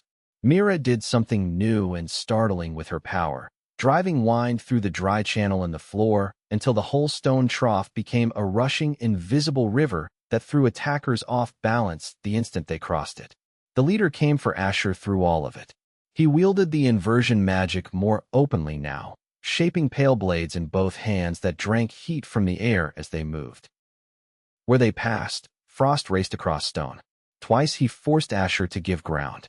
The ward blade shone brighter with each parry, and when it struck the pale magic directly the dead white edges shrieked like metal under strain. That, Asher realized, was why Sarah had left it here. Ordinary fire met the circle's art and could be split. This blade bit through the split itself. The leader understood the same thing a beat later. He changed aim instantly and drove a thrust not at Asher, but at the pedestal mirror behind him. Instinct and understanding converged. Asher threw himself sideways, caught the pale blade on the ward steel, and felt a jolt race clear up his shoulder into his skull. Vision flashed white. The current surged in answer, threatening to break containment. Power chooses. He seized the line like a rope and forced the heat not outward but down the ward blade. White gold fire ran the length of it. When he riposted, the strike cut through the leader's left-hand construct, through the man's guard, and into the mask itself. The upper half shattered. Blood followed. The leader fell back with a snarl so naked it erased every trace of courtly contempt. "You do not know what you protect," he said. "No," Asher answered, advancing. "But I know what you have already destroyed." He might have ended it there if 3 more cultists had not broken through toward the lower stair. Mira cried out. Alara turned to intercept. The leader used the distraction perfectly, flinging a handful of black powder into the air. It exploded into a cloud of bitter smoke that swallowed the center hall. By the time the air cleared enough to see, he and the surviving circle fighters were retreating into storm. They did not pursue far. The ruin had cost them blood. Tomas carried a deep cut along the thigh. Dane's shield arm trembled from impact. Zep's injured sleeve had soaked through. Alara looked as if one hard shove might drop her. Mira remained standing only because indignation had replaced fatigue for the moment. At dawn, after binding wounds and securing what records they could carry, they prepared to ride south. Among the documents in the lower hall, Alara found a final map overlay showing a line from Varesk to Haven and annotations in an old keeper hand identifying the southern anchor beneath the palace hill. There was no more doubt. The split circle's next blow would fall at the crown city, likely on the coming council when the palace would be crowded, distracted, and already full of power in human form. Asher stood once more before the black mirror before leaving. No image returned. Only his own reflection, pale and sharpened by sleeplessness, stared back with Sarah's eyes in a face hardened by a father who had never deserved the chance to shape it. He touched the mirror once in farewell. When they rode out of Varesk, the sky in the east was whitening toward morning and fresh snow had begun to erase the previous day's tracks. He carried the ward blade across his back, Sarah's journal under oilskin, and a knowledge more dangerous than any he had yet claimed. Haven, with its gardens and towers and secret rooms where he had once kissed Iris as if the world might spare them, now stood over buried fire. Whatever future he wanted with her would have to be defended not only from politics and war, but from the oldest hunger in the land. He set his heels to the horse. "We ride hard." They rode until the mountains blurred, until daylight and dark traded places without ceremony, until even Dane stopped joking and Tomas forgot to be quiet. The north fell behind them by painful degrees. The south, and everyone they loved within it, waited with danger already moving under their feet. Chapter 7. The Night of the Council. By the time the towers of Haven reappeared above the winter haze, the city felt less like a rival than a promise under threat. They had ridden for 6 days with only the briefest halts, changing horses at crown stations where Iris's authority had already prepared fresh mounts through messages Sid must have sent the moment Alara's warning arrived. The valley roads were churned with late winter slush. River barges crawled below the embankments through broken ice. Farmers repairing storm fences looked up as the riders passed and made the sign for blessing when they recognized crown colors hidden under travel grime. None of it slowed Asher's pulse. If the relay dispatches had reached Haven in time, the full council would gather that evening. If the split circle meant to open the southern anchor beneath the palace, they would choose a moment when every corridor was full of importance and no one wanted to believe disaster could step through polished doors. They entered by the east gate at dusk. Sid was waiting inside with 20 picked guards and the expression of a man who had not slept enough to permit frivolity. "You look terrible," he said by way of greeting. "As do you. That is because I have been right for days, and no one enjoys that for long." His gaze flicked to the ward blade on Asher's back, and then to Alara. "Did you find it?" "Yes," Alara said, "and less sleep than I would prefer." Sid grunted. "Good enough. The palace is ready enough to survive, which is not the same as ready enough to win. Caro pushed for the full council to begin at sunset. 2 archive clerks vanished this morning. We caught one man with smoke powder under the east kitchens and another in a mason's shaft below the old chapel. Both bit their tongues before we got names. Iris? Asher asked. Sid's face changed, not toward softness exactly, but toward recognition of what mattered most to the question. Furious, armed, and refusing to be hidden. She is held better than most generals I have known. Go to her. Then bring your mother's truth to the king before we all have to improvise in front of noble witnesses. The private solar off the west gallery had become Iris's holding room between council sessions. Asher knew that before the servant outside the door confirmed it, because he could feel her somehow when he was near, though he would have mocked the line if anyone else had spoken it. He pushed the door open without waiting for ceremony. She stood by the fire in dark formal silk, a circlet of silver in her hair, and a dagger at her waist that no lady-in-waiting had been permitted to argue away. For the space of one heartbeat, she did not move at all. He saw the instant of disbelief, then recognition, then the rush of relief so fierce it nearly undid her. Asher. His name in her voice after the North was almost enough to drop him where he stood. She crossed the room faster than dignity allowed, and he met her halfway.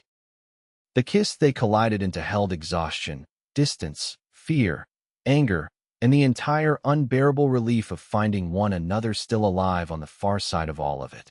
He tasted smoke, winter, and whatever tea she had abandoned untouched on the side table. Her hands were in his hair, on his face, at his shoulders as if she needed evidence from every angle. You came back, she whispered against his mouth. I told you I would. I know. That did not make the waiting sensible. He laughed softly and drew her close again, pressing his face into her hair for one stolen second of stillness. The room smelled of cedar fire and rose oil and the faint metal scent of sharpened weapons. It smelled like safety, which was dangerous in itself because safety had become something people now built together rather than a place the world offered freely. When they finally parted enough to breathe, she touched the new blade over his shoulder. You found it, and more.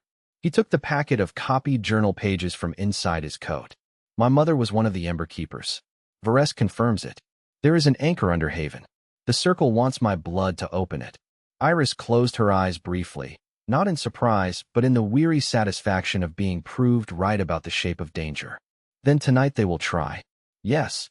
She opened her eyes again, and the princess was fully back in them, sharp as drawn glass. Then we deny them. They went together to the king. Eris listened in the inner council chamber with only Sid, Alara, and 3 trusted ministers present. Asher laid Sarah's journal on the table beside the copied map, overlay from Varesk, and the pendant that had opened the ruin. He gave the plain version first, because time had become more precious than ceremony. The Ember Keepers, the Northern Seal, the Southern Anchor beneath Haven. The Split Circle's long attempt to break the line and use the first spark buried under the Crown City.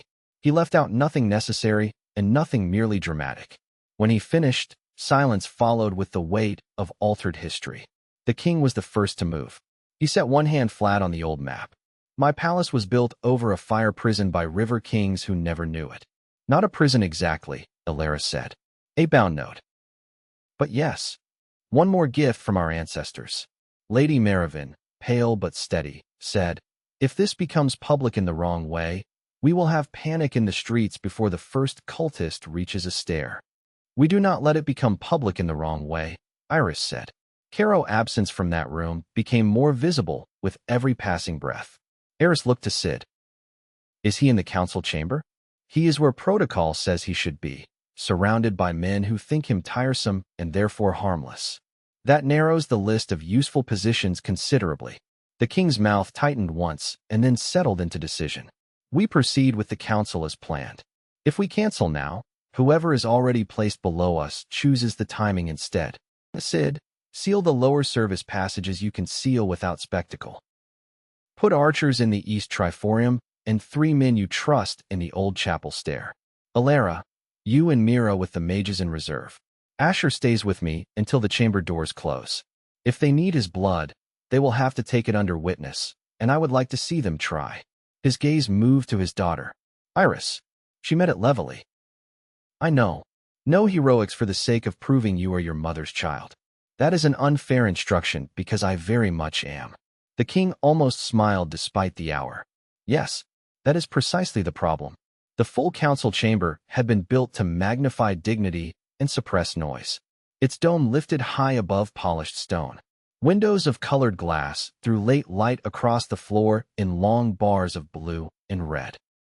The benches rose in semicircles from the central speaking space where kings received petitions and ministers made policy sound more noble than bargaining ever truly was. Tonight the hall glittered with too many candles and too many people. Lords in winter velvet, ladies in jewel tones, officers, clerics, magistrates, hereditary advisors, and professional schemers. Every man there thought he understood power. Very few of them understood what lay literally beneath their feet. Asher took his place a step below the throne dais, not as a noble because the forms had not yet been made, not as a common soldier because that fiction was long dead, but as something the chamber had no established category for.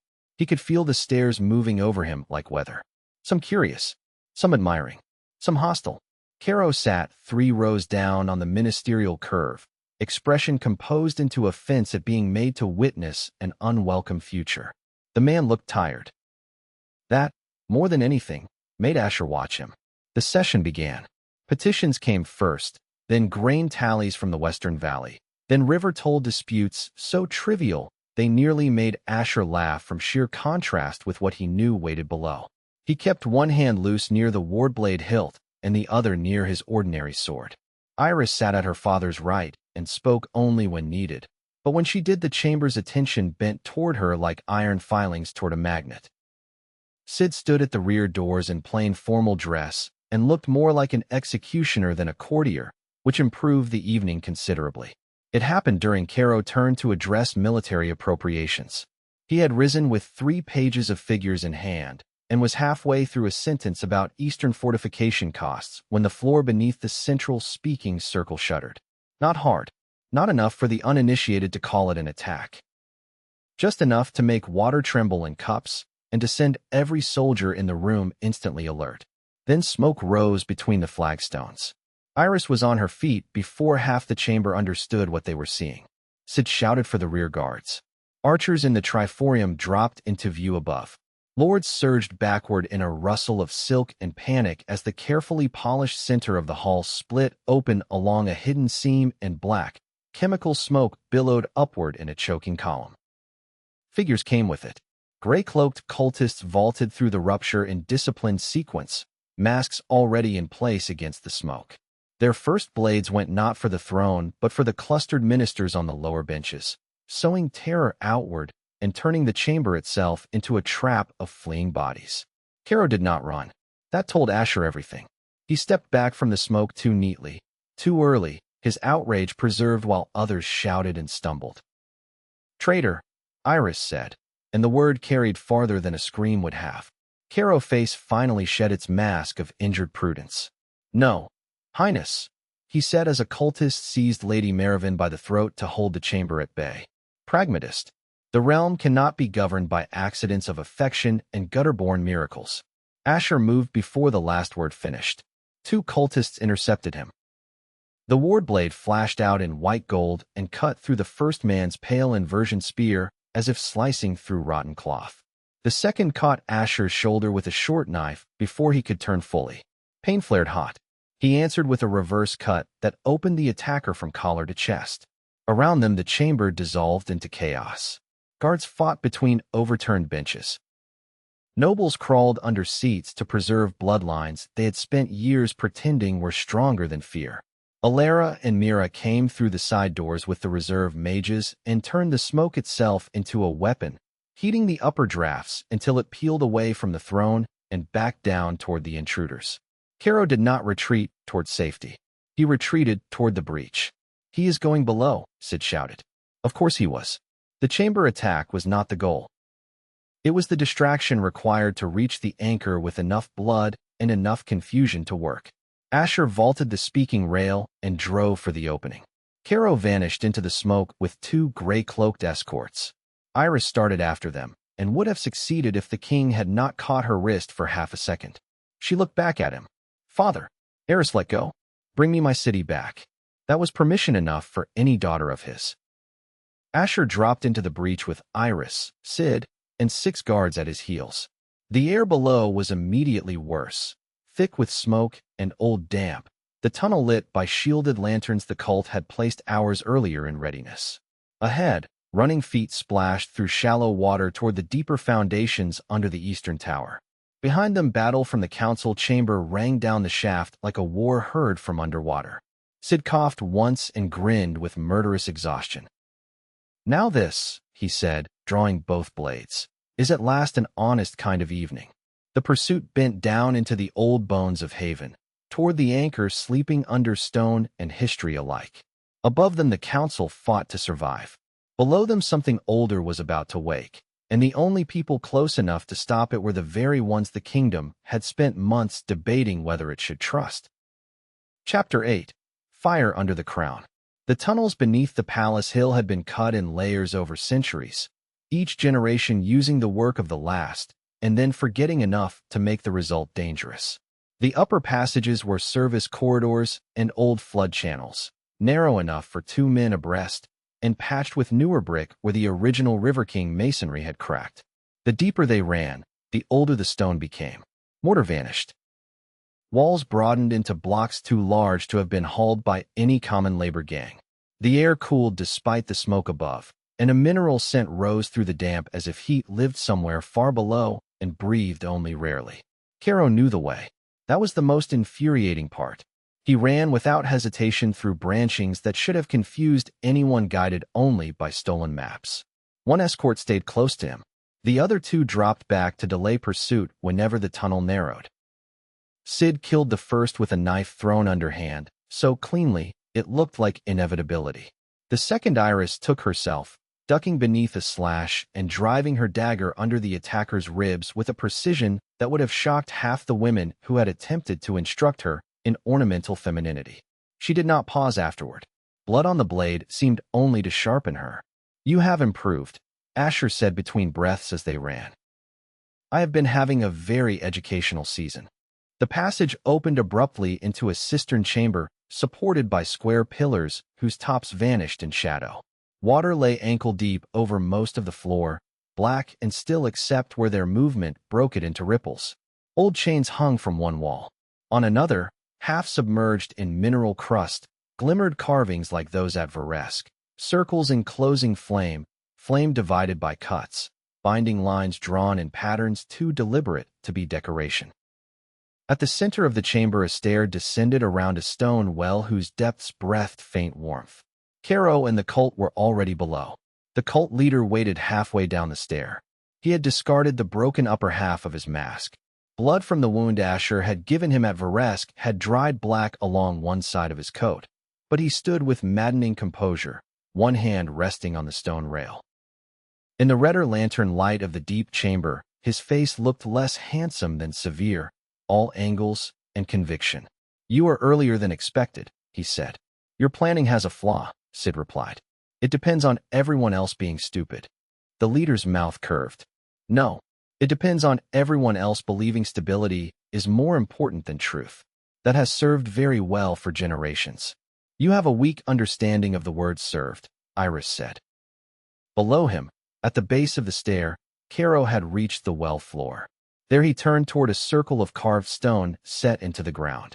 Unlike the floor above, this circle was smooth and dark, as if polished by ritual rather than traffic. Channels ran from its edge into the surrounding rock. At its center lay a shallow depression shaped with unmistakable intent for an open hand. "The anchor," Ilara said, voice low. She and Mira had caught up with them by then, followed by 4 guards from the chamber above and, moments later, Dane, Tomas, and Lisa, who had fought their way down through another access stair after helping hold the council hall. Tomas limped now, but refused to admit it. Dane's shield was gone, replaced by a blood-darkened axe in both hands. Lisa had only 4 arrows left. The cult leader looked over the growing knot of defenders and did not appear concerned. "You are all so diligent," he said. "That is what makes kingdoms possible. It is also what makes them ripe for inheritance." "What is your name?" Asher asked. The question surprised him. which was reason enough to be glad he had asked it. Mailer Vane, the man said after a beat. Warden of the Split Circle, last heir to an understanding your keepers buried because they feared greatness. My mother called your greatness broken cities and salted rivers. Your mother chose exile, a hunter's bed, and a child hidden in snow over destiny. I would not use her as my measure. Rage flared, but now it had shape. Asher descended one step. You do not get to name her failures or mine. No. Mailer's gaze dropped to the ward blade and rose again. Then let us see whether choice truly outruns inheritance. He moved with the final word. Pale inversion magic exploded from both hands, striking not at Asher, but at the stair itself. Stone cracked. Two guards lost footing and tumbled backward into the men behind them. Mira threw wind across the broken section before anyone could fall fully through and held the shattered edge long enough for Dane to drag one man clear. Then the chamber ignited. Cultists poured from side arches hidden behind the lower pillars, more than Sid's reports had predicted, men and women both in gray half-armor with short blades and those dead white current spears. Caro, safe for the moment behind them at the anchor circle, drew a ceremonial knife from inside his sleeve with hands steadier than any minister had a right to possess. He had not merely betrayed the realm. He had prepared for this with devotion. Take him alive if possible, Iris shouted, because even now a king's daughter thought in terms of testimony and consequence. Then the first enemy reached them and possibility narrowed. The fight divided at once into necessary fronts. Dane, Tomas, and the guards locked the broken stair, a brutal close-quarters struggle of shields, short chops, and bodies slipping on wet stone. Lisa climbed onto a half-fallen block and turned her last arrows into precision deaths, each shot buying the line a precious second. Alara fought in the center not by throwing broad flame, but by riding barriers of heat through the air that forced the cultists into predictable lanes. Mira moved beside her, wind reinforcing fire, bending smoke, sweeping attackers off balance exactly when steel needed them clumsy. Sid vanished into the melee and reappeared where men least wanted him, all scars and practical murder. Iris fought with a prince's training finally allowed its full expression, her dagger and short sword pairing speed with vicious accuracy.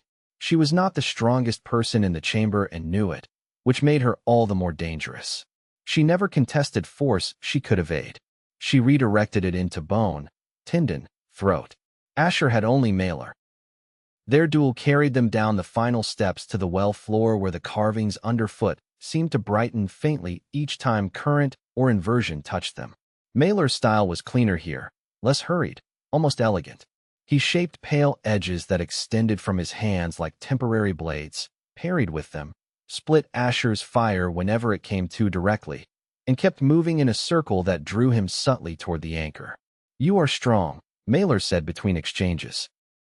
Stronger than your mother predicted a child born in exile would be. Yet every proof you offer becomes an argument for my side. Then your arguments are weak. Steel met the pale absence blade with a shriek. Asher shifted to the ward steel, and the next clash sent white-gold sparks hissing into the shallow water. Mailer's expression tightened, which told Asher the blade mattered. Above them Dane roared in pain and fury. One guard screamed. The chamber echoed with heat, wet stone, panting breath, the crack of hard strikes, and the strange, almost musical note produced whenever ancient current and inversion magic tore at one another over the old carvings. Through it all, Caro worked his way toward the anchor's center like a priest approaching an altar. Sid saw him first. Caro, the minister slashed his own palm without flinching. Blood struck the hand hollow and vanished into the stone. Nothing happened. Caro stared. Then fury distorted his careful face. You said the lines blood, and any noble blood joined to the crown would suffice. Mailer did not look away from Asher. It should have. Then why dash? Because the keepers were not fools, Asher thought. Because blood alone was never the whole lock. Because Sarah had warned that desperate love and noble curiosity were both dangerous unless already proved willing to lose. The anchor had not answered to a traitor's interpretation of lineage. It needed the true line, freely or by force. Mailer realized the same thing a heartbeat later. His next attack drove not at Asher's chest, but low toward the back of his knee, designed to cripple rather than kill and make capture possible. Asher gave ground by half a step, felt the current surge, and nearly let it go too deep. The chamber wavered around the edges. Heat roared up through his spine, so hard it blurred sound. The old, hungry part of the ancient spark recognized crisis and offered the usual bargain. Take more. Burn wider. End all opposition. It was seductive because it was efficient. One full release here might incinerate Mailer, Caro, the anchor circle, half the cistern, perhaps everyone else with it. Power chooses. Sarah's voice came back with merciless clarity. Hunger consumes. Power chooses. He forced the current narrower instead of broader, drawing it into speed and edge. The ward blade flashed. Mailer's pale weapon split.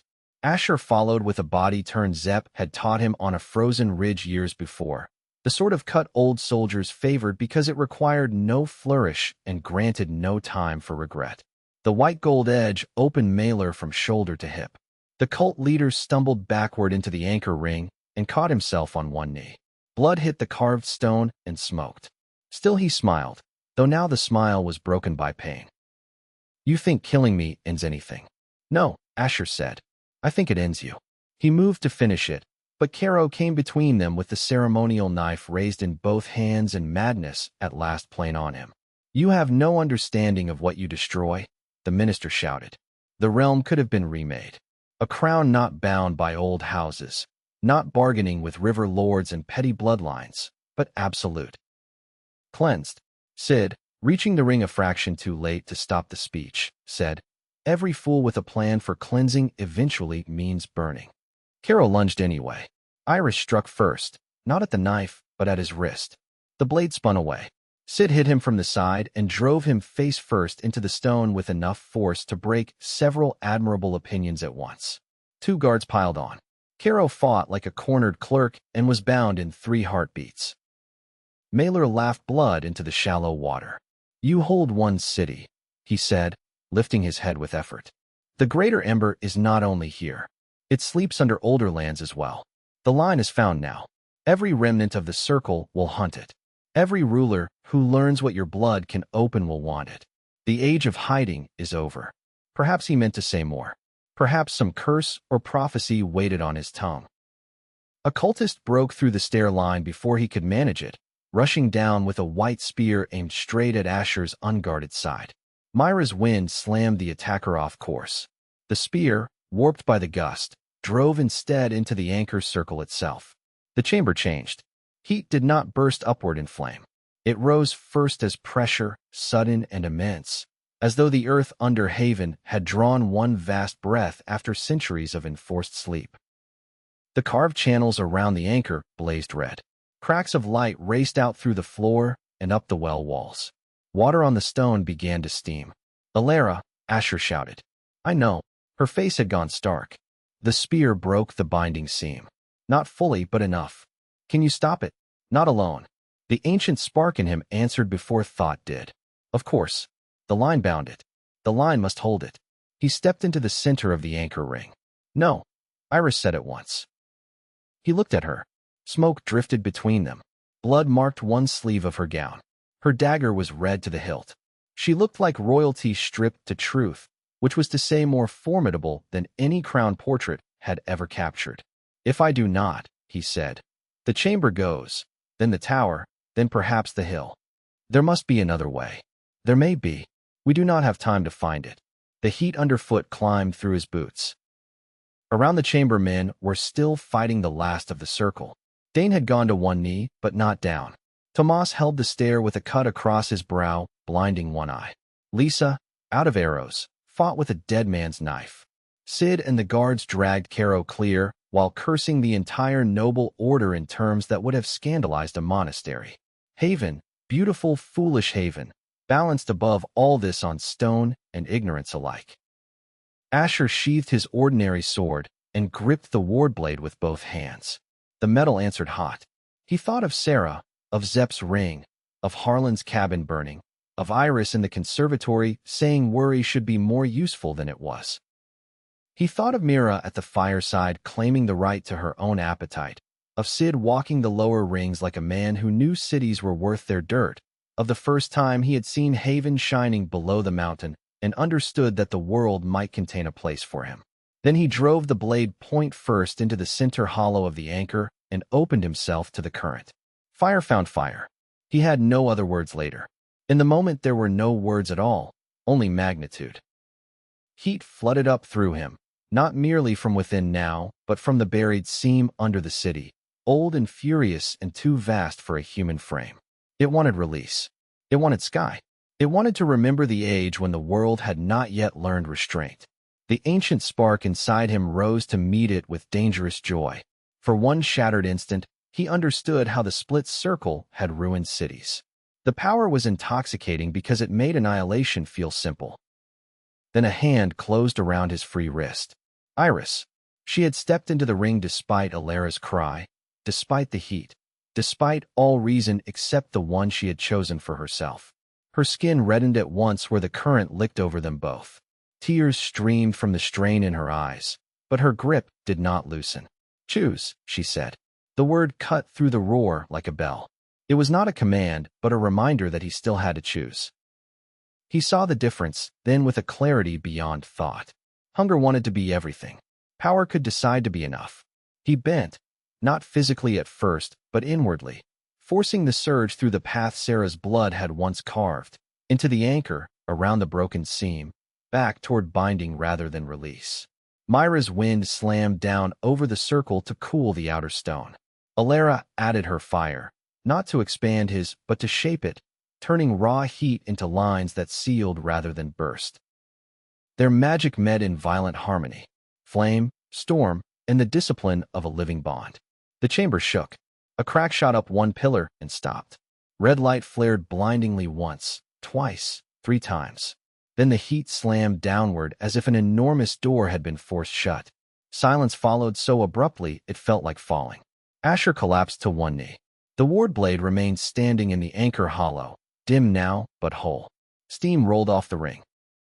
Iris dropped with him, one hand still locked around his wrist, the other braced against the stone to keep herself upright. He could hear nothing for several breaths except the huge animal pounding of his own heart. Slowly sound returned.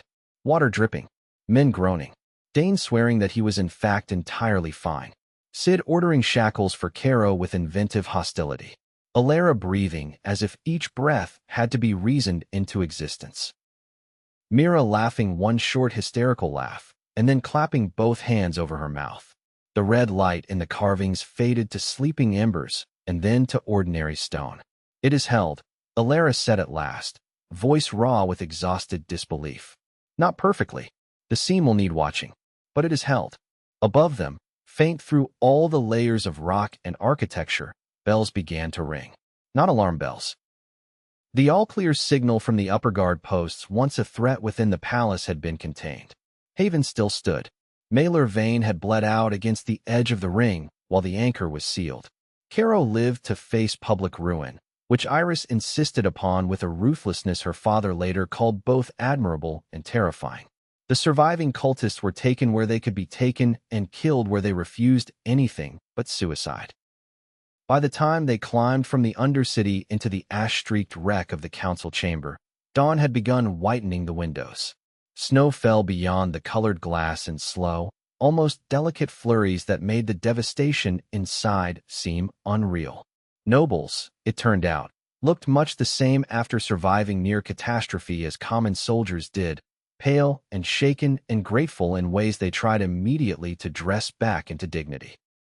King Eris stood at the edge of the shattered speaking floor with blood on one cuff and no visible injury, which meant he had fought close enough to danger to satisfy himself and anger everyone who loved him. When he saw Asher and Iris together, ash-smeared and alive, something in his face eased that the whole chamber was not important enough to hide. Later, after healers had been forced upon them and statements taken and the first versions of truth selected for the city treason, attack, old tunnels breached, danger contained, they found an hour in the West Garden where snow lay new over the hedges and the fountains slept under ice. Morning light silvered every branch. Haven below the walls smoked peacefully as though no ancient fire had nearly woken under it before dawn. Asher stood beside the frozen basin, and watched his breath drift. The effort of sealing the anchor had left him hollowed in a way even Black Barrow had not. Yet the hollowness did not feel like loss. It felt like room after storm, space in which something different might be built. Iris came to stand at his side wearing a plain wool cloak over a healer's bandage at one wrist.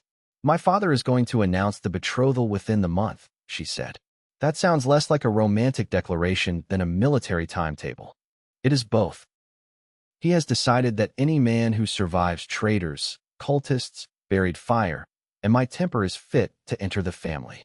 I am honored by the order in which those trials were listed." She smiled, then sobered. "Sid says remnants of the circle fled east before dawn. Alara believes what Mailer said about other embers may have been partly true. He lied as easily as breathing. Yes, but not always without purpose." She touched the edge of his sleeve. "Book by book, I imagine the world intends to grow less simple for us." He turned to her fully. "Was it ever simple?" "No. We were just younger." The line held more tenderness than sorrow. He took her hand carefully, mindful of the bandage, and looked out over the city that had become his in ways no title could fully explain. Somewhere under those streets Sid would still be hunting surviving cells. Somewhere in the barracks Dane would be bragging through bruises while Tomas corrected the worst of his lies and Lisa endured them, because affection is a kind of patience. Somewhere in the Mage Tower Mira would already be pestering Alara to explain exactly how Flame and Wind had joined at the anchor, and Alara would pretend irritation while secretly planning the next lesson. The life around him was no longer made only of survival. It was made of people, and that was why the danger mattered. "I found my mother," he said quietly. "Not all of her, but enough." Iris squeezed his fingers. "And what did she leave you, besides a talent for impossible choices?" A warning. He thought of the black mirror, the recorded face, the words that had found him across years. "And permission not to become the thing that hunts me." "That seems useful." "It is." They stood in silence a while longer, letting the city breathe beneath them. At last a rider appeared on the lower west road, visible between snowy cypresses and the palace wall, alone and moving fast. Palace guards moved to intercept, and then slowed when they saw the messenger's raised token. The horse steamed in the cold. The rider wore northern leather under travel frost and carried, strapped behind the saddle, a narrow tube of dark metal marked with a symbol Asher did not know. Iris followed his gaze. More trouble. Probably. The rider passed through the gate. Bells answered somewhere below. Morning widened over Haven, beautiful as ever and no safer for it. Asher looked at the city, at the woman beside him, at the road that had never once in his life truly ended where he hoped it might, and felt not dread but the old forward pull returning. The age of hiding, Mailer had called it, was over. Perhaps he had been right in that much. Yet being seen was not the same as being owned. The world had learned his name. Let it learn the rest slowly and at cost. He bent and kissed Iris beneath the first clear light of day. When they parted, snow melted on the black iron ring she wore once more on its chain. Below them, the messenger rode toward the palace carrying news from a farther north neither maps nor kings had yet mastered. The road, as always, went on. Ash of the High Snow. Book 3. The Ember Crown. Part 1. The Quiet North. Chapter 1. Spring Beneath the Walls. Spring came to Haven in layers instead of in a rush. It began in the gutters where black ice thinned into clear threads and slipped toward the river. It reached the lower rings in market smells before it reached the palace gardens, in damp stone, fish scales, yeast, onion skins, and mud kicked up by cart wheels that no longer skidded on frost at every turn. It came more slowly to the heights where the crown lived. Snow still clung in shaded folds beneath walls and stair rails, and the morning wind off the river carried enough cold to remind every man born in the valley that winter had not truly surrendered. Yet the city had changed its breathing. Windows stood open in the warmer hours. Chimneys smoked less heavily. Apprentices shouted louder in the lanes. Women shook rugs out over balconies and argued with one another across the street, as if the season itself had granted permission for livelier tempers.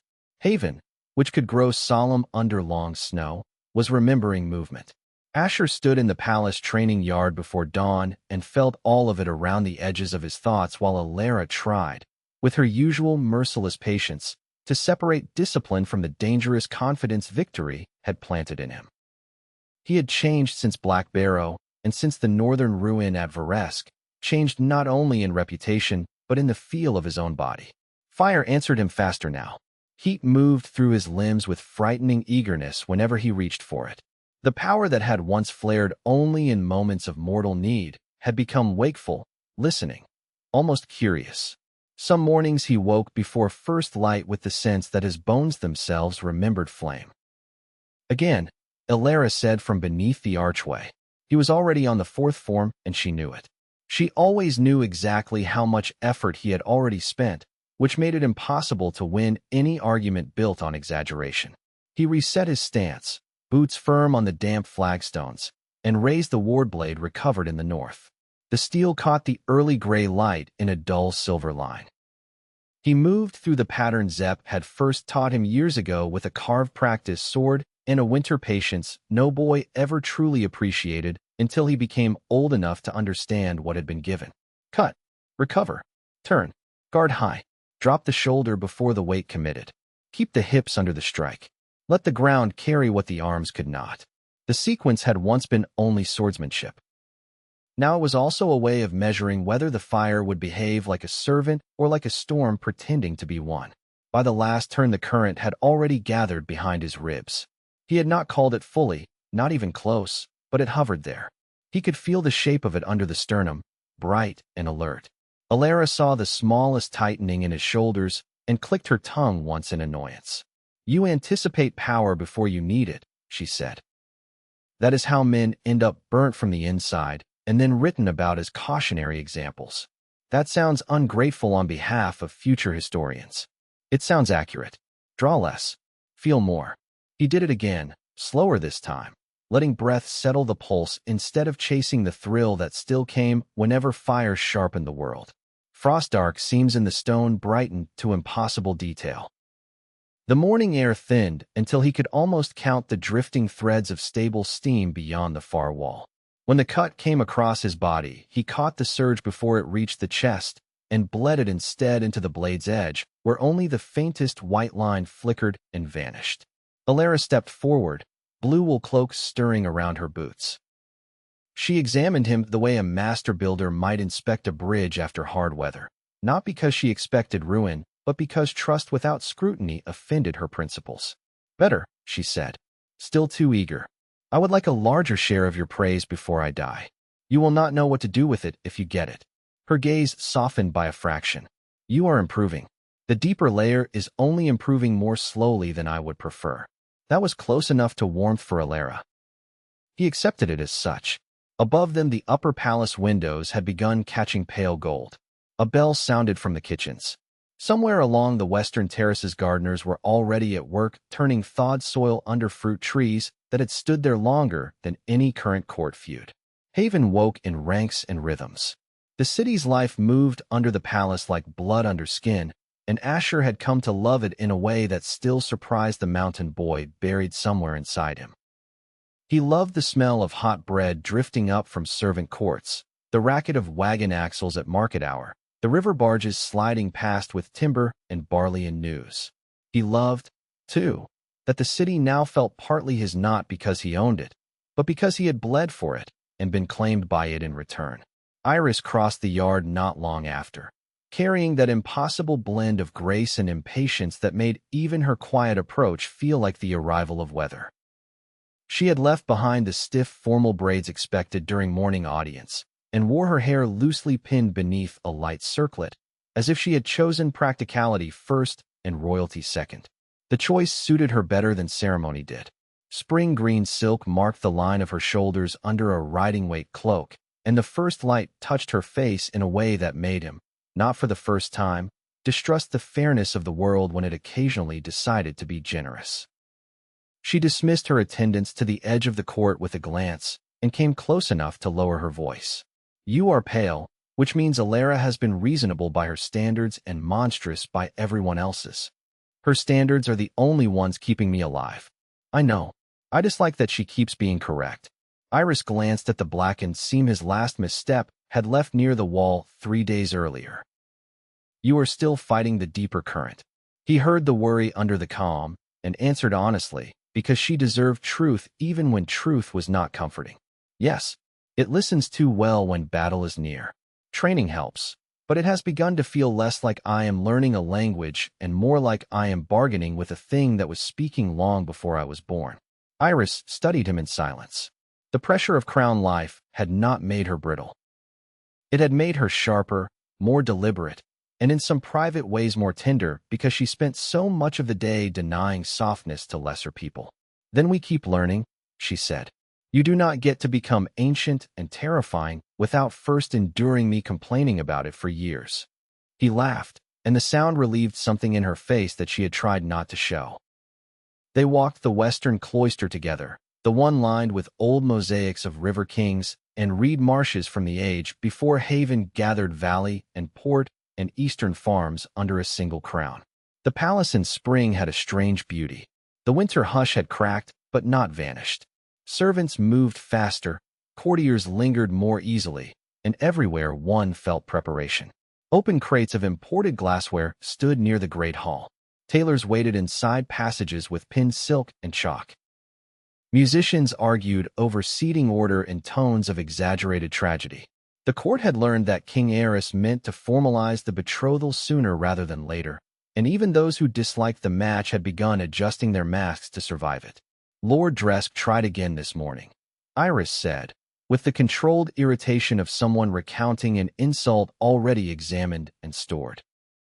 He suggested postponement on the grounds that the Eastern holdings still needed calming and that the realm should not be asked to celebrate while old wounds remained fresh.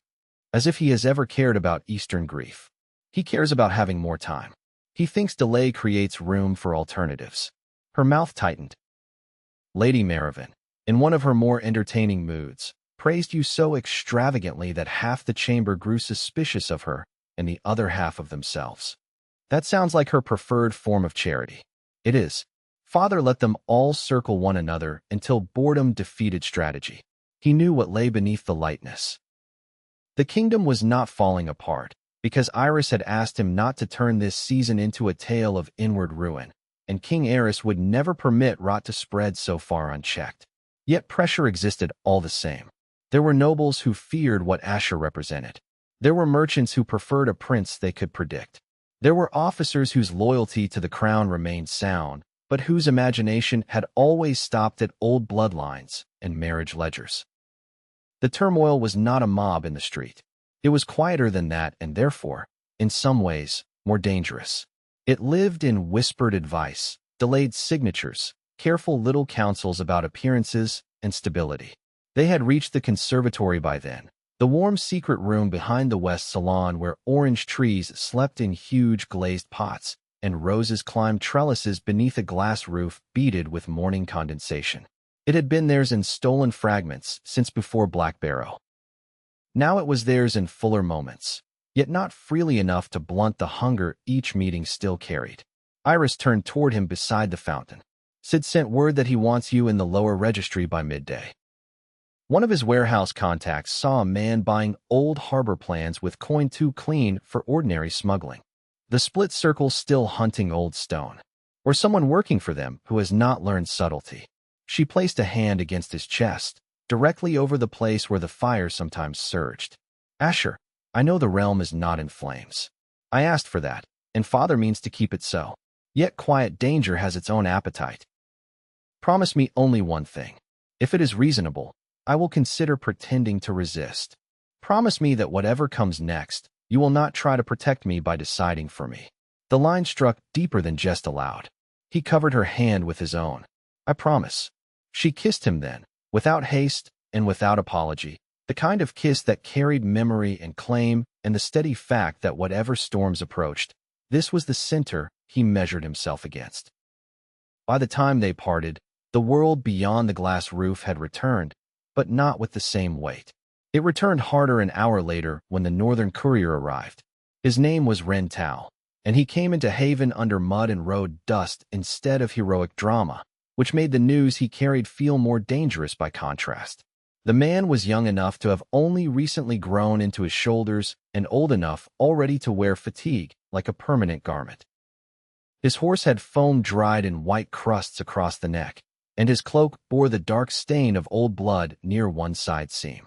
He demanded the crown's northern seal at the first gate, produced a ring from inside his shirt when challenged, and was brought under armed escort to the old map chamber instead of any public hall. That alone was enough to chill the room. Eris stood at the head of the long table. Sid leaned against the shuttered window with the look of a man expecting the next necessary irritation. Alara remained still near the hearth, which in her case often meant she was most alert. Iris came in halfway through the courier's second breathless account and did not interrupt. Asher recognized the ring Wren carried before he consciously placed it. The band bore the old Ember Keeper line work around a darkened stone split by a hair-thin seam of gold. "It was given to me by Edda Sorn of Cindervale," Wren said when his mouth was wet enough again for words. She said that if Asher of Haven still lived, this must reach him before the split circle moved openly. If he was dead, I was to throw it into the deepest forge and tell no one what I had carried. "That is an encouraging beginning," Sid muttered. Wren placed on the table a narrow metal tube, black with age, and a folded cloth packet tied with weather-scarred cord. Inside lay a half-burned map, 3 copied pages in an old hand, and a shard of translucent stone that seemed to hold light even in shadow. Edda's letter had been written quickly but not carelessly. The hand reminded Asher, with a private violence, of the note left in his mother's hidden cache. It carried the same slant, the same pressure on the downstrokes. The words changed the room. Sarah had not been the last of her line after all. Some of the Ember Keepers survived in a hidden vale beyond the broken northern shelves, where hot springs cut through old volcanic stone and ancient glass ruins slept under ash. They had spent years sealing smaller fractures left by the first catastrophe, watching places where heat moved under rock in patterns that did not belong to nature alone. Recently, those fractures had begun answering to signs they recognized from older records. The split circle had not abandoned the old work beneath Haven when Malor died. They had simply widened their search. They were now looking for the gate of the first Ember, an older northern seal bound not by one current, but by 2 in balance. Fire without breath would break it. Breath without fire would fail to wake it. The old texts named the second current not as ordinary wind magic, but as sky breath, the shaping force once used to turn destruction outward and diffuse it. Mira, sitting silent until then near the far end of the table because no one had been cruel enough to exclude her from truths now aimed straight at her life, went pale and then steady. "That means me," Alara answered before anyone could soften the fact into insult. "It likely does." Edda's final warning was written harder than the rest. "Do not let the boy come alone. Do not let the ring lie against bare skin when anger rules him. Dead blood opens nothing, but living blood forced under grief may open too much." Asher had already touched the ring. The instant metal met his palm he saw, not with eyes, but with the deeper part of himself that fire had been teaching to fear, a brief image of black stone walls veined with gold-white heat, and a gate shape, like interlocked wings folded into a circle. When the vision vanished, he was no longer cold. Alara snatched the ring from him, wrapped it in cloth, and gave him a look that combined alarm with vindication. "This is not an heirloom in the sentimental sense." "No," he said, the image still burning behind his eyes. "It is a key with opinions." Eris read the letter again in silence. He was not a man who enjoyed being surprised by the architecture of danger beneath his realm.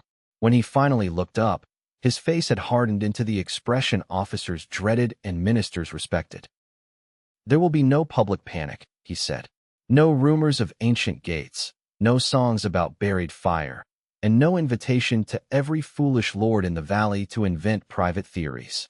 Haven remains calm. The betrothal proceeds. The city guard quietly doubles foundation watches and harbor inspections. Sid, you will handle the lower routes. Alara, you go north if you judge the magical risk significant." "It is significant," she said. "I assumed you would ruin my hope of an easier week." He turned to Asher. "You will go with a small party and return with truth, not legend. Iris remains here." Her chin lifted at once. "I know." There was disappointment in her, but not childish protest. She understood at once what the kingdom required and what this mission demanded. If the realm was to stay steady, The heir could not vanish into the north alongside the man many already watched too closely. Yet the cost of accepting that showed in the set of her shoulders. Asher met her eyes across the table and saw not only concern, but fury at necessity itself. The expedition was assembled before sunset. Zepp insisted on going, which no one had truly expected to prevent. Dane, Tomas, and Lisa joined his escort because Sid trusted them more than banners. Mira came because the letter made exclusion foolish, and because she would sooner have climbed a stable wall and followed them alone than remained obedient in the city. Ren rode his guide. 2 Northern Rangers from Eris's service completed the party. It was small enough to move quietly and strong enough to survive the road if the road chose violence. That evening Asher found Iris in the west garden where the first thaw had laid wet black arcs through the snow at the base of the sleeping hedges. The fountain still held ice beneath its skin. Twilight made the palace windows behind her glow like amber lamps held in cupped hands. "I hate that your life keeps being divided by departures," she said before he could speak. "So do I. But I hate lies more." She stepped closer. "Bring me back truth, then. Bring me back the shape of this bloodline before it becomes something other people use to name you without permission." He touched her face, then her hair, as if learning by hand what memory already knew too well. "And you. I will keep Haven upright," she said. "Not dramatic. Upright. A few men may discover that my patience is not a renewable resource. That is all." He smiled despite the weight in his chest. "I almost pity them." "Do not." Her mouth softened and then hardened again because that was the cost of loving a crown. "Come back before I run out of subtle ways to threaten the court." He kissed her long enough for twilight to disappear around them, and when he left her there, he carried the warmth like a second heartbeat. Chapter 2. The Glass Road North. They left Haven before full light under rain that could not decide whether it still wished to be snow. The city at that hour belonged to laborers, priests, bakers, and the sort of watchmen who trusted silence less than seasoned boots on stone. The lower rings smelled of wet wood, horse sweat, rising dough, and river silt newly disturbed by thaw. Lamps still burned in shrine niches. Women with rolled sleeves swept stoops into the street. A fish cart creaked toward the market with silver bellies packed in old ice. Nothing in the city's face suggested buried gates, ancient bloodlines, or the fact that its future prince rode north beneath a plain cloak with half a dozen people who might decide the shape of the next age. Sid met them at the laundry gate with Perrin, Talia, and the kind of practical affection that would have embarrassed all concerned if anyone had named it aloud. Talia shoved 2 wrapped loaves, a packet of dried plums, and a small jar of honey into Myra's saddlebags while pretending only to be correcting the house's accounting. Perrin complained that none of them knew how to travel properly, and then tucked a packet of peppered sausage into Dane's hand with the solemnity of a priest giving sacrament. Sid checked every strap, every buckle, every blade knot, then took Asher aside long enough to say what mattered. "Quiet cells are moving through the booksellers and river stores," he said. "Nothing broad, nothing close to panic. That is the good news. The bad news is that men who prefer quiet often mean to do one sharp thing instead of 10 noisy ones. Iris knows this. I know this.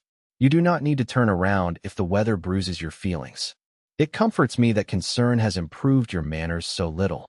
It would be suspicious if it improved them at all." Sid gripped his forearm once, hard. "Bring back truth. Do not bring back a new religion."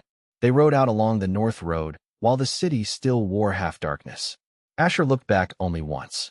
Haven rose behind them in wet stone and layered roofs, and the pale bulk of the palace over the river bend. Spring mist gathered low around the quay towers. Somewhere behind those walls Iris was already waking the day into obedience. The sight tugged at him with homesickness before he had even been gone an hour. The first 2 days carried them through country that had once felt to him like another kingdom entirely, and now seemed almost gentle. Farmsteads stood in new mud instead of hard snow. Lambs staggered beside low stone walls.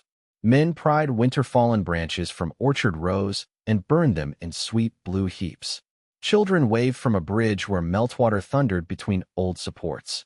The valley broadened and narrowed by turns under cloud shadow. Beyond it, the farther north lifted in gray tiers toward harsher country. Travel changed a company faster than danger sometimes did. Long hours in the saddle and longer evenings around a low fire stripped rank from people and left habit in its place. Mira complained because it pleased her to do so, and because she recovered courage by making noise around it. Dane talked whenever silence threatened to become reflective. Tomas listened as if storing every word for later use, which often made men confide in him by accident. Lisa cut willow switches and fletching strips whenever her hands were idle. Rental spoke little and knew more landmarks than any map deserved. Zepp rode with the old economy of a man who had spent half his life in the saddle and trusted roads only when he could see their malice clearly. At the second night's camp, on a rise above a river looped wide through alder and thawgrass, Mira demanded instruction instead of rest. "If they need wind and fire and balance," she said while Dane argued with Tomas over who had burnt the onions, "then we should stop pretending that shouting encouragement across battle is a technique." Alara, who had spent the day in a foul mood because the ring remained wrapped in oilcloth near Asher's pack, and even that much proximity offended her caution, considered the request. "She is right," she said at last. "I dislike that. Let it not become a habit." So they trained in the failing light while the others pretended not to watch and very clearly watched anyway. Mira stood with boots planted in damp earth, hair coming loose in dark streams around her face, and called a narrow current of wind between her hands until the air above the grass trembled. Asher touched fire more gently than he would have weeks ago and let a thin arc of heat hover over his palm. Separately, the powers felt like distinct temperaments. Together, held close but not merged, they changed one another. The wind bent the fire thinner and whiter. The fire sharpened the wind into something felt even before it was seen. Alara circled them once like an irritable scholar discovering a theory she had hoped was impossible. "Do not force union," she said. "Think of shape. The old writings rarely speak of joining. They speak of guiding, as riverbed guides flood." Mira exhaled slowly. The thread of wind rose. Asher lifted the heat into it and watched the white line spiral rather than flare. For one breath it held beautiful and exact, like writing made of light. Then something in the deeper current recognized old pattern and surged. He killed it fast enough to scorch only a strip of grass and singe the cuff of his sleeve, yet his own pulse hammered hard in his ears. Mira stepped back at once, more startled for him than for herself. No one laughed. Dane, who had faced Eastern arrows with steadier calm than many commanders, looked away politely in the manner of a man pretending not to have glimpsed a wound. That night Iris's letter reached him because she had arranged, with the efficient foresight that made lesser people alternately admire and fear her, for 2 relays to meet the company north of the valley line. Her writing steadied him more than sleep would have. She told him the city remained calm, which he believed because she would not soothe him with a lie. She told him Lord Dresk had attempted another delicate objection and discovered that King Aerys found delay less persuasive when spoken by men who never volunteered for difficult roads themselves. She described, in 3 wicked sentences, Lady Maravin's expression when a kitchen maid accidentally dumped turnip peelings on the hem of a visiting baroness who had spent luncheon hinting at more suitable marriages. She ended with a line that made the rest of the firelit camp disappear. "I miss you in ways that make the palace feel overbuilt." He slept with the letter under his folded cloak and woke before dawn with the smell of rain and the shape of her handwriting still in him. Danger found them on the 4th day, where the road narrowed through a ravine cut by old water and newer ice. Ren noticed the silence first. No birds, no drip from the overhangs, no movement in the brush on the south lip where hares should have been feeding. Lisa's hand was already on her bow when the first bolt hissed down and struck sparks from the rock beside Tomas's stirrup. The ambush had been prepared by people who knew how to think in layers. 2 archers above. 1 distortion caster below the road behind a split boulder. 3 knives in gray half-cloaks waiting farther up where the ravine kinked. They had not come to butcher the whole party if possible. Their angles told a different story. 2 shots at the escorts. 1 at Myra's horse. None at Asher's heart. He was off the saddle before Thought finished naming the pattern. Lisa sent her first arrow into the overhang, and the man there fell backward with a cry cut short by stone. Dane met the charging knives with shield and axe in a clash that rang off the ravine walls like struck iron in a bell tower. Myra's mare screamed as a bolt grazed the flank. Wind burst out from the girl in a hard convulsive wave that threw loose shale and one attacker sideways into the rock. Alara, calm in the center of violence, as some people were calm at supper, rode a barrier of heat through the air that broke the next descending distortion into white steam. Asher found the hidden caster by the wrongness in the cold. The man's current did not feel like winter air. It felt like an absence pushed into shape. Asher crossed the muddy ground in 3 strides made unnatural by fire and cut low under the man's second forming spell. Steel-bit cloth, ribs, and breath. The caster dropped one knee and slashed upward with a hooked blade meant for the belly. Asher caught the wrist, twisted, and felt something in the deeper current roar awake at the smell of real danger. For one terrible instant the world narrowed to white. Fire tore through him harder than he intended. Not broad flame, but fierce compressed force that struck from his hand into the boulder behind the caster and burst the stone in a hot spray. The man died at once. So nearly, Asher realized a beat later, did everyone within 2 body lengths. Myra's shout reached him through the ringing in his ears. Alara's voice followed, sharp and commanding, not words at first, but pure arrest. He stood in the smoke of split rock with heat crawling under his skin and saw Dane staring, because Dane had just watched the ground itself erupt where a man had been. Tomas pulled him the rest of the way back into the moment by driving a knife into the last attacker's thigh and wrestling him face first into the mud. The fight ended fast after that. One survivor remained, pinned under Dane's knee, his face bloodied against the ravine wall. When Sid was absent, Zepp became the man who understood how to ask the first brutal, useful questions. He turned out the captive's sleeves, searched the collar seams, took the inner boot knife, and found sewn into the lining of the gray cloak a wax scrap of paper no wider than 2 fingers. Do not kill the firebearer. Break the wind girl if needed. Mira read it over Zepp's shoulder and went strangely still. The air near her hands began to move in hard little circles. It was not fear alone. It was the dawning understanding that she had crossed from being protected by other people's importance to carrying importance enemies would calculate for themselves. Asher stepped toward her and stopped when she looked up, because what she needed first was not shelter but respect. They will not take you, he said. No, she answered, and something older than her years had entered her voice. They will not. They rode the rest of the day without song, deeper north under a sky that darkened by afternoon into a long slate lid. That evening Alara made Asher sit opposite her by the fire while the others cleaned gear and pretended not to listen. You frightened yourself more than them, she said. That is meant to comfort me. It is meant to clarify the problem. Terror has uses if it is accurate. Today you did not lose yourself.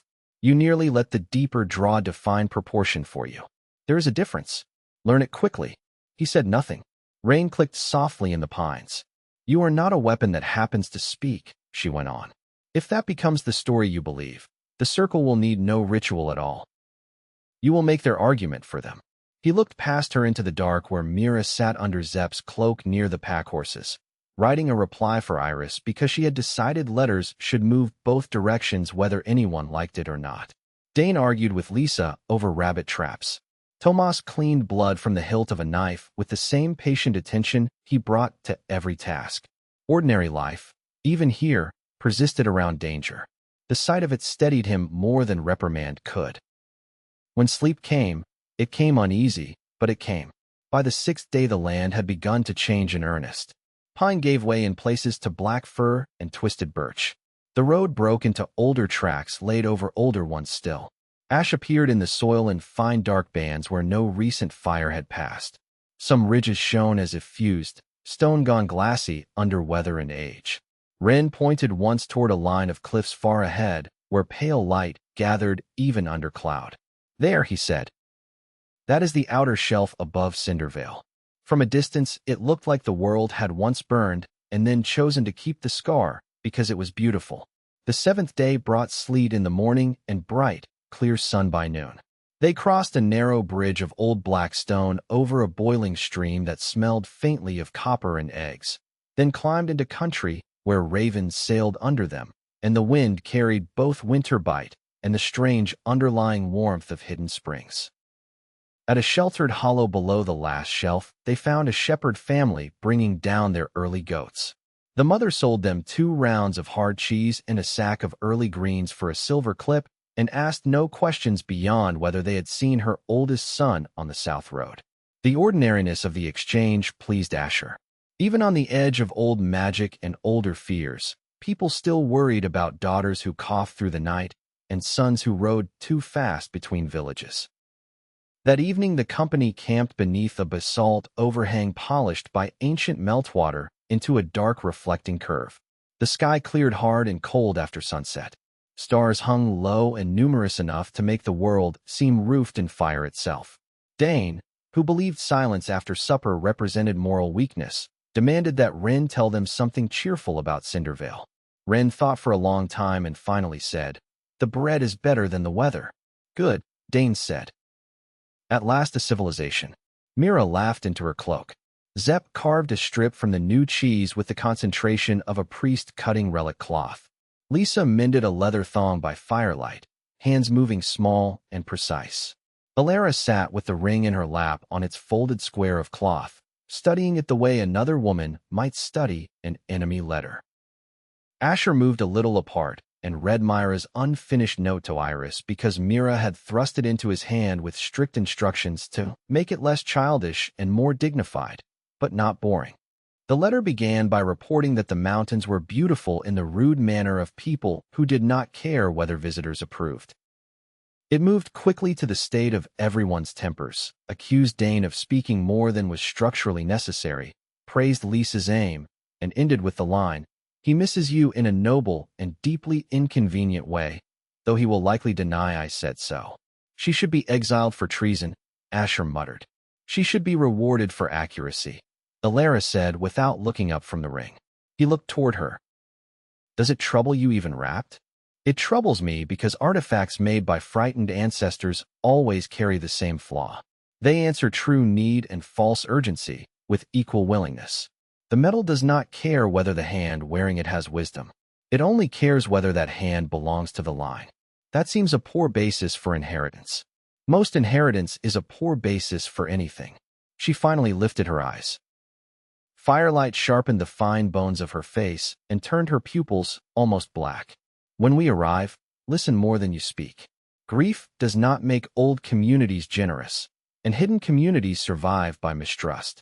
You will remind them of Sarah and of every danger she carried away from them." "I remind myself of that often enough." "Good. Keep doing it." Her tone softened a little. "And remember this as well. You are not only her son. You are also your owner and self. Zep taught you that. Iris sees it. The rest of us are merely waiting for you to stop forgetting." He slept badly again, but for a different reason. This time the fire did not rage. It dreamed. He stood in his sleep before a black gate veined with gold-white heat, while wind moved through it like breath through a great animal's ribs. Somewhere beyond it water roared and stones sang.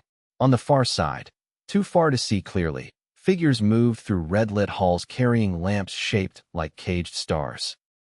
When he woke, his hand was clenched tight enough around Iris's letter to crease the page. By mid-morning Wren had led them into the split in the northern shelf that hid the Vale. Chapter 3. The Quiet North. Cindervale lay hidden in a bowl of broken volcanic country the way a memory lies buried under later years, still alive and almost impossible to find unless one knows exactly where the old road vanished. They reached it at dusk by passing through a split in the black stone shells that looked from outside like nothing more than a storm crack.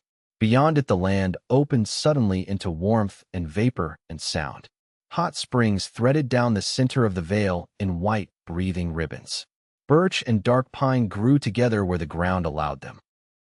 Houses built of basalt blocks and pale timber stood on terraces above the steaming channels. Their roofs angled against snow, but their walls warmed from beneath by old hidden heat. Farther up the slope, half buried in ash and lichen, rose the ruins of something older and stranger than any northern stronghold Asher had imagined. Towers of dark glass leaned at deliberate, impossible angles. Arches cut from fused black stones still held despite centuries of frost. Window openings flashed amber where the last of the evening caught inside seems no mason had laid. The place was not dead. It was sleeping under discipline. Women and men waited for them at the first terrace with bows half raised and no wasted courtesy. Edda Sorn stood at their center, smaller than Asher had expected and far harder in outline. Her hair, once black perhaps, had gone iron white in a long braid down her back. Her face bore the fine seamed lines of mountain weather and private grief. She took one look at him and lost, for the briefest visible instant, the composure of a leader. "You have Sarah in the eyes," she said. No introduction could have struck him harder. He had lived his whole life on scraps of his mother, hearsay, silence, and one journal found too late. To be recognized through her was to feel the dead step suddenly close. Edda stepped forward, placed one hand against his cheek as if testing the truth of him, and then did what no courtier or commander would ever have dared. She pulled him into an embrace without ceremony. He stood rigid for a breath, and then let it happen because refusal would have been cruelty to them both. "You took too long," she murmured, not as accusation but as grief reaching backward over years. "I did not know where to come." "I know." She released him and turned brisk again, because some people survive by giving tenderness only the time it can bear. "Inside. We speak under a roof. Harvin, take the horses. Nail, post double watch on the shelf. Kalen, stop glowering at the girl with the wind before you shame your mother in memory." The last remark landed on a young man standing near the rear of the welcome party, tall and dark-haired, with a banded forearm guard and the expression of someone who trusted strangers only under moral protest. This was Kalen, Edda's son, and if he disliked Asher on sight, it was for the ancient practical reason that trouble had arrived attached to prophecy. Mira met his look head-on and brightened with malicious interest. "I already dislike him," she whispered to Dane. "Good," Dane whispered back. "It will give you strength." Cindervale's life surprised Asher more than its ruins did. The people there were not solemn guardians pacing around ancient stone in constant tragic silence. They worked. They argued. They repaired gutters, tanned hides, baked dark bread, carried steaming water, and kept children from tumbling into the hotter channels. The Hidden Vale felt less like a myth and more like a hard practical town that had inherited a myth and refused to let it excuse laziness. He loved it immediately for that. Smoke from cookfires mingled with mineral steam. Lanterns lit window squares across the terraces. Somewhere a woman sang while scraping ash from a doorway. Somewhere else 2 boys fought over a carved bone whistle until an older sister cuffed them both with equal fairness. Edda housed them in a long basalt hall built partly into the slope, warm from the earth beneath. Supper became explanation, then revelation, then the kind of silence that only follows truths people already feared might be waiting for them. Sarah had been Edda's younger cousin, brightest of their generation and strongest in the old fire line before fear drove her from duty. The Ember Keepers had once been not rulers, but wardens, families sworn to watch places where the first catastrophe had cracked the land and left power moving under stone. Most of those lines died or scattered over generations of war, winter, and the human habit of forgetting what does not hurt recently enough. Cindervale endured by hiding. Sarah had fled because the old records attached unbearable expectation to the first child born under certain signs. Fireborn first issue of a split line. Opening key or final keeper, depending on which text one trusted and how much ruin one preferred in the interpretation. Harlan knew part of it. Edda sat over the low table, while everyone else held still around the words. Not enough to guard you well. Enough to be afraid. Sarah wrote to him because she believed fear might at least make a stubborn man secretive. When the Circle's old scouts began sniffing around the northern shelves, he sent back word that the child had died. He burned a false record into the mountain rolls and buried an empty blanket under a marker stone so that anyone asking would find grief where they expected proof. Asher stared at the grain of the table as if the wood might help him bear the shape of this. All his life Harlan had been cruelty, neglect, drink, and the raw wound of what he blamed on the son left behind. To discover that somewhere buried inside that ruin of a man had once been one useful act did not redeem him. It complicated the hatred, in some ways that felt worse. One right action does not forgive a life, Zep said quietly, because he knew the turn of Asher's thoughts without needing them spoken. No, Etta agreed. It does not. But if you mean to carry truth instead of vengeance, truth rarely comes as a clean gift. She unwrapped the ring then, and set it before him on a dark cloth. This belonged to Sarah's mother before it should have passed to Sarah. It is not a crown jewel, and not a curse in the simple way frightened people use that word. It is a focusing bridle, shaped in the old craft to teach proportion to fire that wakes too strongly. If the ring accepted you, then it knows the line and the danger both. Why warn against bare skin? Alara asked. Because if rage outruns judgment, the ring amplifies intention before discipline. It was made for training under supervision, not for angry boys being handed family truths in a hallway. Dane cleared his throat. That sounds directed. It is, Alara said. The next day, Etta took Asher, Mira, Alara, and Zep to the lower terraces beneath the ruins while the others rested, watched, or pretended not to rest, and secretly watched. Kel Varen, the old city of summer glass, rose larger from within than distance had suggested. Streets of black fused stone still ran beneath the ash in straight patient lines. Fragments of colored panels lay buried like pieces of frozen sunset. In one open court, heat still moved under cracked tiles and faint gold veins. The whole place gave the impression not of destruction completed, but of enormous force once halted in the act. At the center of a half-collapsed chamber, beneath a broken dome open to gray sky, stood a low plinth shaped for an open hand and a ring mark cut into the stone. Etta nodded toward it. Your mother came here once at 14 and swore she would never bind herself to any dead city. She was louder about it than necessary. She had a talent for believing defiance altered fate. Asher almost smiled. It hurt how much he wanted to hear more. He placed his hand over the mark without the ring first and felt only cool mineral. With the ring on, metal warm against his skin, the chamber changed. Gold lines woke under the black stone. A seam opened in the plinth and lifted a narrow compartment no wider than a bread knife. Inside lay a wrapped oilcloth packet, and a strip of woven red thread faded nearly to brown. The packet held a note in his mother's hand. If he reaches this place, tell him I was not running from him. I was running to buy him time enough to become his own man. That was all, and it was enough to break something in him that had been holding against the pressure of years. He stood in the ruined chamber with the note shaking between his fingers and learned that grief for a person you never truly had can strike as hard as grief for one just lost. Mira took his free hand without speaking. Alara turned away to give privacy the shape of distance. Etta simply stood nearby, present as stone.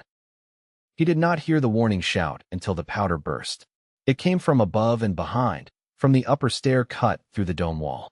White distortion powder, ground fine and cast into the air, broke the chamber's currents into chaos for one blinding instant. Kalen, who had followed against orders because suspicion had the manners of youth, hit the floor swearing. Alara threw heat up like a shield. Two figures in gray moved through the confusion with the confidence of people who had been led exactly where to step. Turin, Etta said, and the word held fury shaped by betrayal. One of the attackers tore off his hood. He was not a cultist outsider at all, but a Cindervale watchman Asher had passed twice that morning carrying springwood to the baker's terrace. The sight landed hardest on Kalen, whose face went empty with disbelief before anger filled it. The second infiltrator hurled a hooked line past Dane, who had only just reached the chamber door at the sound of the burst, and caught Tomas across the shoulder as the soldier came through the smoke. A blade followed, not meant to kill but to drive him backward toward the lower access stair hidden behind the broken wall. Tomas fought hard and nearly won the footing. Then Turin struck him from the side with a bone rod etched in old symbols. Tomas convulsed, dropped to one knee, and vanished through the stair opening with the second man dragging him. The whole thing lasted less than 20 heartbeats. Dane reached the hidden stair first and found only darkness below. Kalen put an arrow through Turin's calf before the traitor could finish whatever second move he had planned. Yet even pinned and bleeding, the man smiled with the shattered certainty of one who believed betrayal had already completed its purpose. He lives, Turin said when Zep put a knife to his throat. They need him to speak the path below. Moonrise, bring the blood and the breath. Or choose which prisoner is worth more. Who? Asher demanded. Turin laughed wetly. The quiet soldier first. The princess when the south cell wakes. The knife at his throat did not stop the poison hidden in his molar. By the time Alara forced his jaw open, he was already dying. Night fell on Cindervale under a silence too taut to call peace. Tomas was gone below the ruins. The first true betrayal in years had come from inside Edda's watch itself. And now the circle had named Iris in the same breath. Asher spent the first part of that night walking the terraces because movement was easier than stillness. Cindervale after dark had its own kind of beauty. Steam silvered in moonlight and drifted between the homes like slow spirits. Lamps burned behind horn windows. Somewhere from the lower terraces came the smell of rye bread cooling and charred onions from a cook fire banked too high. Children who should have been asleep whispered in the lofts above the street until mothers hushed them. Even grief here had to share the air with ordinary life. It kept the veil from becoming theatrical in its fear. He found Mira sitting on the old wall above the hottest spring, boots tucked up, cloak wrapped around her knees. "You walk like someone trying to wear a path into the stone," she said. I had hoped the stone might become sympathetic. It looked stubborn.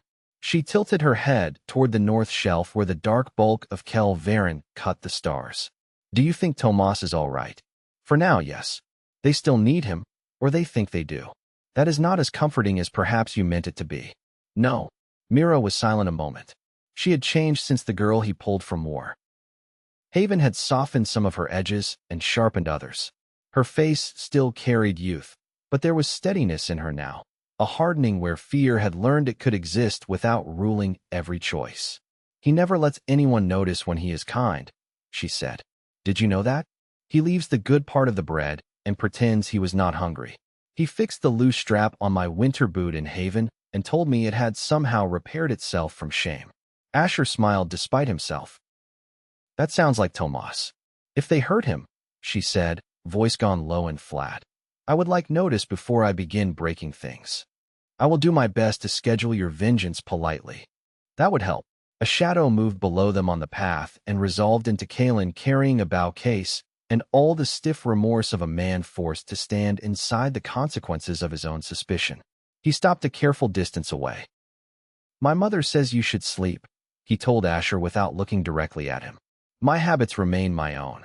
She said you would answer like that." Only then did he raise his eyes. "Turin watched me train when I was little. He gave me my first real arrowhead. I brought him water after summer watches. I thought I knew the way he breathed." His jaw tightened. "I did not. No one likes learning the size of another man's falsehood," Asher said. Kalen looked at Mira then. "I owe you an apology as well. I saw danger and assumed it was yours by nature instead of ours by circumstance." Mira considered him long enough to be unpleasant. "That is a better sentence than most men manage when apologizing. I accept part of it." "Which part?" "The part where you admit I was right to dislike you." To Asher's surprise, Kalen laughed, though the sound came out rough. "That is fair." By dawn the search below the ruins had yielded traces, but no prisoner. Hidden steps. Scuff marks. A blood smear at a broken lintel that Alara said belonged to neither Tomas nor any captured infiltrator. The circle had not merely found old passages. They had mapped them well enough to guide an abduction through powder and smoke under the noses of people who had guarded those ruins all their lives. That knowledge chilled Edda more than the kidnapping itself. At breakfast, she laid the matter bare. "Our watch patterns will change. Rotation pairs change. No one goes into Kel Varen in fewer than 3. No one speaks the old chamber names outside this hall. We assume not a riot, not a siege, but a cut from within and another from without time to meet." Her gaze moved to Asher, then Mira. "And we assume they mean to force the lower seal before the south cell reaches the princess. Then we move first," Dane said around a bite of black bread. "We move with sense," Alara corrected. "We do not have an abundance of time with which to be elegant," Dane replied. "No," Edda said, "but neither do we have enough people to indulge heroic stupidity." The morning passed in preparations. Harvin, broad-backed and patient, reforged 2 climbing hooks beside the upper spring. Lisa and Nail compared routes across the lower ledges and traded grudging respect in clipped sentences. Mira spent an hour with 3 children from the baker's terrace teaching them how to shape the small, harmless whirlwinds she called kitchen winds, the kind that dried kindling, cleared flour dust, and turned bread ovens into marvels when properly coaxed. Watching her there, laughing while a boy failed repeatedly to keep his cap on his own head, Asher felt the old ache of lives that might have been possible in some kinder world. Etta found him on the upper stair as noon light silvered the steam. She carried a leather roll under one arm and his mother's red thread wrapped around her wrist as if she had forgotten it was there. You look like Sarah when she was about to make a bad decision for what she insisted were noble reasons, she said. That is an unpromising inheritance. It is an honest one. She opened the leather roll. Inside lay 6 narrow strips of blackened metal etched with old line work and fitted with tiny clasps. Wrist braces from before the glass fall. They temper output if the current surges too fast. Not perfectly. Nothing perfect survives long. But they help. He took one. The metal felt strangely light. Why keep these hidden? Because every tool eventually becomes a temptation in the hands of frightened people. Her eyes lifted to him. You are not here to become our legend, Asher. Legends excuse communities from thinking. You are here to learn what danger follows you and to decide what kind of man will carry it. He thought of Iris, of Haven below the palace walls, of Zep giving him a practice sword in snow, of Harlan's broken life and his mother's absent mercy. I am trying. I know. Etta's face softened, and for a second she resembled the woman Sarah might have become if years had turned less cruelly. That is why I sent for you. By evening the rescue plan was fixed. They would descend before moonrise through the lower cistern route Etta believed only the oldest wardens remembered clearly. Zep would hold the outer terraces with half the watch. If the circle tried to move above while the main company went below, he would make them regret the ambition. Asher wrote to Iris before they left, but the letter did not ease him. Words had their uses. They did not shorten distance. Chapter 4. Letters Under Guard. Haven, in Asher's absence from immediate sight, became for Iris a city she refused to surrender even by an inch to quiet men with quiet plots. Spring advanced over the capital while news moved in fragments. Market awnings came out in brighter cloth. River barges increased. The first apricots from the southern terraces reached the palace kitchens at indecent prices. At the same time, Sid's watchers traced gray-cloaked movement through booksellers, cellar storerooms, shrine courtyards, and a disused furnace route beneath the old west wing. The turmoil remained limited because Iris and Eris intended it to remain limited. That did not make it small. It made it precise. The morning after Asher's third relay arrived, Iris faced the council in a gown of silver blue so severe in line that even her critics mistook elegance for mercy. Lord Dresk spoke first because men of his kind could not resist mistaking repetition for strategy. He raised concerns about timing, appearances, and the burden of formal celebration while northern roads remained uncertain. He suggested, with great care and poor timing, that perhaps the realm ought not attach its future too tightly to a man whose bloodline had suddenly become the subject of rumor. Iris let him finish. This alone unsettled half the table. Then she said, very softly, My lord, if the realm must wait for a season in which cowards find no use for uncertainty, our grandchildren will die unwed. The silence that followed was exquisite. Meravin looked down quickly in order to hide delight. Eris did not smile because kings should not visibly enjoy their heirs skinning a counselor alive in public argument, but his fingers drummed once against the arm of his chair. Dresk attempted recovery. Iris cut it away with courtesy sharp enough to draw blood through lace. The betrothal announcement would proceed. Foundation guards would double under the pretext of spring repairs. Harbor ledgers would be reviewed. Any man who wished to advise the crown about stability might begin by explaining why unregistered survey copies of old cellar routes had lately been purchased by clerks who no longer seemed to exist on any payroll. After council, Meravin caught Iris in the West Gallery and offered what from any other woman would have been called gossip. From Meravin it was intelligence disguised as perfume. Your bookseller on Candle Street has a nephew who suddenly owns a better coat than his trade suggests, she said. Also, one of Dresk's lower stewards has been paying shrine donations in silver cut too squarely to have passed through normal hands. I never know whether to thank you or quarantine you. Do both when necessary. Maravin glanced around the corridor, saw no one worth fearing, and added, For what it is worth, I dislike the thought of your kingdom being rearranged by men with warehouse manners and old cult hobbies. You continue to surprise me. My dear, I continue to prioritize correctly. Sid took the bookseller matter personally because booksellers who trafficked in hidden routes offended his sense of proper criminal proportion. After counsel, Maravin caught Iris in the West Gallery and offered what from any other woman would have been called gossip. From Maravin, it was intelligence disguised as perfume. Your bookseller on Candle Street has a nephew who suddenly owns a better coat than his trade suggests, she said. By dusk, he and Iris had traced one cellar to another and found, beneath a cooper's shed in the lower rings, a room lined with cheap cots, sealed wax, chalk marks, and one ledger so hastily half-burned that several useful lines survived. One name repeated through the pages in abbreviated hand.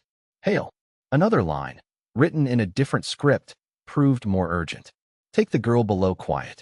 Harbor route if palace fails. Girl means you, Sid said, because he had never seen the use in false reassurance. Obviously, I dislike the speed with which you say that. And I dislike men who plan kidnappings in such ugly handwriting.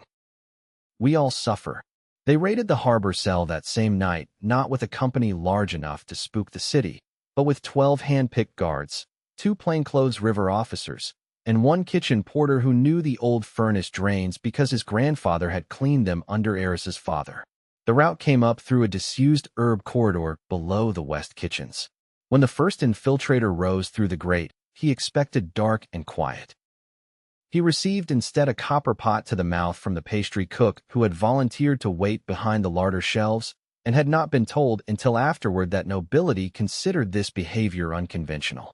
The corridor fight remained short, brutal, and wonderfully undramatic. Sid put one man into the wall hard enough to crack plaster. Iris, wearing court silk over boiled leather because she refused to choose between dignity and common sense, drove her short blade under another's guard with the efficiency of training finally permitted honest use. A third tried to flee back down the grate and discovered that the kitchen boys had already overturned flour sacks into the narrow stair to make the footing treacherous. He broke an ankle and his pride in the same fall. Under questioning, before poison could find him, the surviving infiltrator named a harbor tunnel, a warehouse, and a moonrise synchronization with northern action. It was enough. At dawn, Iris stood in the West Hall before a gathered court and formally accepted Asher's betrothal token before the crown, the old houses, and the city's selected witnesses. The announcement was no festival riot. It was deliberate, elegant, and contained. Exactly as she had wanted. Eris spoke first. Iris answered. Maravin watched the faces in the room like a hawk over field mice. Dresk did not dare object. The city received the news not with chaos, but with bells, market songs, and a fresh wave of public curiosity that made secrecy around private plots much harder for lesser men to maintain.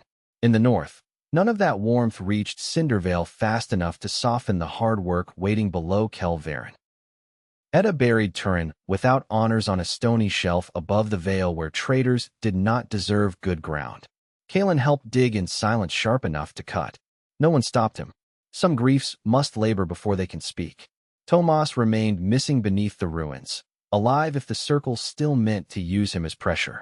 Moonrise tomorrow had become the measure of all movement. Asher wrote 2 letters before the descent. One went south to King Eris in formal hands steadied by force of will, laying out the betrayal, Tomas's capture, and the explicit threat against Iris. The other, shorter and less controlled, went to Iris. He told her truth without dressing it. I found my mother's people. I found enough of her to understand why I was hidden and too little to stop missing what I never had. Tomas is below. They named you. I would tell you not to take risks, but you would rightly mock me. So I will settle for this. Trust Sid, trust your own anger, and do not let anyone move you like a piece on a board built by frightened men. The rescue party descended that afternoon through a lower cistern route older than the visible city above. Edda, Asher, Alara, Mira, Dane, Lisa, Kalen, and one broad-shouldered stonewright named Harvin took the first passage, while Zepp remained above with the remaining guards to hold the outer approaches and, in his own words, keep fools from improving disaster with enthusiasm. The tunnels under Kel Varen smelled of mineral wet, old ash, and something metallic that might once have been blood or might once have been lightning and stone. Water moved through narrow cuts beside the walkway in black whispering threads. The walls bore spiral marks worn half-smooth by time. In some chambers the ring on Asher's hand warmed and faint gold points appeared in the seams. Mapping choice where no common eye would have seen more than dead rock. "He's guiding you," Mira whispered once when the ring tugged him toward a split corridor. Or being annoyingly superior. Family trait, perhaps. Even there, under threat and ancient burden, she found room to be herself. He loved her for that in the way older brothers must love the people fate thrusts under their protection even when neither side names it properly. They found Tomas alive in a chamber built around a dry central basin, crossed by chains and low stone ribs. His wrists were bound above shoulder height to one of the supports, his face bruised, his left temple matted with blood, but his eyes sharpened at once when their light touched him. "You took your time," he said hoarsely. Dane made a noise somewhere between a laugh and a prayer. The chamber had been set as message rather than slaughter. 3 copper bowls etched in split circle marks stood around the basin. Scratchings on the stone repeated the same instruction Trin had named. "Bring the blood and the breath to the lower seal before moonrise tomorrow. Delay and lose the city girl first. Severin Hale," Ilaris said, reading the finer script around one bowl. Scholar's hand, arrogant enough to sign his work. They cut Tomas free and nearly lost the return route an hour later when the circle triggered the old water releases above them. Kel Varen had once been a city engineered by people who understood heat and pressure too well. When the sluice gates shifted, black water punched through side channels with force enough to shatter a lesser corridor. Harvin slammed Mira against the wall and took the first spray across his shoulder. Dane braced himself in the narrowing gap to keep Tomas from being swept off his feet. Kalen shouted that the whole arch was going. Alara tried to hold heat against rushing cold and got only steam for her trouble. The ring on Asher's hand burned. This time when he reached for the deeper current, he did not seize it like a starving man grabbing bread. He remembered Alara's anger. He remembered Myra's wind shaping his fire at camp. He remembered his mother's line about becoming his own man. He set the blade aside, planted his palms against the failing arch, and let the current move narrow, not broad. Gold-white heat ran through the seam lines in the stone.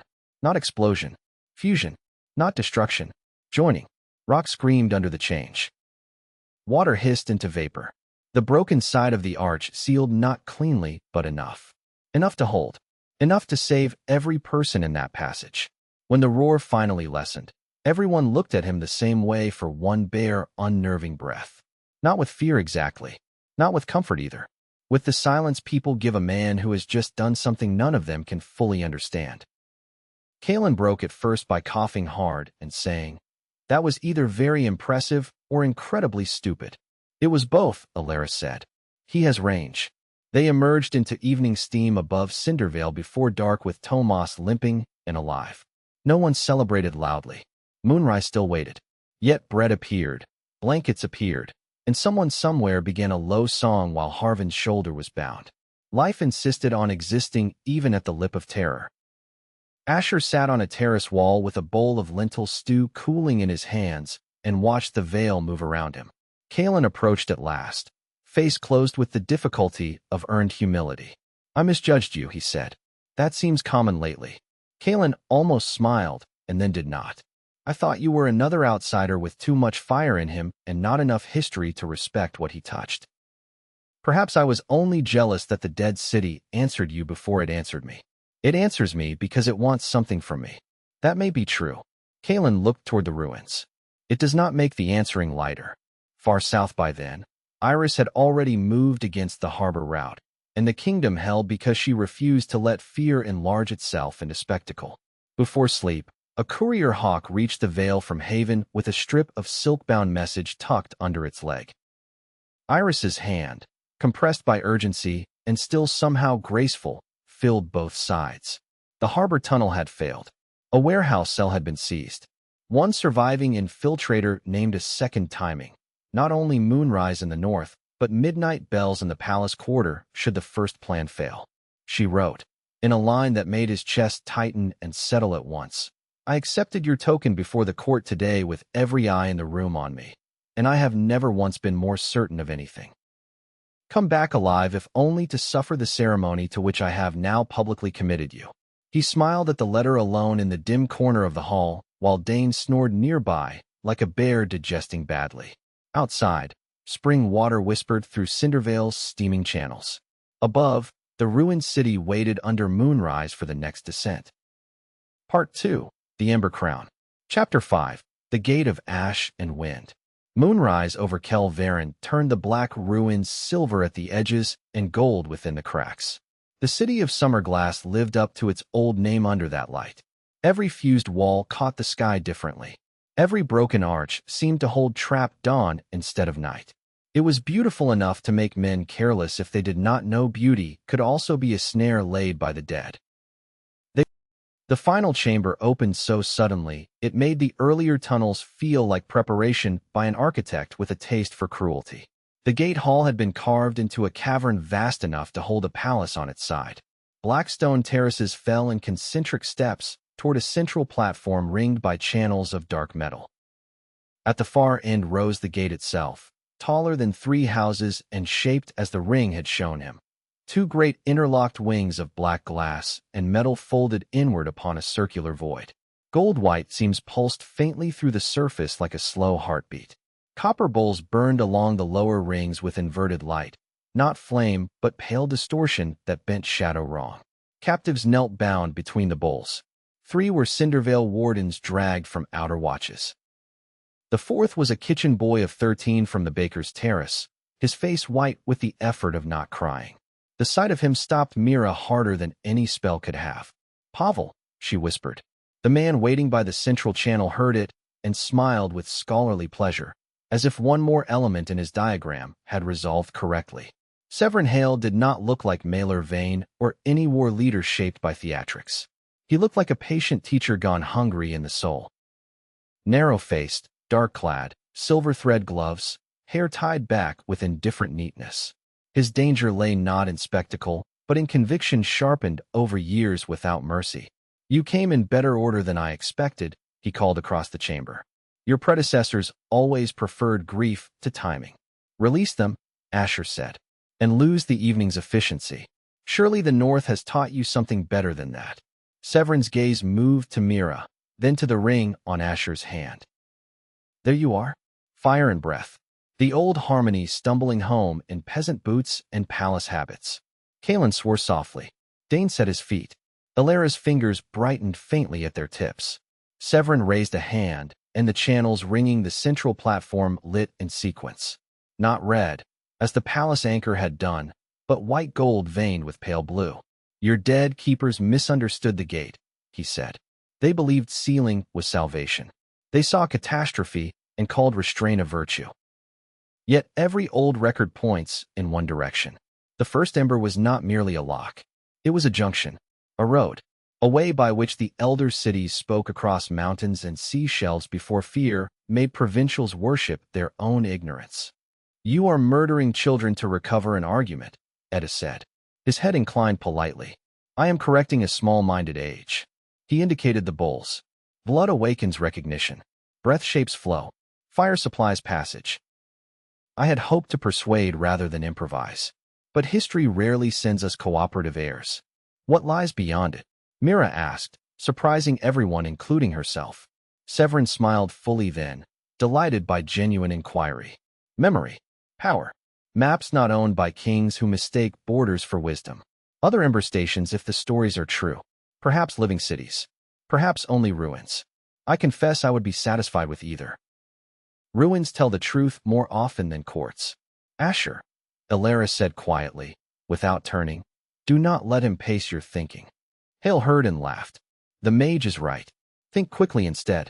Midnight comes south whether or not you dither here. That landed as intended. He had eyes still in Haven or wanted them believed there. Either way, delay had become its own wound. Asher stepped down one terrace. 2 gray-cloaked men shifted at once with blades to Pavel's throat and one warden's ribs. Mira tensed beside him so hard the air over the stone trembled. "Careful," Hale said.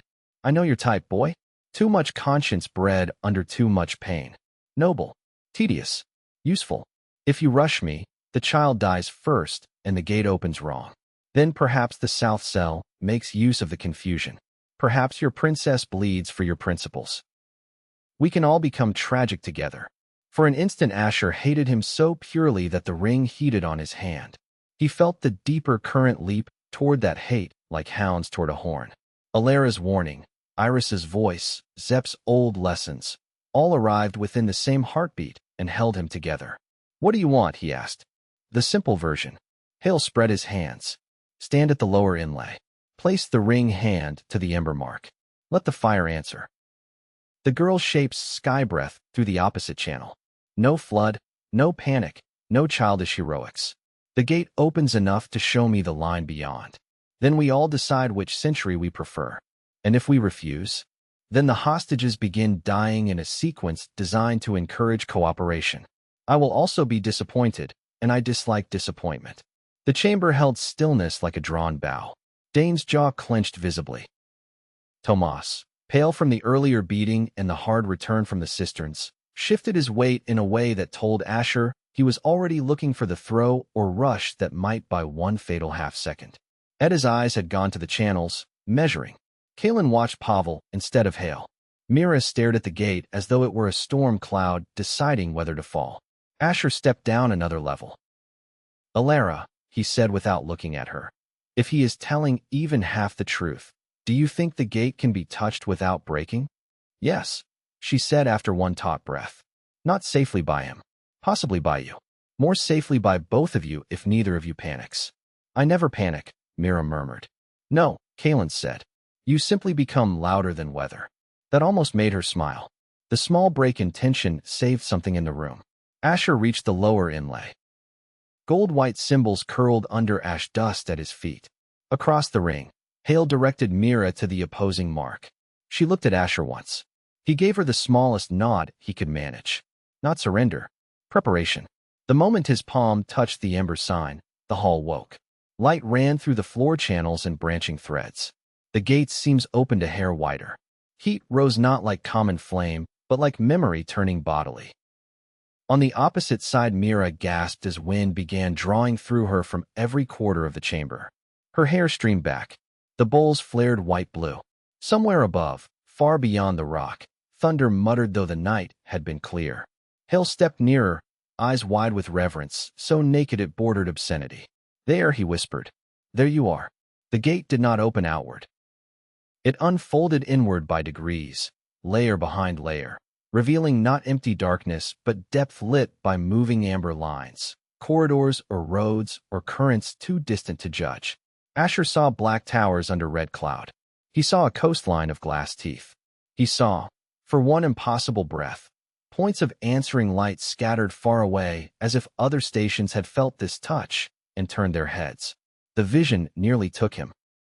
The fire wanted to surge deeper into it, to know, to seize, to belong to something vast enough to explain all the hunger under his ribs. He understood, in that terrible instant, exactly how men like Hale became willing to trade children for revelation. Then Pavel whimpered. The sound cut through wonder like a blade through cloth. Asher saw the boy kneeling with blood on one sleeve from a too-tight binding. He saw Mira shaking under the force in the opposite channel. He saw Hale leaning closer, already forgetting every human body in the room in favor of the thing behind the gate. That was his weakness, not cruelty alone. Appetite that erased proportion. "Asher," Mira said through clenched teeth. "It is pulling. I know. Tell me something useful. Do not let it decide the shape. That is annoyingly abstract." The answer came from memory. Camp on the rise. Wind spiraling flame. Alara's voice. Think of shape. Not joining. Guiding. He changed the flow. Instead of feeding the gate directly, he narrowed the fire into the side seams. Mira felt it at once. Her wind shifted from straight pressure to a circling draw that skimmed the edges rather than striking the center. The gate shuddered. Hale's expression changed from rapture to alarm. "What are you doing?" "Choosing," Asher said. Hale screamed for his men. The first cultist reached Pavel with knife intent and died before he touched the boy, Lisa's arrow driving through his throat from the upper terrace. The hall exploded into motion. Dane crashed into the second guard at the hostages with shield and axe like a falling gate of his own. Tomas, somehow still graceful under pain, slid low across the stone and cut 2 binding ropes in one sweep.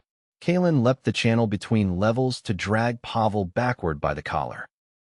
Edda and Harvin drove at the left flank while Alara's heat wrote a blazing wall between the wardens and the men trying to use them as barriers. Hill did not retreat. He struck. The scholar's magic came not as flame or obvious force, but as distortions in weight and direction. Stone under Asher's left foot suddenly dropped away by a hand's breadth. Air folded wrong. Sound bent. A second strike sent Mira to one knee as the wind around her sheared into competing currents. Hale had studied enough of the old work to weaponize the chamber itself. Asher, Alara snapped, the right seam. He obeyed without understanding and drove the fire through the crack she named.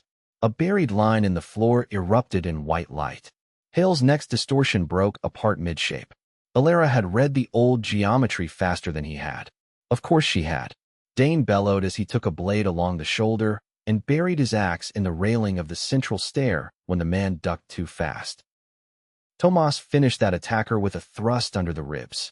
Nearby, Lisa kicked one cultist down the terrace and shot another at arm's length when he rose from behind a column with a hooked spear.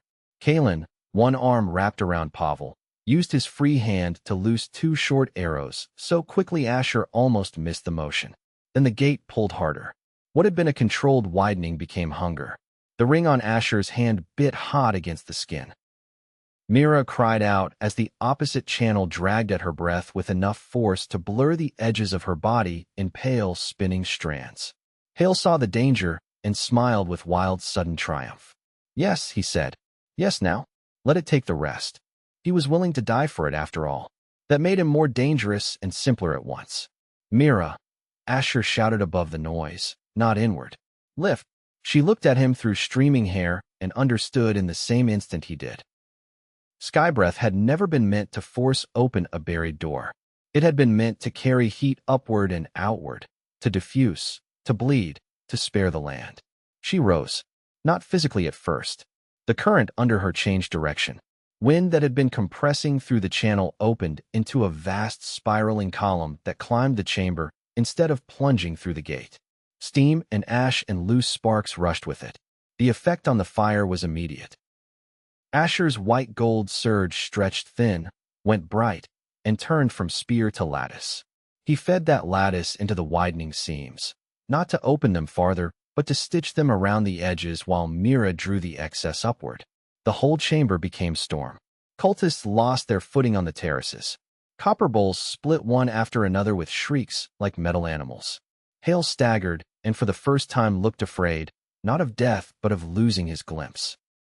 He flung a shard of black glass toward the gate with a cry in a language none of them knew. Alara intercepted with a line of white heat. The shard burst. Its fragments became motes of dark fire that rained over the platform. One struck Kalen across the back as he shielded Pavel and burned through wool and skin both. He did not fall. Another clipped Harvin's forearm, forcing the stone right back with a curse. A third came for Mira. Asher turned the ring hand outward on instinct, and the old bridle answered.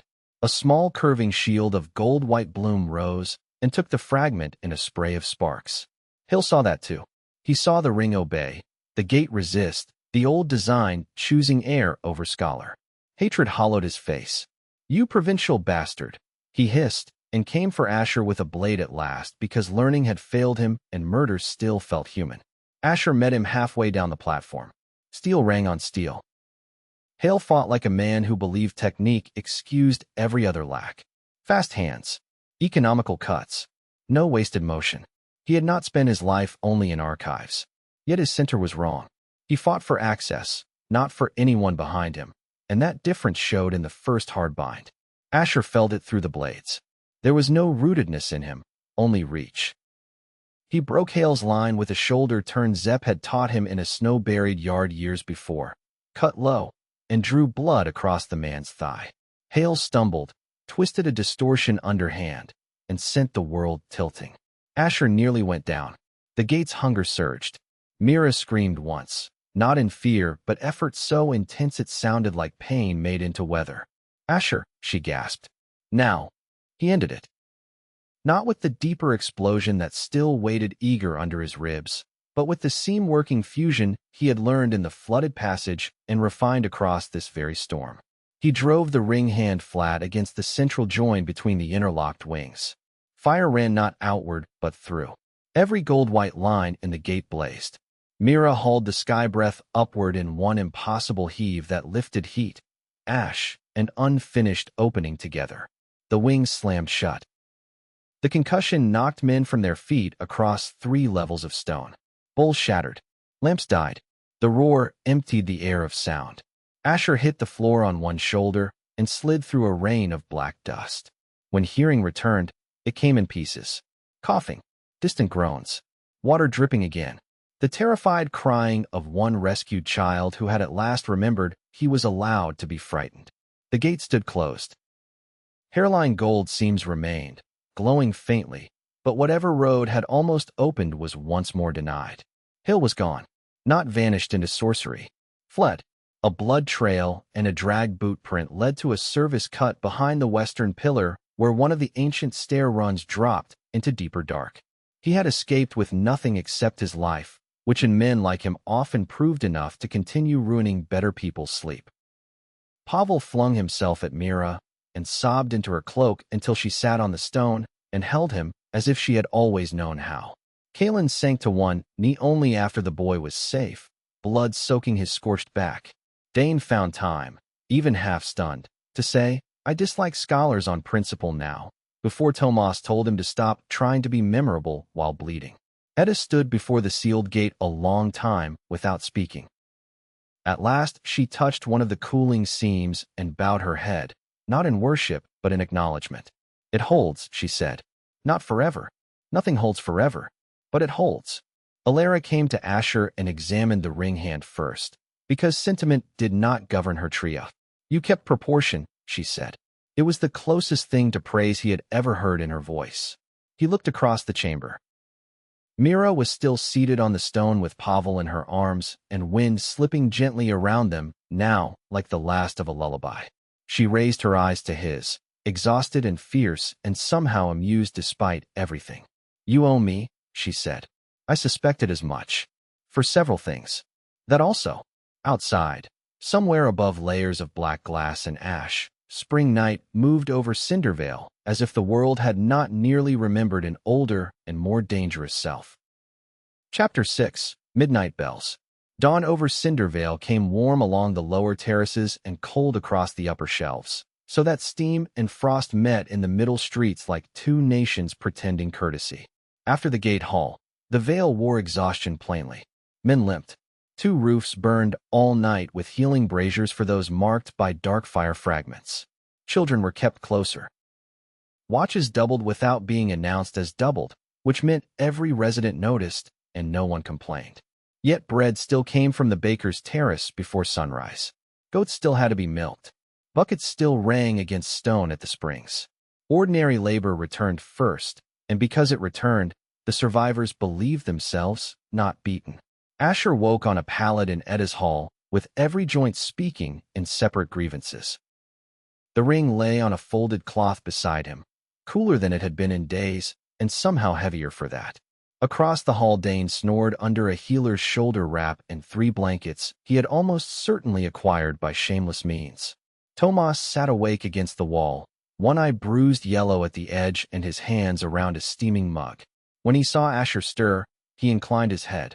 You look terrible, Tomas said. Your concern is as moving as ever.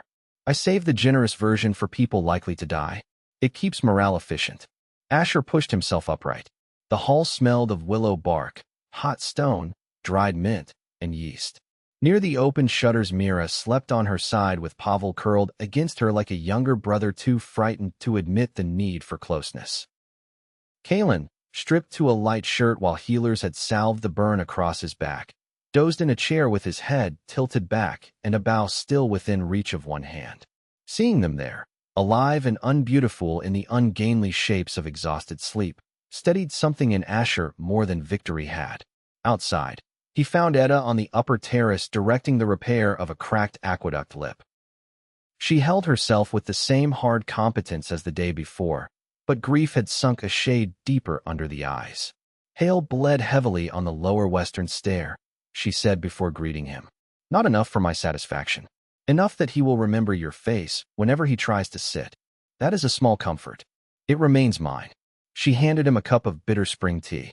The gate did more than wake, Asher. It answered. In the hours after you sealed it, 2 old markers in the archive chamber warmed for the first time since my grandmother was a child. Other ember stations. Yes. She watched the steam lift from his cup. Not near. Far north, if the old map threads mean what I think they mean. Perhaps beyond the ice coast. Perhaps beyond the old sea shelves. Hale came for knowledge and got enough of a glimpse to become more dangerous than before. Asher looked toward the black line of Kel Varen above the veil. Then this is not over. It was never going to end in one chamber. That afternoon, once healers permitted movement and Alara ceased pretending she could prevent all risk by disapproval alone, Etta led him into the archive cavern beneath her hall. It was not grand in the courtly sense. No marble, no jeweled lamps. Only shelves cut into old stone, lacquered chests, waxed packets, charcoal copies of older tablets, and a long table under 3 hanging glass globes warmed from below by the spring channels. The place smelled of dust, hot rock, leather, and the faint mineral sweetness of old ash. Here, at last, lay the life his mother had left behind, not as story but as record. There were journals in several hands, some stern and practical, others wandering and passionate. There were sketches of old gates, diagrams of current flow, fragments of family lines, and one folded portrait so faded he first thought the paper blank. When the angle changed, a woman's face emerged from the wash of time. Dark hair, keen mouth, eyes that could have belonged to no one but Sarah. She was younger there than he had imagined any mother ought to be. Seeing her caught laughter or defiance in pigment hurt him more than the note on the plinth had. Notes could be read and folded away. A face remained. Etta left him alone with the portrait and returned an hour later to find him sitting at the table with his mother's old field journal open beside the sketch map of the Ember Roads. She wrote badly when angry, Etta said. He looked up, almost smiling. The lines leaned harder. They also become unfair. Etta rested both hands on the chair opposite him. Do not let the dead become simpler than they were. Sarah was brave. She was selfish at times. She loved fiercely. She believed she could outpace duty by sheer stubbornness. She was wrong about several things and right about one essential one. A child should not belong first to a ritual. Asher touched the portrait's edge. Did she love my father? Etta considered. In the way people lost and whether sometimes love the first shelter they mistake for home. I do not say that cruelly. She wanted warmth. He wanted someone who made him feel chosen. Fear and poverty and the wrong season did the rest. The answer was not romantic. Because it was not, he trusted it. They studied the map together. Thin black lines ran north from Kel Varen toward marks that might have been mountains, islands, or teeth in the paper where age had bitten through. 3 stations carried ember sigils similar to the gate's heart shape. One, farthest north, had been circled twice in red ink, so old it had browned. Rimewake, the script named it. Etta tapped the mark. This one answered strongest. What is it? A question my line has been avoiding for 6 generations. Her expression turned grim. Possibly another refuge. Possibly a prison. Possibly the place where the first catastrophe was redirected rather than ended. Our records disagree because the elders who survived the glass fall were busy not dying. He heard boots in the outer hall and turned. Kalen appeared in the doorway with a rolled packet under one arm and the reluctance of a man who hated to interrupt anything that might matter. A relay from Haven, he said. Fast runner from the south shelf. Asher broke the seal with suddenly clumsy fingers. The letter was Iris's, but the hand was tighter than any previous one, the lines pressed hard enough to scar the paper. Midnight bells had come after all. Not a city uprising. Not riot. Something narrower and therefore uglier. 3 cells moved at once through the lower palace services, the river granary, and the chapel steps below the west wall. Their aim was not the throne room. It was the princess's route from Lake Council to her private stair. Sid's informants had warned them only moments before. Iris did not spare detail. There had been blood in the lamp corridor. One guard she had known since childhood died on the tiles outside the linen room. Sid was cut along the ribs, but refused to admit it seriously enough for anyone's preference.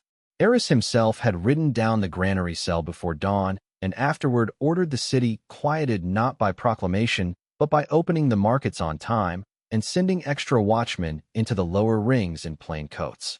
Haven stood. The attackers failed, yet the failure had come too near.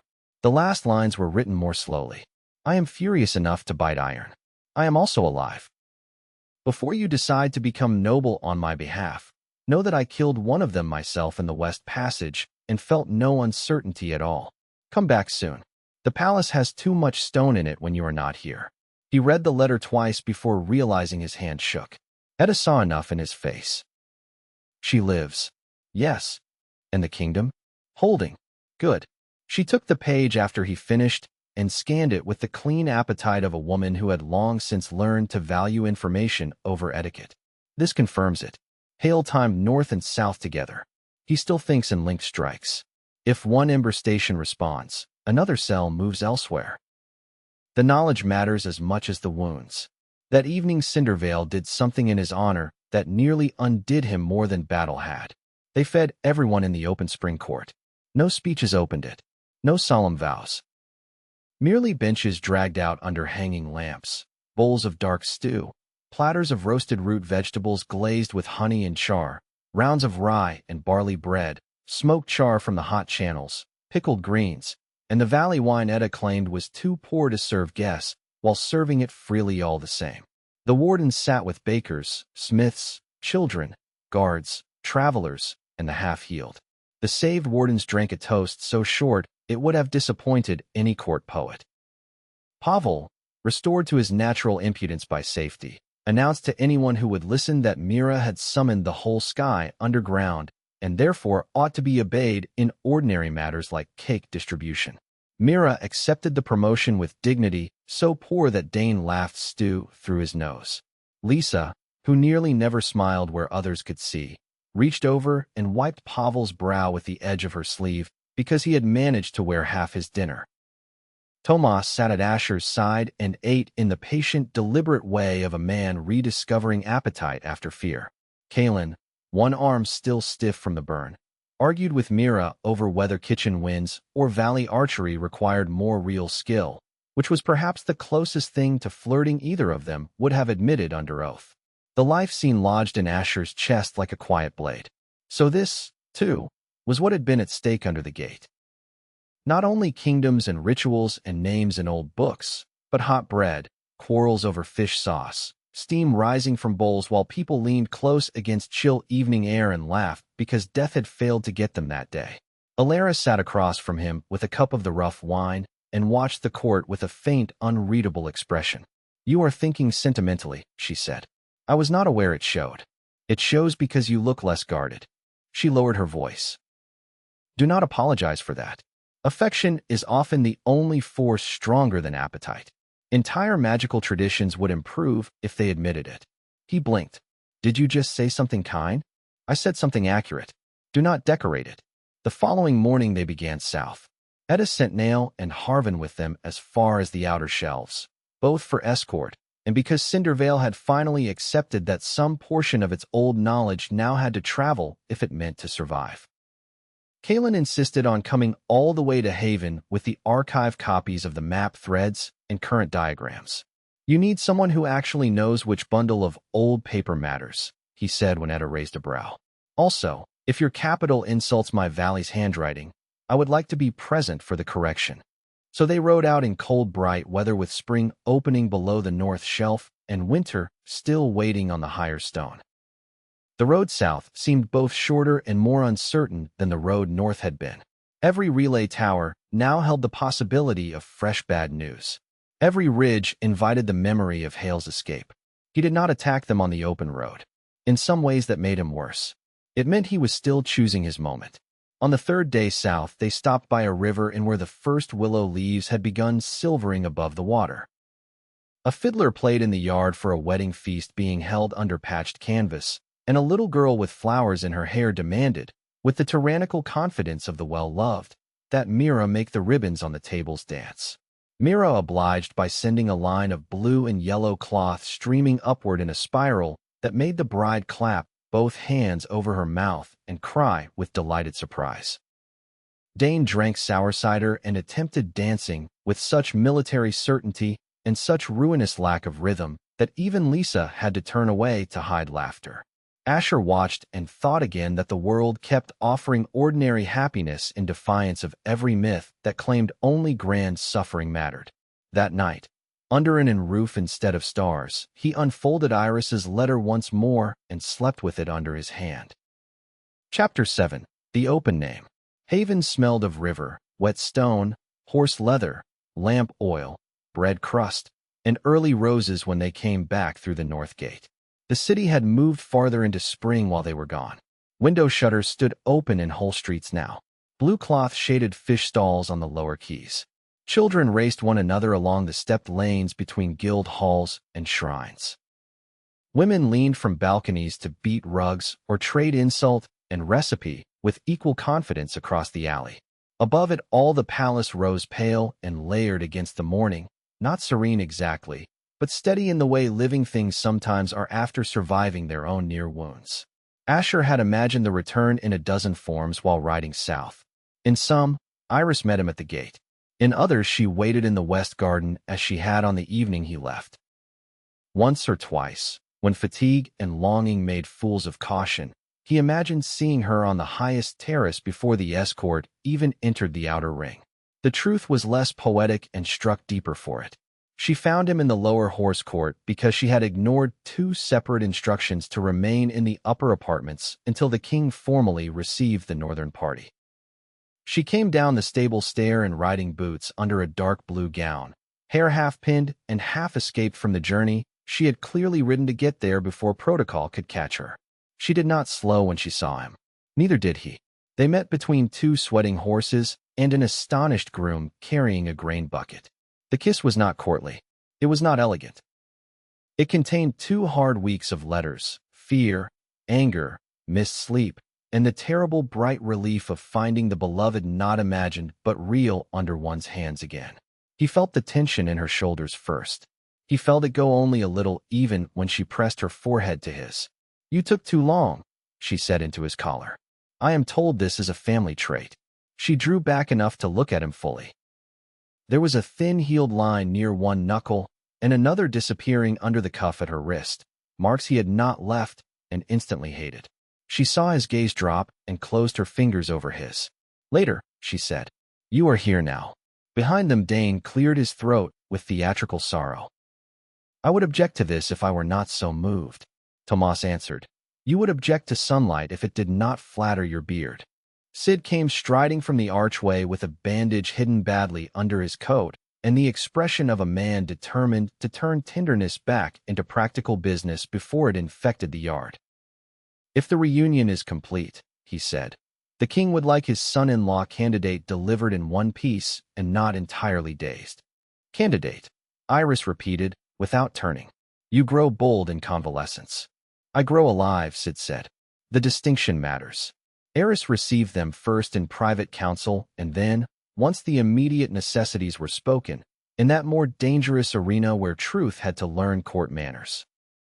Etta stood in the old map chamber with her northern leather still dusty from the road and looked at the carved beams, gilded coastal charts, and polished stone floor as though evaluating whether kings were worth the effort of roofing. Kalen, despite having changed into the best coat Cindervale possessed, remained visibly one mountain gust away from scowling at every tapestry on principle. Maravin watched them both with delighted anthropological interest. The report took the better part of the morning.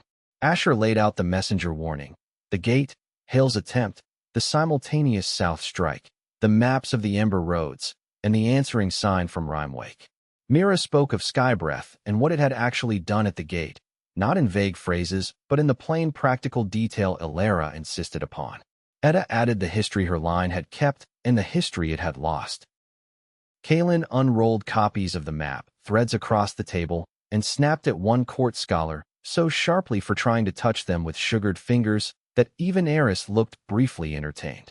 When they finished, no one in the room held the illusion that the matter had ended with one sealed chamber. So, Eris said at length, standing over the map where the red-brown mark of Rimewake sat like a wound on the page, the kingdom remains calm. The cult cells inside Haven have been largely cut out.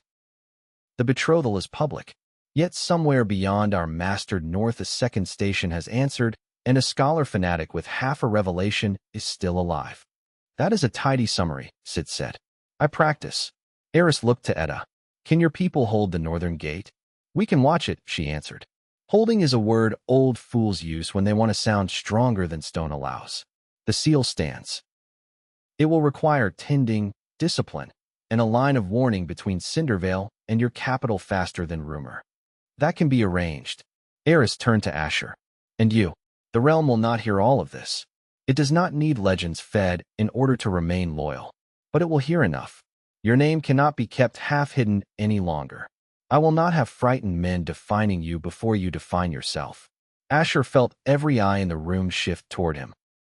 Even now, after war, fire, palace anchors, and ancient gates, the prospect of public naming reached a private place inside him that battle never did. What exactly will the realm hear? The truth restrained by usefulness, Eris said. That you aided in destroying the remnants of the split circle beneath Haven. That northern kin of your mother's line survive and have renewed alliance with the crown. That you go where needed between palace and frontier. That my daughter intends to marry a man of proven loyalty and hard-earned standing, not a decorative fiction assembled by committee. Merivyn sighed happily. At last, some prose worth preserving. Iris, who had been silent through most of the council because she knew when others needed the ground, spoke then. Say also, she said, that the crown is not embarrassed by strength that came from snow and labor instead of the right nursery. Dresk was not present to hear the line, which was likely mercy from the gods. After council, Eris did something Asher had not expected. He dismissed everyone else and asked him to remain. The king stood at the high window a while, looking over the river as barges slid beneath the bridges with spring timber piled high.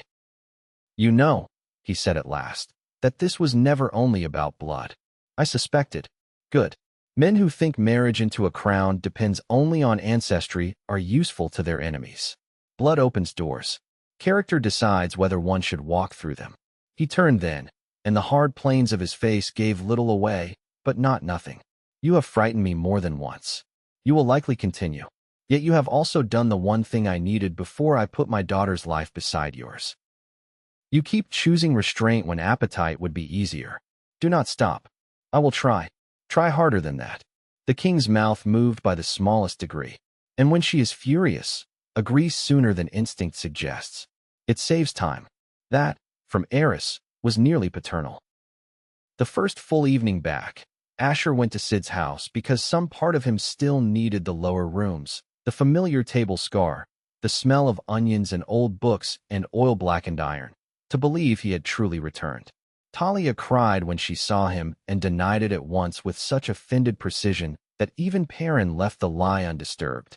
Perrin fed half the company until Dane declared himself willing to join any future expedition only if the return always included this much roast fowl. Sid sat propped at the table with his rib binding visible, where the shirt refused to sit properly, and corrected every exaggeration in the story of the harbor tunnel except the ones that made him sound more dangerous.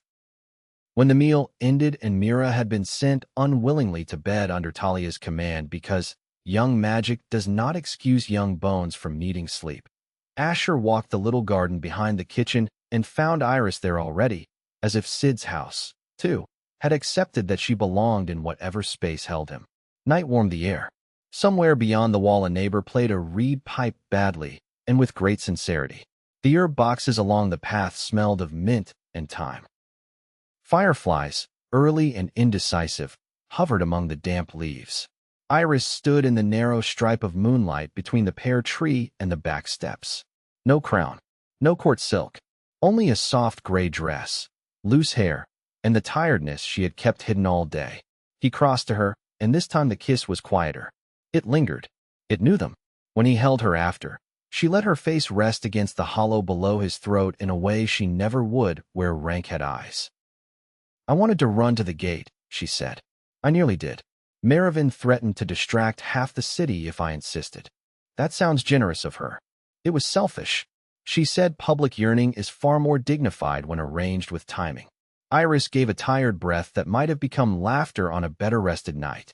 Asher, I hated not knowing where you were under those ruins. I hated receiving letters that told me only enough to imagine the worst. I know. No. You know your side of it. Mine involved counsel, blood in the linen passage, my father pretending he was not almost killed at the granary, and 3 separate noble women attempting to console me with speeches that made murder feel like a civic duty. He drew back enough to see her face. Were you afraid? Yes, she said, because she would never lie about the hardest thing when speaking only to him. Not in the clean, bright way of battle. In the slow, rotting way, when every corridor seems to end in news you do not want.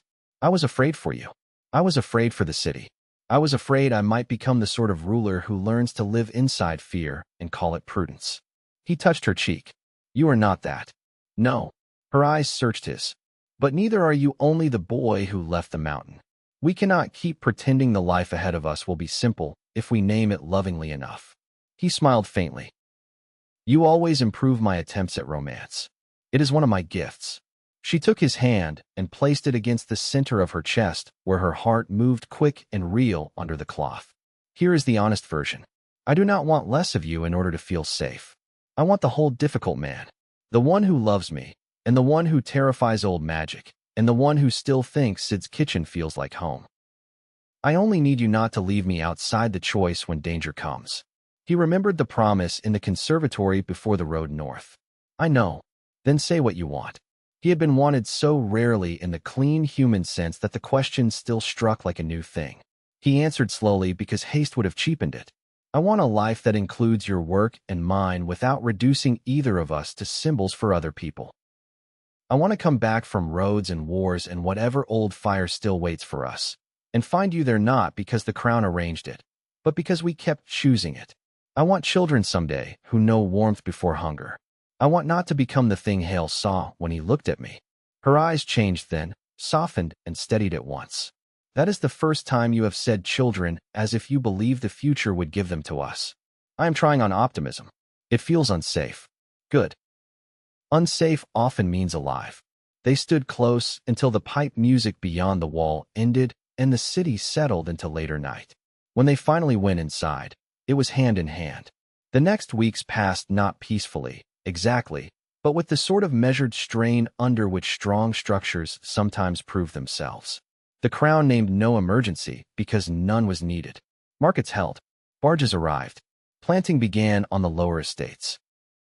The lower watch rolled up 3 more circle remnants and discovered one entirely separate smuggling operation that had flourished for years under the mistaken belief that the city guard's current obsessions would keep it invisible. Sid, upon hearing this, went after the smugglers with an energy that made several respectable merchants reevaluate their long-term habits. Etta and Kaelin took rooms in the palace's north guest court, but spent as much time in the archive chambers and foundation vaults as on any cushion the servants offered. Kaelin hated the city at first for sensible reasons.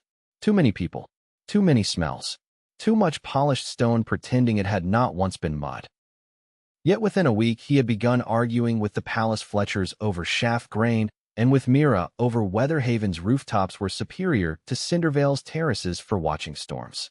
Their bickering took on a brightness no one missed. Dane recovered faster than any physician found tasteful. Tomas recovered more quietly in one night, over ale in Sid's kitchen, admitted that the worst part of captivity had been hearing his own fear and not being able to put it down somewhere useful. Asher understood that too well to offer comfort in easy words. Instead, he sat with him until the silence did the work speech could not. Alara turned one of the palace underrooms into a temporary warding chamber and made Asher and Mira train there every third morning. She had built the room with lines of chalk, bronze basins, wet wool screens, and a bad temper sharpened into pedagogy. Under her direction, they learned not merely to combine current and breath, but to separate them deliberately once joined, to widen heat without frenzy, to lift wind without tearing stone, to make power pass through human will instead of around it. After each session, Asher left shaking and clearer than before. That, he began to understand, was the closest thing training ever offered to grace. At the end of the month, the formal spring pledge was held on the West River Terrace, not as a wedding and not as a military display, but as the crown's public binding of future intention. Eris chose the smaller terrace deliberately. Enough witnesses to silence rumor. Not enough spectacle to feed it. The old houses attended. Guild leaders attended.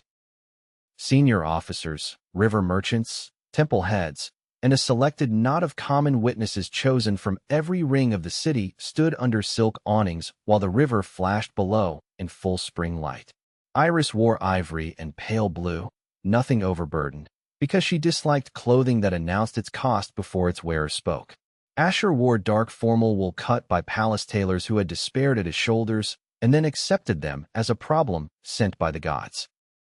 The wind off the river was warm enough to move the banners and cool enough to keep everyone awake. Bells rang once from the palace tower and then fell silent. The ceremony should have been simple. It nearly was. The threat announced itself not with trumpet or visible panic, but with a servant carrying the wrong wine cup. Asher noticed because the man moved like someone trying to remember the size of another man's step. Sid noticed because he trusted no one balancing a tray near royalty unless he already knew the kitchen line that birthed them. Iris noticed because the servant's left wrist bore a tiny square scar of the type the harbor cells had left on their own people for recognition. The man dropped the tray and reached inside his sleeve. Everything after that happened inside one sharp breath. Sid struck the false servant from the side hard enough to spin him. The concealed blade flashed anyway, not toward Iris but toward Edda, who stood near the rear rail with Kalen and one of the archive satchels containing copied map threads. The move made perfect sense once seen. Hale had shifted from abduction and gate force to information theft. Asher crossed the space before thought finished. He caught the assassin's wrist, turned the blade outward, and felt rather than saw the second figure rise from behind the banner poles with a small black glass dart meant for the satchel. Iris was already moving. Her ceremonial knife, far slimmer than a battlefield blade and twice as elegant, buried itself in the second attacker's forearm before the dart could leave his hand. Kalen vaulted the rail table like an insulted cat and drove his shoulder into the man's chest. They hit the terrace stones together in a tangle of limbs and silk ropes. Panic threatened the witnesses for the space of 2 heartbeats. Eris cut it dead with the full force of a king's voice. Stand fast. People obeyed. The first assassin tried poison when Asher pinned him. Sid broke the man's jaw with professional resentment before he could bite down. Guards closed. Maravin, of all people, had the presence of mind to direct the witnesses backward in orderly lines while calling for more shield cover as calmly as if requesting better weather. The whole attack lasted less than 10 breaths and failed so completely that afterward the city's version of events grew almost mocking. 2 cowards, it was said, had tried treachery during the spring pledge and discovered that the princess stabbed straighter than most nobles spoke. No riot followed. No collapse. The witnesses had seen the crown hold. That mattered more than any speech. When the blood was washed from the stone and the rail rope retied, Eris asked Iris in a low voice whether she wished to postpone. She looked at the clean terrace, at Asher, at the river below, and answered with the sort of calm that makes history listen. No, we continue. So they did.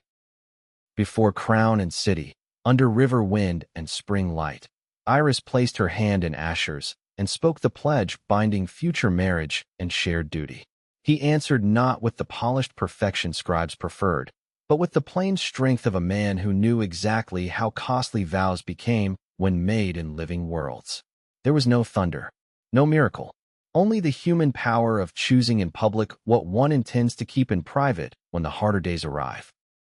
That night Haven celebrated because the crown allowed it, and because people like joy better when it has survived interruption. Lanterns floated on the river. Music rolled out from taverns and courtyard houses. The lower rings invented 6 new songs about the princess's knife before midnight. Perrin declared every one of them musically offensive and emotionally sound.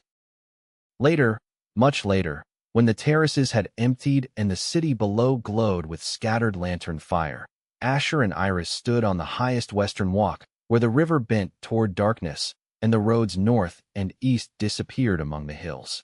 The air smelled of wax smoke, roses, and wet stone cooling under night. "You realize," Iris said, "that children in the market will now act out the ceremony and improve the assassination attempt beyond recognition. I hope they make me taller. They will make me more dramatic.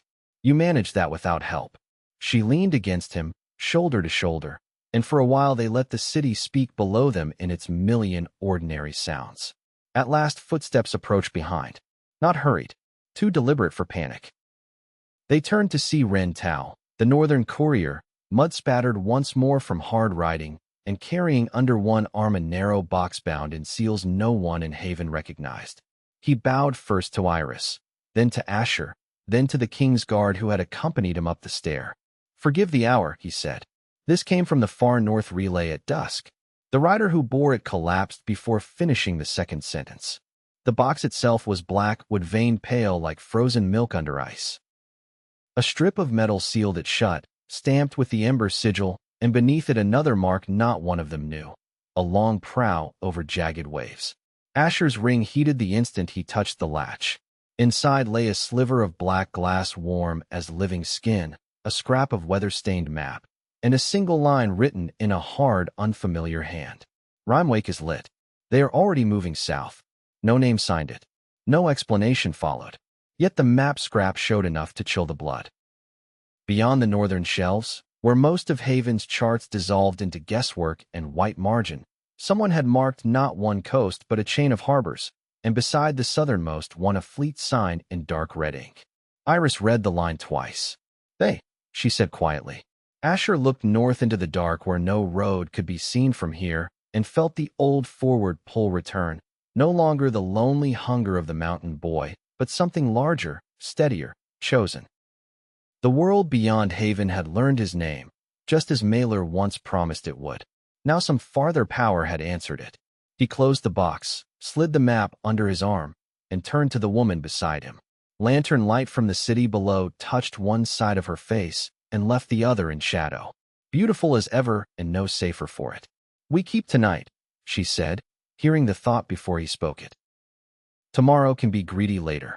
He kissed her under the spring stars with the north wind rising cold above the river, and when they parted the city still shone below them, alive, beloved, imperfect, worth every fight already paid and every fight still coming.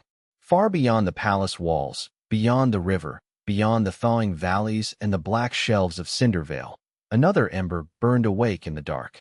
The road, as always, went on. Chapter 8. The First Warning. The kingdom did not shatter after the spring pledge. That, in itself, felt to many like a miracle, though Iris insisted it was merely the result of competent work and other people's bad planning. The markets remained full. The road stayed open.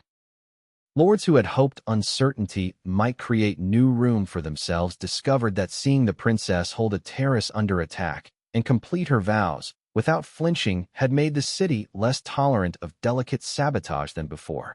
Rumors still traveled, but now it traveled carrying a clearer shape. Asher was not an unnamed danger from a northern story. He was the man who stood beside the heir, fought for the city in its hidden places, and returned from the deep north with allies instead of nightmares alone. That did not make his days simple. It made them full. Morning training with Alara resumed. So did afternoons in the Foundation archive with Edda and Kalen, where map threads, copied tablets, and current diagrams covered whole tables while palace clerks learned humility under northern supervision. Mira split her hours between instruction in the palace schoolroom and the lower warding chamber, then spent her evenings arguing with Kalen about whether Haven's rooftops or Cindervale's shelves offered the better view when storms rolled in from the west. Dane recovered enough to begin pestering Lisa into riverbank archery contests he usually lost with magnificent excuses. Tomas, once his bruises faded, returned quietly to the work of being indispensable where others forgot to notice. Sid swore he was healing beautifully and then tried to lift a crate he had no business touching until Talia threatened to have 2 guards sit on him. Life, in other words, resumed itself. Because it resumed, the new danger felt more real instead of less. The world was not pausing politely while they prepared for it. 3 nights after the pledge, the black glass sliver from Remake began to pulse at irregular hours. Etta carried it wrapped in wool to the foundation chamber below the west wing, where thick old stone and Alara's wards made foolish accidents less likely to grow into palace legends. At first the change was subtle. The glass warmed for half a minute after sunset. Then it held heat longer. On the 4th night, pale lines moved inside it like threads waking under ice. By the 6th it began answering the ring on Asher's hand with a faint metallic hum that made Myra's hair rise along her arms. "It is not calling generally," Alara said, after making them observe the sliver for an hour in silence, because she claimed speech made people imagine patterns too eagerly. "It is trying to establish correspondence." "With what?" Asher asked, agate. "With a keeper," Etta said. No one in the room enjoyed that answer. Iris joined them late that evening after council, still wearing her court gown with the heavy collar loosened and the fatigue of a public day hidden only partly by discipline. She listened while Etta explained the pulse intervals and what little the old record suggested. The elder stations did not only open passages, Etta said. They signaled condition, held, failing, answering, requesting aid, warning of breach. Our trouble is that the old signs assumed the receiver already understands the rest of the system. We do not. Iris took the wrapped sliver in both hands. The pale lines inside brightened. Then someone else does. Perhaps, Alara said. Or perhaps something else. That did not improve the room. The following afternoon, seeking a brief hour that belonged to no council and no archive, Iris stole Asher down to the river market in plain cloaks with only 2 guards following at a distance, disguised badly as grain buyers. Haven in late spring under open sun looked almost like another city from the winter capital he first learned to love. Stall cloths blazed in saffron, blue, and red. River reeds from the lower marshes hung in bundles. Women sold pears preserved in honey, smoked fish wrapped in leaves, dyed thread, soap cakes, and tin charms against bad weather. A cooper rolled fresh barrels down toward the quay while boys leapt aside and shouted advice with the confidence of the unneeded. The ordinary abundance of the scene pleased Iris more visibly than many court triumphs ever did. He bought her sugared almonds from a cart she had no business stopping at and watched her eat them with the secret delight of someone escaping rank for half an hour. She bought him a knife sheath from a leather worker who did not recognize either of them and complained cheerfully about palace folk who always requested ornament before durability. "Do you ever look at all this," she said as they crossed toward the bridge steps, "and feel angrier at anyone who risks it for ambition?" "Yes." "Good. I was afraid rulership was making me petty. It is making you specific." She laughed under her breath, then sobered. "There are moments I want the world to stop demanding scale from us. One city, one household, one season. That seems to me a perfectly reasonable ambition." He took her hand inside the cover of both cloaks where no passing merchant could see. "We will take that when we can. And when we cannot, then we remember what we are taking the trouble for." She looked at him in a way that stripped market noise away for a heartbeat. That answer was almost polished. "I am learning from proximity." "Dangerous." They climbed the bridge stair and paused halfway to look down at the river. Barges moved under them, broad and heavy with grain and timber. Lantern hooks had not yet been lit for evening, but the iron work already caught the lowering light. On the far bank, a boy in rolled trousers threw crusts to water birds while his sister scolded him for wasting supper. Nothing in the scene suggested northern stations waking or unknown powers moving through thaw beyond the ice coast. That was what made the next hour hit so hard. The first warning did not come by horse. It came by beacon. One of the outer north towers sent 3 quick flares just before dusk, the old signal for urgent entry under Crown Seal. A second tower answered, then a third farther downriver. By the time the palace bells marked the change of watch, the whole northern line had woken in staggered response. Eris was in the west audience room when the first tower runner reached the gate. Sid arrived there nearly at the same moment from the lower ward because Old Danger always seemed to offend his timing enough to make him faster. The message brought everyone important to the map chamber again, as if this room had quietly become the place where the age insisted on changing shape. A coast pilot had reached the North Reach station at hard tide with a half-dead passenger and a vessel burned black along one side, as though it had ridden to near lightning or stranger fire. The passenger wore layered leather unknown to Haven's quartermasters and carried, around the throat, a broken metal badge bearing the same prow-over-jagged waves mark found in the Remake box. He had spoken only long enough to demand the fire-bearer and the breath girl be warned. Then he collapsed. The pilot, having no patience for mystery and less for dying strangers, lit the beacon line anyway. They rode out before full dark. Not in force enough to call it an army movement, because Eris still refused spectacle where swift purpose would do, but in a hard small company that cut through the northern road with enough urgency to make even evening traffic flatten to the verge. Asher rode beside Iris for the first mile until the road narrowed. Alara kept the wrapped glass sliver in a padded case against her chest. Mira, who had insisted on coming with the sort of flat voice that warned against refusal, rode between Kalen and Sid while Dane and Tomas took the rear. Above them the sky still held color in the west, but over the North Reach dark clouds had begun to build in long iron bands. The station stood on a bluff where the river widened before turning marshward. 3 beacons crowned the tower, all burned. The coast pilot's vessel lay below at the stone landing, blackened from bow to stern on the port side, as if fire had licked it and somehow not consumed the wood entirely. Men from the station were already unloading the survivors' gear under lamplight. One of them looked up as the party dismounted and said at once, "He woke." They found the stranger in the tower's lower chamber wrapped in blankets so coarse they would have flayed a courtier alive. He was younger than Asher expected, no more than 30, though exposure and injury had carved older shadows into the face. His skin had the wind-burnished pale tone of far northern people. One sleeve was gone entirely, revealing a burn scar that ran in branching silver-white lines from shoulder to wrist, as if some current had once passed through flesh and left a map behind. When he saw Asher in the doorway, he tried to rise on one elbow and failed. "Sit," Sid said. The stranger ignored him with admirable devotion, his eyes fixed instead on the ring. "You live," he said in an accent shaped by colder coasts and older vowels. "Good. That saves time." "Who are you?" Eris asked. "Arin Vare. Signal keeper by assignment. Runner by necessity. Last of the West Watch if what I saw behind me kept its numbers." He swallowed with difficulty. A station healer tried to hand him water. He took it, drank, and went on. "Remake holds, but not quietly. The ember there woke 23 nights ago. 3 days after, ships appeared beyond the ice mouth under black-red banners with glass prows and hulls plated against thawborn stone. Not raiders. Not traitors. Fleet movement. Organized. They did not come for plunder first. They came asking for the southern line and the blood that answered it." The room chilled around the words. Etta stepped forward. "Who commands them?" Arin's mouth tightened.